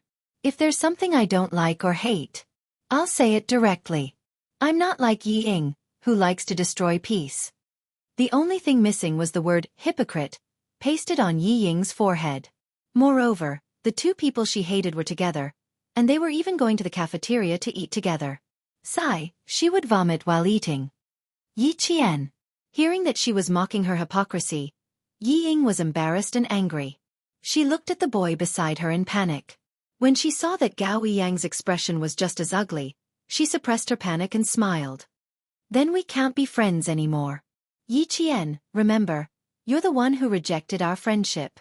Next time, you'd better explain clearly to others." Whenever she thought about what Principal Chen said last time, she felt suffocated. Chapter 125. I'm not rejecting you, but... Yi Qian paused intentionally and saw Yi Ying's expression suddenly become unnatural. She looked at him cautiously, afraid that he would say something unfavorable to her. Gao Yang, who had been rebuffed, pulled Yi Ying's wrist, glanced at Yi Qian, and said coldly, "Let's go." Since she didn't want to see him, then let's just leave. After what happened at noon, Yi Qian's ears were much quieter when he met the two of them again in the afternoon. The other students were immersed in their revision in the provincial first high school, but Yi Qian, who had already relaxed during the day, didn't enter the classroom. At 5:30 p.m., the sunset covered the horizon like a piece of brocade. Walking in the golden sunset, they walked out of the school gate with light steps. Tonight, they were going to the shooting range to practice moving targets. It was the training range of the provincial first high school, which was only an hour's drive away. An inconspicuous black car with a red flag was parked at the gate. The car was inconspicuous, but the license plate was conspicuous. It was the license plate of the Southern Province Military District. Inside the car, Xia Jinyuan saw Yi Qian looking left and right through the rearview mirror. His handsome face smiled, opened the door, and elegantly got out of the car. "Student Yi, look over here." Seeing Xia Jinyuan in casual clothes, which lacked the coldness of a soldier, but was more languid and casual, Yi Qian's instinctive reaction was, "Let's go. Girl, get in." Then, Principal Chen leaned out of the car, smiled, and waved for her to come over. Yi Qian, who wanted to leave and had already retreated to the school gate, naturally took a step back and calmly walked over. Xia Jinyuan didn't know whether to laugh or cry. This was troublesome. This girl was avoiding him like he was a snake. The air conditioning in the car was very strong, but after listening to Xia Jinyuan's words, Yi Qian didn't feel cold at all. Her bright eyes stared at Xia Jinyuan without blinking. Although she couldn't calm down, she still said calmly, "How can I help you? During the whole process, I need to do something." Did you see that? This was the little girl who dared to face the criminal alone, dared to fight side by side with him in the night rain, and was not afraid at all. Yi Qian, once you agree, do you know that you will be in danger at any time? He looked at her deeply, but there was a faint smile on his thin lips. Moreover, if there is any danger, we may not be able to support you immediately. When it came to serious matters, she was no longer trying to hide it from him. Say, He had to admit that this bold girl had a spirit of adventure, but she was not impulsive. It was indeed reassuring. Yi Qian didn't answer immediately, but looked at him with a half-smile. When she saw that Xia Jinyuan's gaze was slightly restrained and his expression was a little unnatural, she slowly said, "Captain Xia, the reason you came to me, other than believing in me, is that you think I'm the best choice, right?" Principal Chen was already laughing out loud. "Captain Xia, oh Captain Xia, Yi Qian was groomed by me and a first-rank sergeant. You're asking her if she's afraid or not, and if she's in danger. You're asking the wrong question." Then he said to Yi Qian, "Girl, everything is fraught with danger, but the most important thing is how you're going to resolve it. Working with the military and having contact with the international police, I don't want you to miss out on such a good opportunity to practice. Although I'm also very worried. But, girl, worry and fear are like stones on the ground. You have to step on them and you'll be able to step over them steadily. As a soldier, even if there is a mountain of knives and a sea of fire in front of you, you have to move forward." Chapter 126. For this exam, Yi Qian had to give it his all. He had to pass and become one of the 12 students representing the country. Xia Jinyuan had participated in the World Mathematical Olympiad held in England. Even though it had been 6 years, he could still impart some of his experience to Yi Qian. During the 1-hour walk from school to the shooting range, Yi Qian communicated with him seriously. Occasionally, their eyes would meet, making it so that Principal Chen couldn't interrupt. The next day, more than 200 students entered the exam hall after going through a stricter inspection than the college entrance exam. This time, the exams for the 3rd and 2nd years were separated. Yi Qian walked slowly to the exam hall and saw Gao Yang and Yi Ying standing at the door. The boy had his head down, the girl had her head up. They were talking about something. "Please make way." Yi Qian walked over and stood at the door blocked by the two of them. He said calmly, "Or you can talk outside." "Thank you." Yi Ying glanced at her with a hint of contempt in her eyes. She didn't walk away and said to Gao Yang, "Hurry up and go to the exam hall. I'm fine here. Thank you for tutoring me every night. No matter what, I'll do my best." Ha, unlike some people who think they're so great that they don't even study in the classroom every night. "Okay. After the exam, wait for me in front of the flower bed downstairs." Gao Yang moved sideways to let Yi Qian pass between the two of them. His gaze slowly and consciously fell over, and he saw an almost perfect side profile pass by his eyes. Yi Qian's gaze was cold and straight. He didn't look around or look at anyone else as he walked into the classroom. Indifference. Disregard. She could really do it. Gao Yang's gaze brushed past Yi Qian's face. He lowered his eyes and pursed his lips. He turned around and left the exam hall. "Just you wait, Yi Qian. I'll embarrass you so much that you won't be able to show your face in school." After he left, Yi Ying quickly caught up with Yi Jian. She kept the smile on her face as she brushed past Yi Jian. She said softly with a gloomy expression, "I will make you regret it completely." Yi Qian smiled and glanced at her casually. He didn't even bother to reply and sat down on the seat with his name on it. Looking at Yi Ying's gloomy face, he knew that ignoring someone was always more infuriating than acknowledging them. When the mathematics test papers were handed out, the students could already hear the sound of gasping. Difficult. These were extremely difficult questions. Yi Qian glanced at the teacher who came in with the chalk box and laser pointer. His dark eyes narrowed slightly. This exam didn't seem to be that simple. It wouldn't continue like an ordinary exam. Her intuition had always been good. About 10 minutes later, Yi Qian, who had just finished writing side A, suddenly heard the invigilator say, "Please listen carefully." The invigilator didn't give the examinees any time to react. The invigilator read out a set of questions. Before any of the students could pull their minds away from the test papers, Yi Qian put down her pen and stood up to answer the questions accurately. Correct. Yi Qian sat down under the teacher's approving gaze and continued to answer the questions on both sides of the CD. After she answered and sat down, the other students finally understood what was going on. This was indeed a very special exam. Not only did it require a written exam, but they also had to be wary of the teacher's occasional oral questions. Maintaining the frequency of one oral answer every 2 minutes had already caused many students to be completely distracted. They were so nervous that they couldn't even hold their pens properly, let alone answer the questions. Yi Qian didn't give Yi Ying a chance to stand up. Or rather, she didn't give the other students a chance at all. When she answered the teacher's questions, the pen in her hand didn't stop moving. Yi Qian's existence imperceptibly brought a lot of pressure to all the students. Chapter 127. By the time the math exam was over, a few girls had already walked out of the classroom in tears. Yi Qian looked at them and sighed softly in his heart. There were only 12 students in the entire country, so she had to pass. After the 2 exams in the morning, the top 10 students' names and scores were announced on the radio.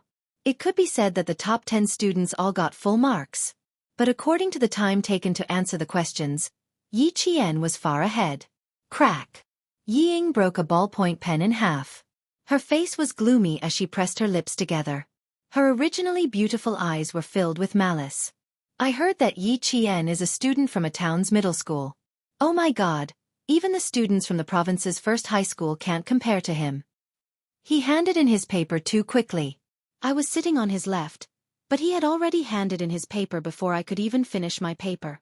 A few students walked past Yi Ying with rueful expressions on their faces, and the words that drifted over tormented Yi Ying even more.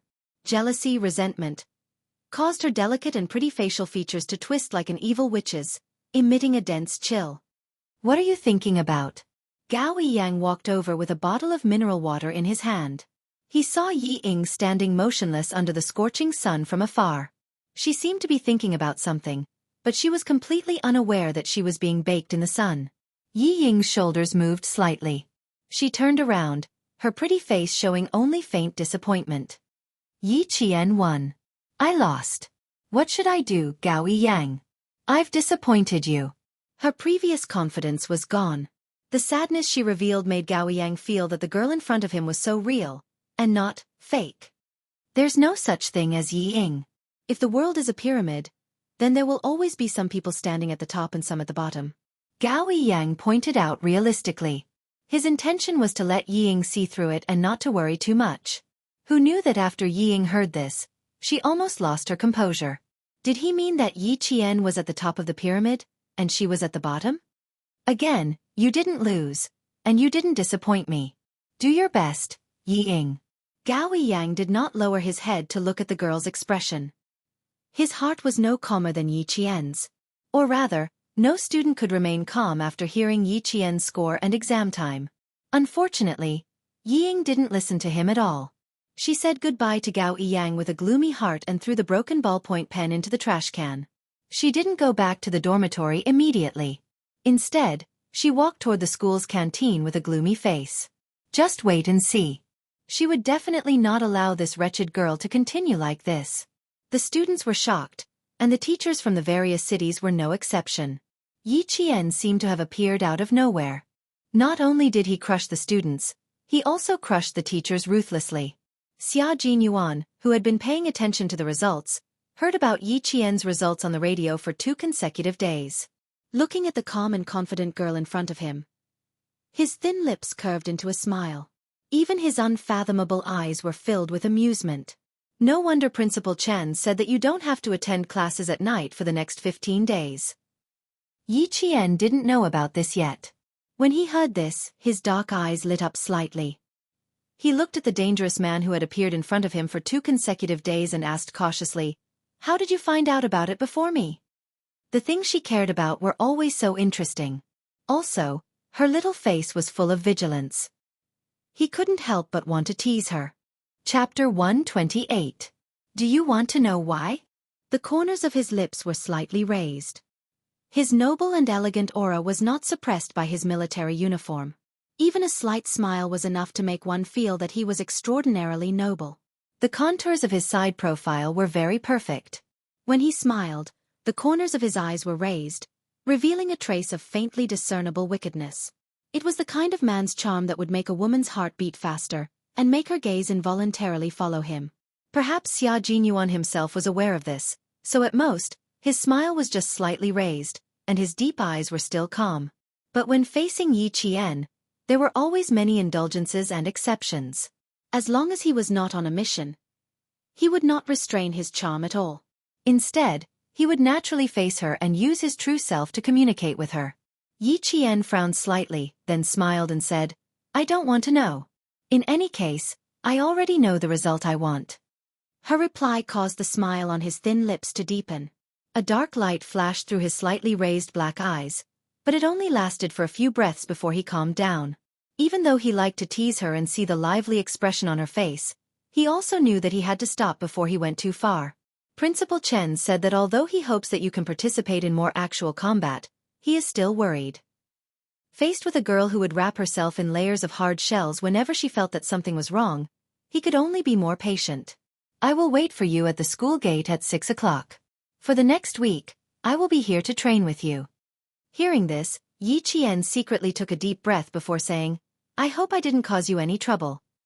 In other words, for the next 7 nights, he would be teaching her. It's not troublesome. In fact, I am very interested. Xia Jinyuan said with interest. As he leisurely admired the subtle changes in her expression, his deep dark eyes did not conceal his interest in teaching her at all. However, Yi Qian had a headache when he spoke in such a sarcastic tone.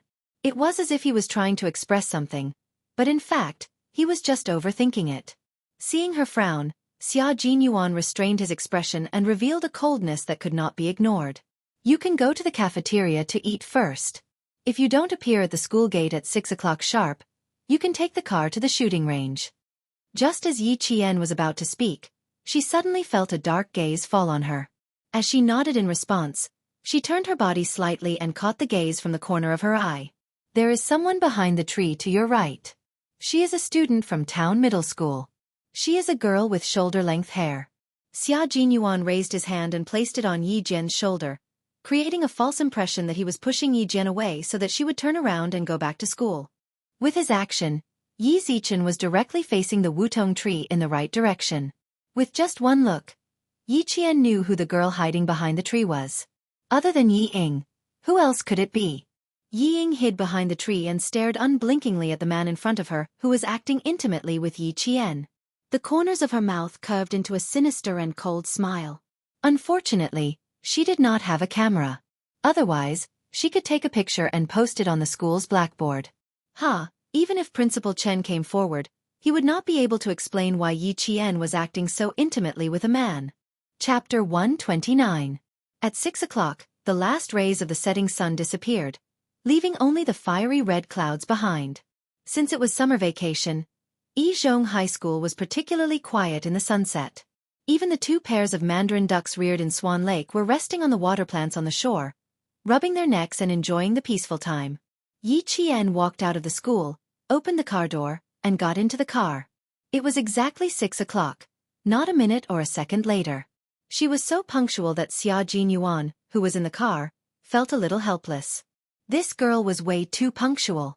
She got into the car on time, not a minute or a second later. Just how much did she not want to spend another minute with him? You're so punctual. Aren't you afraid of being delayed midway? After starting the car, Xia Jinyuan smiled and asked Yi Qian, who was still in her school uniform, You've been so punctual for 3 consecutive days. Yi Qian, just how much do you not want to spend another minute with me? It was the same when she came back. She would get out of the car and say, Thank you for your hard work. Goodbye. She would leave him with her back facing him without looking back. On the first day, he hoped that she would turn around and wave at him after entering the school gate. On the second day, he hoped that she would show up 10 minutes early. On the third day, he didn't expect her to do so. When this girl was heartless, he would be so angry that his liver would hurt whenever he tried to be calculative. Sometimes, Xia Jinyuan's smile was faintly discernible. It was like a ripple, but also like a deep ancient well. There was always an unfathomable mystery to it. He was originally an extremely noble and elegant man. When he smiled at her from time to time, Yi Jian only felt that. Every time she was with him, the air around her would become so thin that when she took a breath, it would be filled with the faint mint smell that belonged to him. She had always been able to deal with other people calmly, but in front of Xia Jinyuan, she only felt uneasy. When he heard this, he smiled and maintained his usual calmness. He said calmly, I'm very punctual. Captain Xia can also be punctual at 6 o'clock every day. You don't have to wait too long. If there's any delay midway, I won't let myself miss the appointment. But I wanted to come earlier to wait for you. What should I do? When the traffic lights changed, Xia Jinyuan, who had stopped steadily at the zebra crossing, turned his head sideways and saw Yi Qian's indifferent expression. He raised his eyebrows slightly and said, "Do you want me to turn up the air conditioner? You seem to be very hot." Of course it was hot. She had run all the way here at the right time. Even though the sun had set, it was still warm on such a hot day. What's more, the man sitting next to her always liked to say things that could cause misunderstandings. As an adult woman, wasn't it normal for her to be nervous? After repeating the words, 20 years old, several times in his heart, Yi Qian finally got rid of the initial awkwardness he felt every time they met. When the green light turned green, Yi Jian turned back and smiled at Xia Jinyuan, who was still releasing his masculine charm. "Of course it's hot after running all the way here. What should I do? In order not to let Captain Xia leave me behind, I have to work harder." Xia Jinyuan smiled at her. That smile was like a blooming flower, enchanting yet pure. Her dark eyes were so beautiful that even the sunset couldn't compare to her beauty. Just like that, when he was caught off guard, her smile and her question of, "What should I do?" hit him hard in the eyes. It was as if it had left a mark in his heart. "Captain Xia, if you don't start the car soon, the traffic police uncle will be here." His absent-mindedness made the corners of Yi Jian's lips curl up slightly. Even her dark eyes rippled with a faint smile. Humph. She knew how to use his moves too. Chapter 130. From her slightly proud smile, he could tell that she had also made a move against him.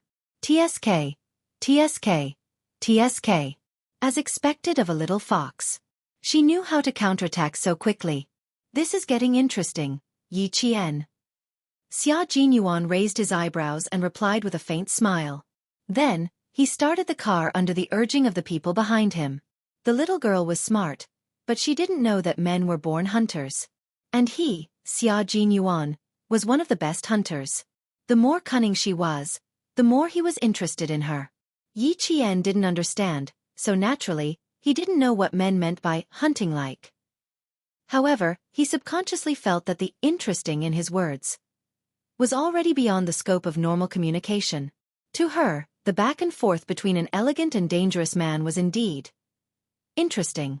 Diamo raised her eyebrows slightly. She tilted her head and rested her elbows on the car window. She supported her chin with her hand and smiled as she looked at the man who had an elegant and arrogant expression. She said slowly, "What should I do?" I also found it interesting. Captain Xia, who do you think is more interested in who? Who is more interested in who? It's hard to say, at least for now. Xia Jinyuan raised the corners of his mouth and smiled lazily. Yi Qian, who do you think is more interested in who? A 14-year-old you and a 20-year-old adult man? Who is more interested in who? The Chinese language was so broad and profound. A sentence would have different meanings when spoken by different people. Yi Qian narrowed his eyes slightly. She wasn't only 14. Earlier, when he said, interesting, there were some things that she didn't catch. But at this moment, when she saw the look in his eyes, which were as vast as the starry sky, she understood where this elegant man's interest in her came from. But if this was a hunt, she didn't mind giving it a try. She wanted to see who would become the prey. She straightened her body and leaned directly to the side of the man who was driving. Her eyes, which seemed to be rippling like water, were suffused with bits of starlight. She looked at him with a smile and stared at him without blinking. "Captain Xia, I'm not like you. I'm only 14 and I don't know anything. You say who is interested in whom? What does this interest mean? Can you explain it clearly?" She was so close to him, so close that her orchid-like breath swayed at the tip of his nose. Her beautiful black and white eyes were as pure as the stars, but also had the allure of a woman. It was this unique beauty that made him unconsciously think of her as a 14-year-old underage girl. "Are you tempted?" No, he was very clear that what he meant by a little interesting had nothing to do with his heart being moved. It was interest. It was standing in the position of a man and becoming interested in a woman. At the same time, he was also very clear that the woman he was interested in was only 14 years old. Therefore, his interest in her was pure and had nothing to do with lust. He just wanted to protect her as she grew up and waited for her to blossom. "Silly girl, don't think too much." Xia Jinyuan raised his hand and gently pinched the tip of her beautiful nose. His clear voice was 3 parts serious and 7 parts joking as he said, "I am interested in you, but it's not the kind of interest you think it is. Little girl, don't think too much. Chapter 131. No one seemed to be able to guess what kind of person Xia Jinyuan was. He was so mysterious that it made people afraid, but at the same time, he was so real. He always had a way to make people obey him. While others were happy to be close to him, he would pull them apart again in an instant.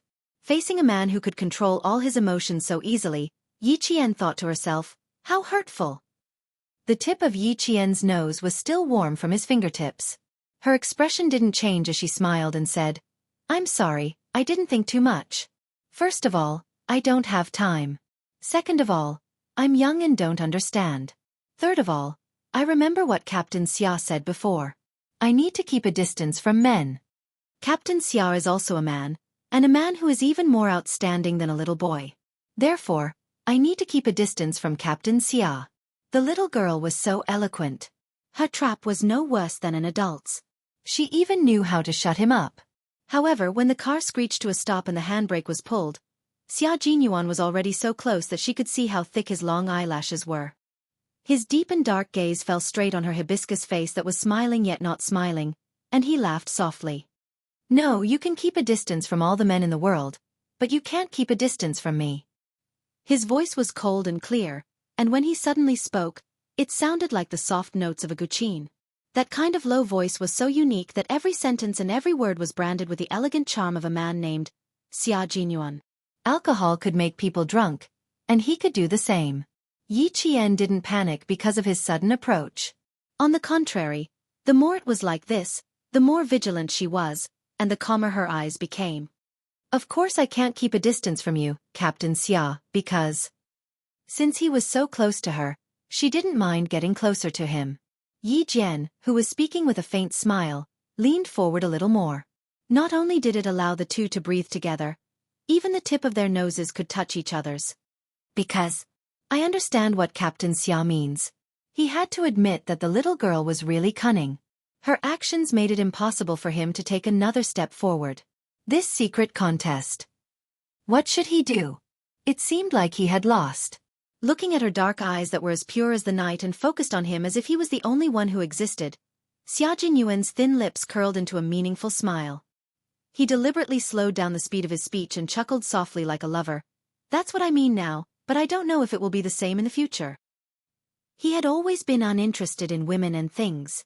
Now that he met a young girl, he couldn't bear to see her being taken away by others. It really gave him a headache. It's unknown whether we'll meet again in the future.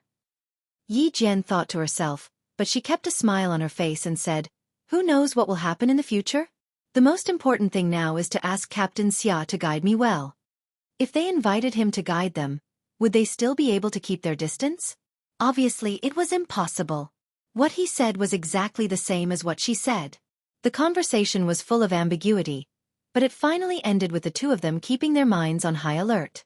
When the car drove into the provincial garrison, Yi Qian heard powerful shouts coming from the training ground. Chapter 132. The soldiers were sweating on the training field, using their youth to build steel walls and iron arms, waiting for the country to use them.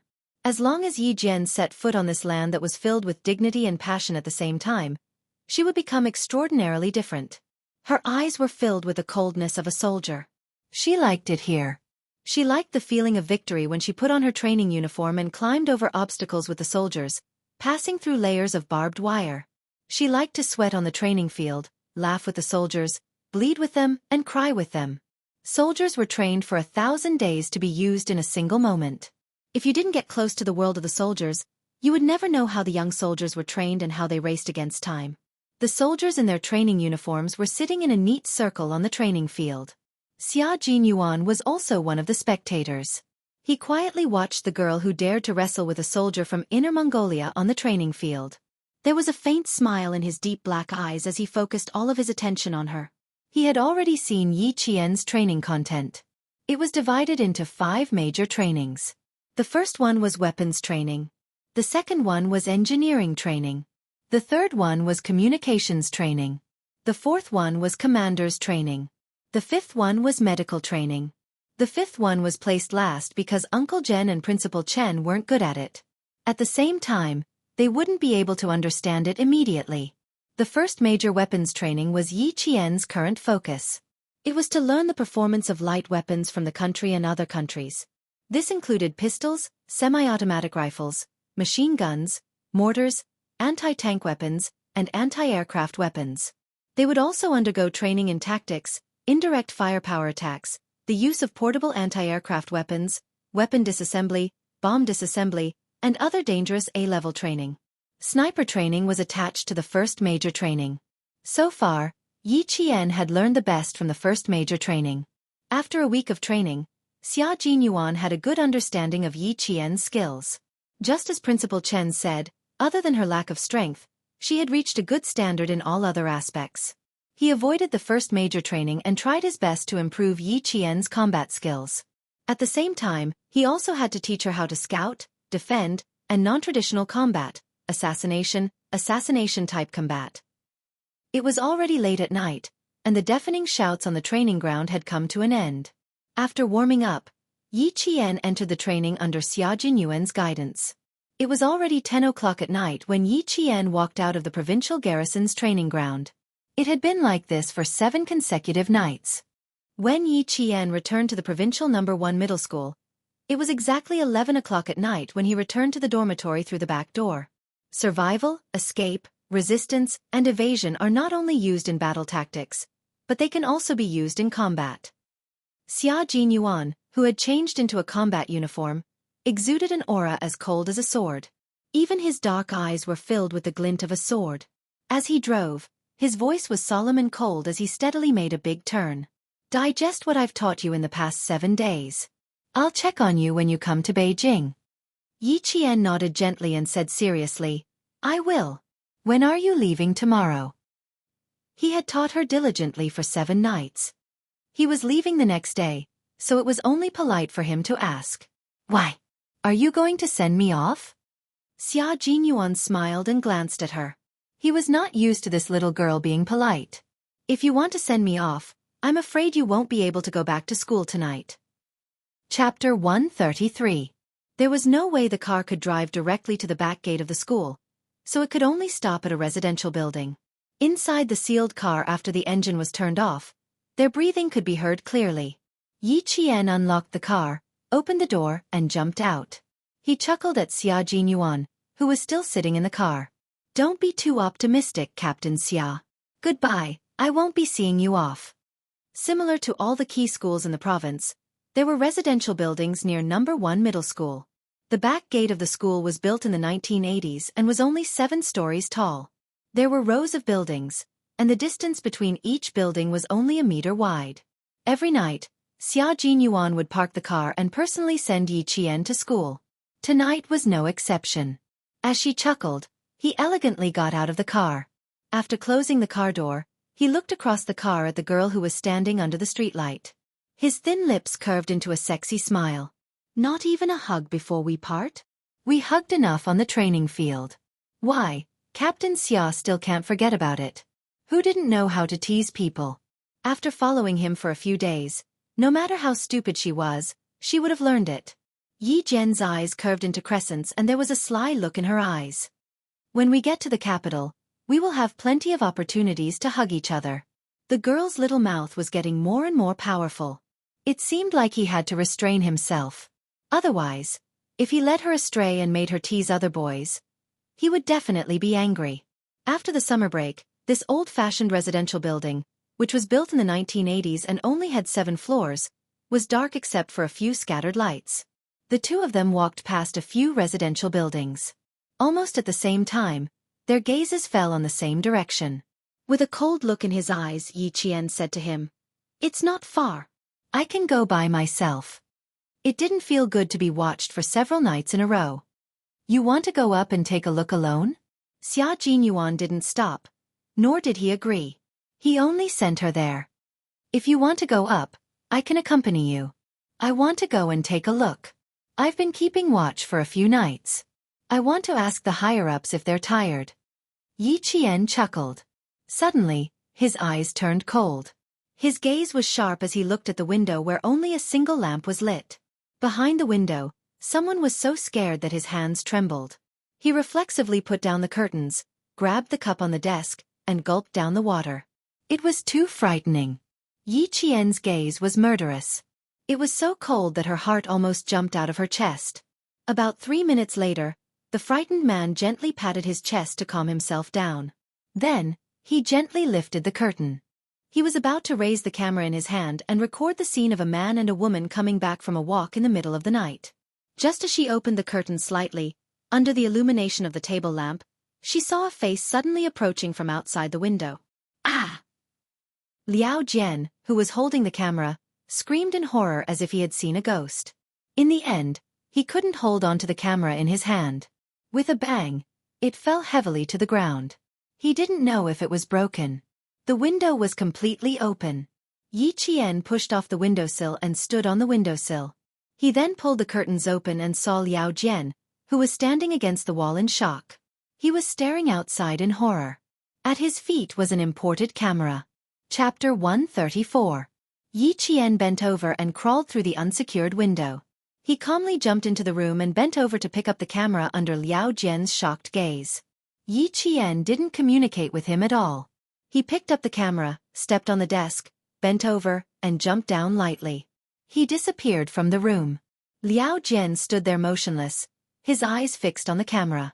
When he saw Yi Qian jump down from the window, he shivered and ran to the desk as if his soul had returned to him. He propped himself up with both hands and looked down. He saw Yi Qian waving at him under the streetlight. Liao Jian's face turned even paler. He didn't dare to look any further. He reached out with trembling hands and slammed the window shut. He collapsed onto the floor. How did Yi Qian jump down from the 7th floor? How did he climb from the 1st floor to the 7th floor in the blink of an eye? An unprecedented fear filled Liao Jian's heart. He regretted agreeing to Yi Ying's request to come all the way to First High School to spy on someone he couldn't even handle. No, he had to go back to town tomorrow. He couldn't let Yi Qian keep an eye on him. Downstairs, Yi Qian said something. Xia Jinyuan raised his eyes and looked at the dark window. He pursed his thin lips and said in a deep voice, "I'm afraid that your sister is hiding something. Since you suspect that she's trying to stop you from qualifying, Yi Qian, you have to be careful in school."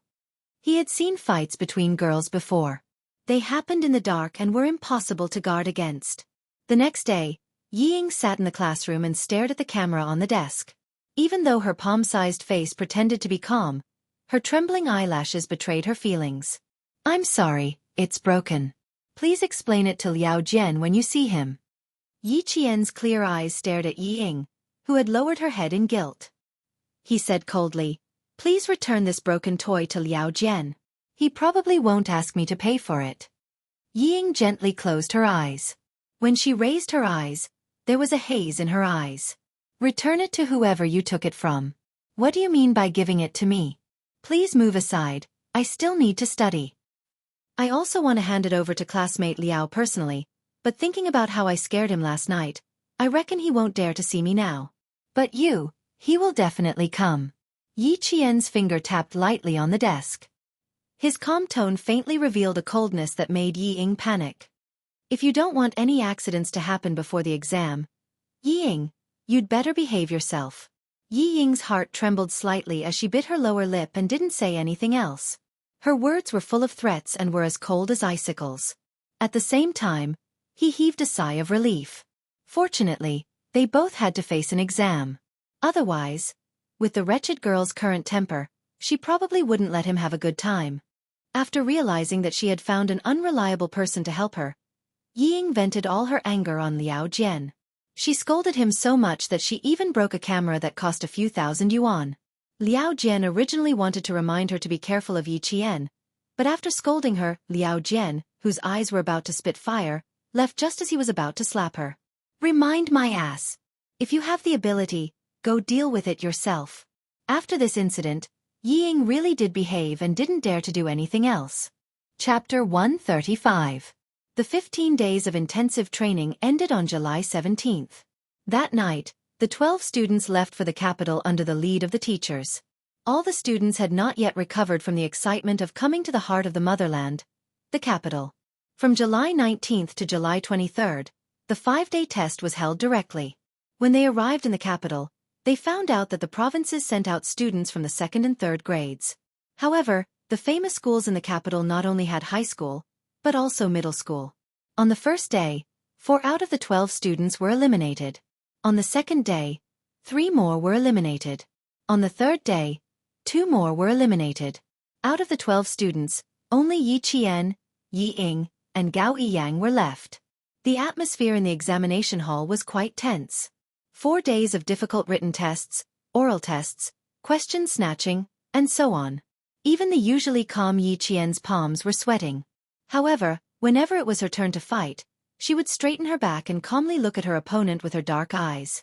She would calmly and quickly answer the teacher's questions. There were a total of 14 teachers who had been awarded the title of National Outstanding Teacher. The physics, chemistry, and mathematics teachers took turns to throw out questions, bombarding each class with questions. It was not a one-to-one test at all. It was a cross-examination where questions from each class appeared at any time. Correct answer. Correct answer. Correct answer. Every time Yi Qian answered consecutively, the invigilator's voice would be particularly loud. After 16 tests, this beautiful girl with bright eyes was firmly in first place with a 100% correct rate. Even the 2 high school students who had participated in the mathematical Olympiad 3 years ago were suppressed by her. Gao Yiyang was also very outstanding. His correct rate had always been in the top 3 in the junior high school. On the other hand, Yi Ying repeatedly made mistakes after entering the cross-examination. Wrong answer. 3 wrong questions in a row. Student Yi Ying from Fujian town in the southern province, eliminated. After 30 minutes of suppressive questions, Yi Ying sat in the examination hall with a pale face. However, her eyes were fixed on Yi Qian, who was still fighting with 7 students from the 3 famous schools in the capital. Watching her eliminate a student effortlessly and hearing her face the English teacher's questions in English, her fluent English was as natural as her mother tongue. There was no pause at all. She really knew how to speak English. Damn it! Why didn't he know about it? She saw the smiles of approval on the faces of all the teachers present. Those smiles were for Yi Qian. She was smiling at the wretched girl whom she had always looked down upon and despised. Yi Ying's sharp nails dug deep into her palms, but she did not feel any pain. She only felt that Yi Qian standing on the exam platform was such an eyesore that she wished she could get rid of him as soon as possible. What right did an orphan girl have to stand here and receive the attention of all the teachers? What right did he have to stand here and receive everyone's admiration? If it wasn't for her, she would definitely be able to qualify. It was that damned Yi Qian who had given her so much pressure, causing her to lose time and again. On the exam platform, Yi Qian answered the English teacher's question with a slight smile. That smile naturally revealed his tenacity and confidence, which instantly attracted everyone's attention. Her memory is far better than all the students here. We have no reason to stop an outstanding student from leaving the country. Yi Qian from Fujian Town High School in the southern province has qualified. After a short discussion among several senior teachers, the first to qualify was not a student from the capital, but a student from the depths of the mountains. Chapter 136. The applause came from the competitors, the teachers, and the candidates who had already been eliminated. Yi Qian, who was the first to advance, stood on the exam platform with a decent smile on his face. In the face of the thunderous applause, he calmly bowed and said, "Thank you." His calm demeanor was even more in line with the teachers' hearts. When Principal Chao, who had been accompanying him all this time, heard Yi Qian's name, he unscrewed the bottle cap with trembling hands and took 3 pills in a row. In the capital, in the most heavily guarded military compound, Jianghu was wearing a short-sleeved uniform and a bow tie as he walked down the stairs. He was wearing a military summer uniform, which was tucked into his perfectly ironed dark green military trousers and tied with a brown leather belt, which perfectly accentuated his sexy and muscular waist. His broad shoulders, slender legs, and every step he took was noble and elegant. Everything about him was like a gentleman's elegance. Someone once commented that Jianghu, who was wearing a military summer uniform, had a kind of uniform temptation that made people want to turn into a hooligan and pounce on him to take off his clothes. Other than this uniform temptation, there was no one else. "Dad, I'm going out for a while." When he went downstairs, he saw Commander-in-Chief Xia sitting on the sofa drinking tea and reading the newspaper leisurely. "You should rest early. I might be back later. Commander-in-Chief Xia didn't expect his son to be at home. When he heard the voice behind him, he turned around in surprise and said, "Where did you come from? Why didn't you make a sound?" He also saw that he was wearing a summer uniform. It was obvious that he had specially cleaned up. Commander-in-Chief Xia put down the newspaper and stood up to look at his handsome son with interest. "Oh, the sun rose from the west. You know how to clean up? Going on a date? Which family's girl is she from? If you succeed, bring her home for me to see." Other people's sons could change girlfriends 4 or 5 times a year. Why was it that his son had never brought home a single woman in a year? If it weren't for the fact that he had found some children's dishes in his study room, he would have suspected that his son had spent so much time in the army that he only liked military uniforms and no longer liked women's makeup. Xia Jinyuan lowered his head and looked at his outfit. There was nothing special about it, so he raised his eyebrows and said, "When did I ever dress up? It doesn't count as a date, but it is indeed a meeting with a little girl. Also, don't overthink it. She's a 14-year-old girl, a middle school student." Then he was really overthinking it. Commander-in-Chief Xia immediately lost interest and waved his hand to chase him away. "Go, go, go. Go and have fun. Don't come back for dinner tonight. I'll go to your Uncle Han's house for dinner." Xia Jinyuan had already walked out of the compound. He drove his own car and rushed to his destination. Yi Qian walked out of the exam hall hurriedly towards the school gate. He only had 4 minutes to meet with Xia Jinyuan. If he couldn't leave, he had to run. Yi Qian. Someone chased after him. He took big steps as if he was afraid that she would leave. "Where are you going now?" "Later, Yi Ying and the others will go back. We plan to have dinner outside and send them to the train." Students who failed to make the cut were not allowed to stay in the capital. They were led back to the southern province by the teachers of the provincial No. 1 middle school. Gao Yiyang was familiar with the capital. After asking the teacher in charge, they agreed to go to Wangfujing to eat the specialties of the capital.